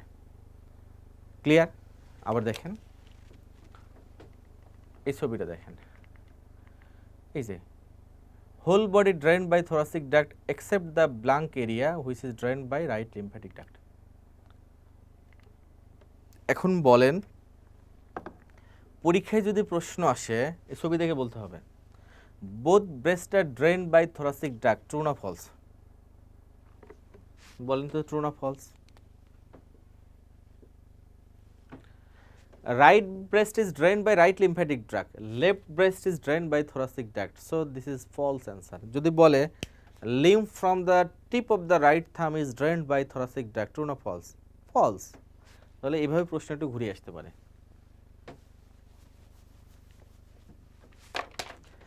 পেজ নম্বর 84 থেকে শুরু করে 84 এর প্রত্যেকটা শব্দ ইম্পর্টেন্ট, এফসিপিএস পার্ট 1 এর জন্য খুবই ইম্পর্টেন্ট। দেখেন formation course at the root of the neck বলে যে কথা রয়েছে 84 নম্বর পেজে, রুট অফ দ্য নেকে যে রিলেশনগুলো রয়েছে দেখেন, ঠিক রুট অফ দ্য নেকে এসে থোরাসিক ডাক্ট, দেখেন থোরাসিক ডাক্ট L1 এর লোয়ার বর্ডারে শুরু হলো, ঠিক T4-5 ভার্টিব্রাল জাংশনে রাইট টু লেফটে শিফট করলো। আজকের ক্লাসের শুরুতেই ছিল স্টার্নাল অ্যাঙ্গেল লেভেলে রাইট টু লেফটে শিফট করে থোরাসিক ডাক্ট। তারপর দেখেন উপরের দিকে উঠছে, পোস্টের মেডিস্টেনাম হয়ে চলে আসলো সুপিরিয়র মেডিস্টেনামে। অনলি দ্য অ্যাসেন্ডিং স্ট্রাকচার যেটা সুপিরিয়র মেডিস্টেনামে উপরের দিকে উঠে, বাদ বাকি সব নিচে নামে। তারপরে এখানে দেখেন এসে left subclavian vein and left internal jugular ভেনে যে জাংশন সেখানে এসে ওপেন করলো। এই যাত্রাপথে রুট অফ দ্য নেকে তার যে রিলেশনগুলো ছিল, this is very very important. এই রিলেশনগুলো খুবই ভালো করে জানতে হবে। পেজ নম্বর 84-এ দেখেন, at the root of the neck it arches laterally at the level of cervical 7 vertebra. Cervical 7 vertebra বরাবর সে ল্যাটারালি আর্টস করলো। তারপরে দেখেন in front of the vertebral সিস্টেমের সামনে দিয়ে যাবে, অর্থাৎ ভার্টিব্রাল আর্টারি, তারপর ভেন্ট্রাল ভেনের সামনে দিয়ে যাবে। তারপরে দেখেন behind the carotid system, carotid সিস্টেমের বিহাইন্ড দিয়ে যাবে, তার মানে left common carotid artery, left jugular vein, left vagus nerve, এগুলোর পিছন দিয়ে যাবে। এবং এই ছবিটা তাকিয়ে দেখেন একটা শ্যাডো দেওয়া হয়েছে, তার মানে ইন্টারনাল জুগুলার ভেনের পিছন দিয়ে যাচ্ছে আর ভার্টিব্রাল আর্টারিগুলো পিছনে রয়েছে। সো ভার্টিব্রাল সিস্টেমের সামনে আর জুগুলার সিস্টেমের বিহাইন্ড দিয়ে সে যাবে এবং আলটিমেটলি দুইটা জাংশন, ইন্টারনাল জুগুলার ভেন আর সাবক্লেভিয়ান ভেনের মাঝখানে যে জাংশনটা, সেই জাংশন বরাবর সে ওপেন করবে। সো এই প্রত্যেকটা শব্দ ইম্পর্টেন্ট। এরপর চলে আসেন 85 নম্বর পেজে। 85 নম্বর পেজে খুব বেশি পড়ার দরকার নাই। এরপরে থোরাসিক ডাক্তার দেখেন অনেকবার প্রশ্ন এসেছে, প্রায়ই আসে এখান থেকে। সো এটা খুব গুরুত্ব সহকারে পড়বেন। জুলাই 2019-এ কোশ্চেন ছিল, জুলাই 2021-এ কোশ্চেন ছিল, মানে এক সেশন পরপরই আসে। এর সাথে একটু যদি আমরা দেখি থাইমাস গ্ল্যান্ড, আমরা একটু পরেই পাবো থাইমাসটা। থোরাসিক ডাক্টের জাস্ট একটু আগে আমরা থাইমাসটা পাবো। 80 নম্বর পেজে দেখেন থাইমাস, 80 নম্বর পেজে রয়েছে থাইমাস। থাইমাসে দেখেন এখান থেকে খুব বেশি যে পড়তে হবে তা না, কারণ থাইমাসটা পড়তে হয় বিভিন্ন সোর্স থেকে। যেমন হিস্টোলজির মধ্যে থাইমাসের কথা রয়েছে, হেড নেক পোর্শনের মধ্যে থাইমাসের কথা রয়েছে, ইমরালজির মধ্যে থাইমাসের কথা রয়েছে। তো থাইমাস আসলে এক জায়গা থেকে পড়ার জিনিস না, আবার অ্যাডাল্ট লাইফে থাইমাস থাকে না। তো থাইমাসের তথ্য এখানে যেগুলো আছে পড়বেন, স্পেশালি ব্লাড সাপ্লাই এবং ডেভেলপমেন্ট, এই জায়গাগুলো খুব ইম্পর্টেন্ট। এবং হিস্টোলজি থেকে থাইমাস গ্ল্যান্ডে যে এখানে হ্যাসেলস কর্পাসকল থাকে, এইসব কথাগুলো ইম্পর্টেন্ট। এবং এখানে দেখেন 81 নম্বর পেজে দেখেন ইসোফেগাস, ইসোফেগাস থেকে শুধু একটা শব্দ পড়বেন, কনস্ট্রাকশন লেভেল। 4টা কনস্ট্রাকশন রয়েছে, শুধু এই 4টা কনস্ট্রাকশন কোন লেভেলে কি কি। নাম্বার 1 যেখানে ইসোফেগাস শুরু হয়েছে, ফ্যারিঙ্গোইসোফেজিয়াল জাংশন। নাম্বার 2 যেখানে আর্চ অফ দ্য অ্যাটো দিয়ে ক্রসিং হয়। নাম্বার 3 যেটা লেফট প্রিন্সিপাল ব্রঙ্কে ক্রস করে। নাম্বার 4 যেটা যেখানে সেই oesophageal opening of the diaphragm যেখানে, সেখানে। এই 4টা পয়েন্টে ইসোফেগাস কনস্ট্রিক্টেড থাকে। এখন যদি আপনাকে বলা হয় এর মধ্যে সবচেয়ে কনস্ট্রিক্টেড পার্ট কোনটা, প্রথমটা, ফ্যারিঙ্গোইসোফেজিয়াল জাংশন। এখন যদি আপনাকে আরেকটা প্রশ্ন করা হয় হোল অফ দ্য এলিমেন্টারি ট্র্যাক্টের মধ্যে সবচেয়ে ন্যারোয়েস্ট পার্ট কোনটা, কনস্ট্রিক্টেড পার্ট কোনটা, তাহলে এটা ফ্যারিঙ্গোইসোফেজিয়াল জাংশনটা।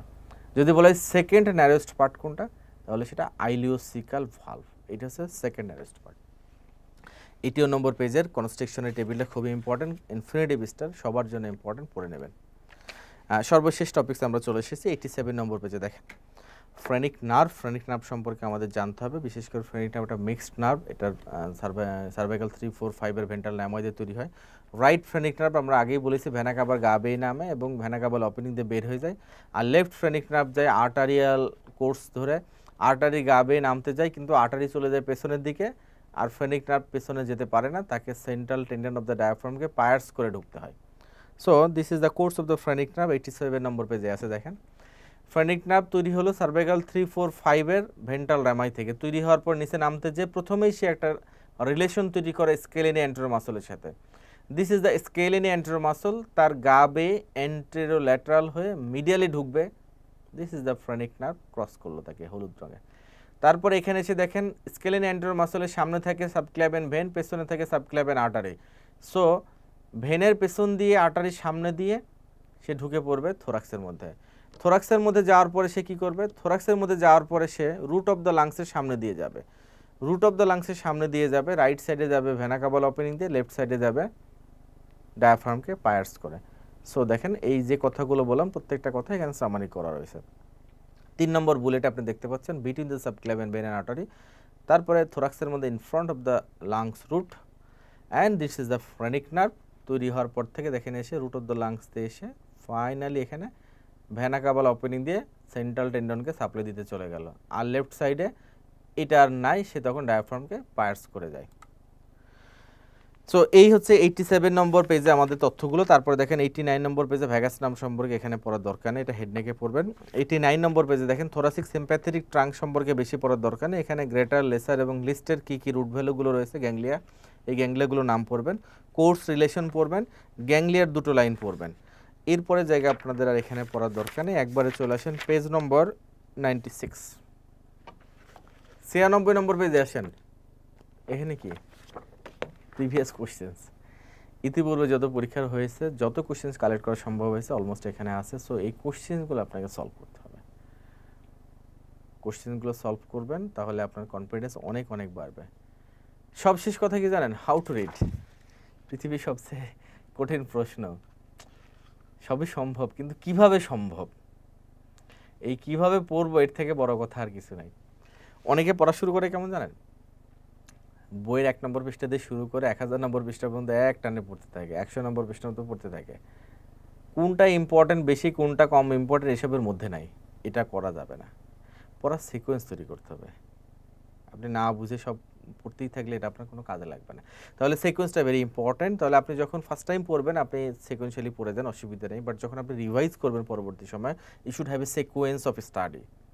অবশ্যই আপনি রিভিশন দেওয়ার সময় যেগুলো না পড়া শেষ করবেন না।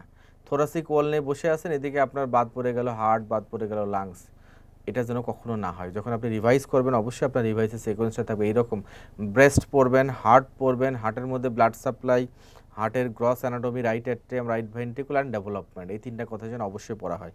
তারপরে লাংস পড়বেন, মেডিস্টেনাম পড়বেন, ডায়াফ্রাম পড়বেন, থোরাসিক ডাক্ট পড়বেন, এক্সটার্নাল অ্যাঙ্গেল পড়বেন। আমি আবারও বলছি, ব্রেস্ট পড়বেন, হার্টের মধ্যে কি পড়বেন, ব্লাড সাপ্লাই পড়বেন, অ্যাট্রিয়াম পড়বেন, রাইট ভেন্ট্রিকুল ডেভেলপমেন্ট, তারপরে পড়বেন লাংস, তারপরে মেডিস্টেনাম পড়বেন, ডায়াফ্রাম পড়বেন, তারপরে thoracic duct, external angle. So এই কথাগুলো না পড়ে আপনার যেন কখনো রিভিশন শেষ না হয়। যত প্রশ্ন কমন পাবেন, এই যে 7টা পয়েন্ট বললাম, এই 7টার মধ্যেই পাবেন। অনেকের স্বভাব কি আছে জানেন, একবার একটা বই থেকে পড়ে, ঠিক 2 দিন পর পর আরেকটা বই পায়, আরেকজনের কাছে সেটা পড়ে, পরীক্ষার আগের রাত্রে আরেকটা নতুন বই বইছে সেটা পড়ে। কিন্তু জ্ঞানীরা কি বলে জানেন, মিস্টার বিনের একটা ভিডিও দেখছেন না, মিস্টার বিন এত পড়াশোনা করেছে, পরীক্ষার আগের রাত্রে দেখে চারিদিকে খালি বই ছড়ায়, তার মাঝখানে ছোট্ট একটা মিস্টার বিন বসে আছে। সে ভয়ে আর চোখ খুলতে পারে না, আঙ্গুলের ফাঁক দিয়ে খালি তাকায় দেখে, একটু ছোট্ট বই দেখে, মানে তার আর বই খোলার মতো অবস্থা নাই। তো যারা এরকম পড়াটাকে ছড়ায় ছিটায় রাখে, পরীক্ষার আগের রাত্রে তারা মিস্টার বিনের মতো অবস্থা হয়। Never do this. এমনি জীবনে জ্ঞান অর্জনের পড়ার জন্য অনেক অনেক বই পড়বেন, অনেক কিছু পড়বে, সেটা আলাদা বিষয়। But for passing a specific exam you should have a exam oriented preparations. পরীক্ষার জন্য যে জায়গাটা ফোকাস হয় সেটাই পড়তে হবে। দুনিয়ার সব জেনে লাভ নাই, যেটা পরীক্ষায় আসবে না সেটা না জানলে আপনার পরীক্ষায় পাস হবে না। পরীক্ষায় পাস করার পর আপনার দুনিয়ার সব জানেন, নো প্রবলেম। তাহলে পরীক্ষায় পাসের জন্য আপনাকে দেখতে হবে বিসিপিএস বা আমাদের বিএসএমইউ রেসিডেন্সি পরীক্ষায় যে প্রশ্নগুলো আসে, যে টপিকসগুলো আসে, সেগুলো বারবার ঘুরে ফিরে আসে। সো ওই টপিকসগুলোকে আপনাকে এমফেসিস দিতে হবে। আমাদের এই লেকচার শিটটা অথেন্টিক নো ডাউট, কারণ এর মধ্যে বানানো একটা শব্দও নাই। বিভিন্ন টেক্সট বইয়ের ইম্পর্টেন্ট তথ্যগুলো যেগুলো বিসিপিএস বিএসএমইউতে বারবার পরীক্ষায় আসে, তারা যেখান থেকে ইনফরমেশনগুলো দেয় ওই সব জায়গাগুলোকে কাট পেস্ট করে এখান থেকে নেওয়া, এক জায়গায় করা, কম্পাইল করা। It's a combinations of lots of text book. So আপনার সন্দেহের কোনো কারণ নেই, ভয়েরও কোনো কারণ নেই, আপনি এই বইয়ের উপর ভরসা রাখতে পারেন। এরপর আপনার যে তথ্যগুলো মনে হয় জানা দরকার সেগুলো আপনি এর মধ্যে ইনপুট দিয়ে রাখেন। তবে অনুরোধ, পরীক্ষার আগের রাতে নতুন বই খুলতে যাবেন না, নতুন বইয়ে নতুন তথ্য খুঁজে বেড়াবেন না। একটা বইয়ের মধ্যে সব তথ্য থাকবে, সেটাই পড়বেন। যদি জানতো কী হবে জানেন, এই যে এরকম হবে, প্রথমবার একবার পড়ছেন সুন্দর করে এরকম যা পড়ছেন বুঝছি, পরের বার যখন ওই একই কথা অন্য একটা বই পড়তে যাবেন এইরকম মনে হবে। পরের বার কী হবে জানেন, আরেকটা বই খুঁজছেন, আরেক স্টাইলে লেখা আছে, দেখে আপনার মাথা নষ্ট। তারপর আরেকটা বই খুলছেন, হয়তো একই তথ্য এই এমনি লেখা আছে, এবার আপনি আর কিছুই বুঝতেছেন না। পরের বার দেখছেন শেষে কি লেখা আছে, আসলে কি লেখা ছিল এই একটা কথায়, it is more convenient to go through a book you have read before then to explore a new one for the first time before the exam. এই কথাটা আমার কথা না, এটা টেক্সট বইয়ের কথা। সো পরীক্ষার আগে যেন নতুন নতুন বই খুঁজে বেড়াতে না হয়, যা পড়েছেন তার একটা ভিজুয়াল মেমোরি হবে, তার একটা বারবার রিফ্লেক্সিভ মেমোরি তৈরি হয়ে যাবে। এইটার জন্য আপনার একটা বইয়ের মধ্যে সব তথ্য থাকবে, তাহলে কেবল আপনি ভালো করতে পারবেন। So my last advice to you, কত পড়েছি সেটা বড় কথা নয়, যা পড়েছি বুঝে পড়েছে কিনা, and quality rather than quantity of reading is very very important. কথাগুলো আমার নয়, আলফুলো জিনামেটা টেক্সট বইয়ের। সো এই কথাগুলো একটু ফলো করবেন। একবার পড়ে ছেড়ে দেবেন না, বারবার পড়তে হবে। এবং সবচেয়ে বড় গুরুত্বপূর্ণ যে বিষয়টি সেটা হচ্ছে আপনাকে প্র্যাকটিস করতে হবে বাই এক্সাম। বারবার পরীক্ষা দেবেন, পড়বেন, পরীক্ষা দেবেন, পড়বেন, পরীক্ষা দেবেন। আপনার কনফিডেন্স যেমন বাড়বে, কম্পিটিশনে কোন লেভেলে আছেন এটা আপনি বুঝতে পারবেন। সো এভাবে নিজেকে গুছিয়ে ফেলুন। Best of luck. এই সেশনে আপনার এফসিপিএস পার্ট 1 পাস হয়ে যাবে অথবা রেসিডেন্সিতে চান্স হয়ে যাবে, সেই শুভকামনায়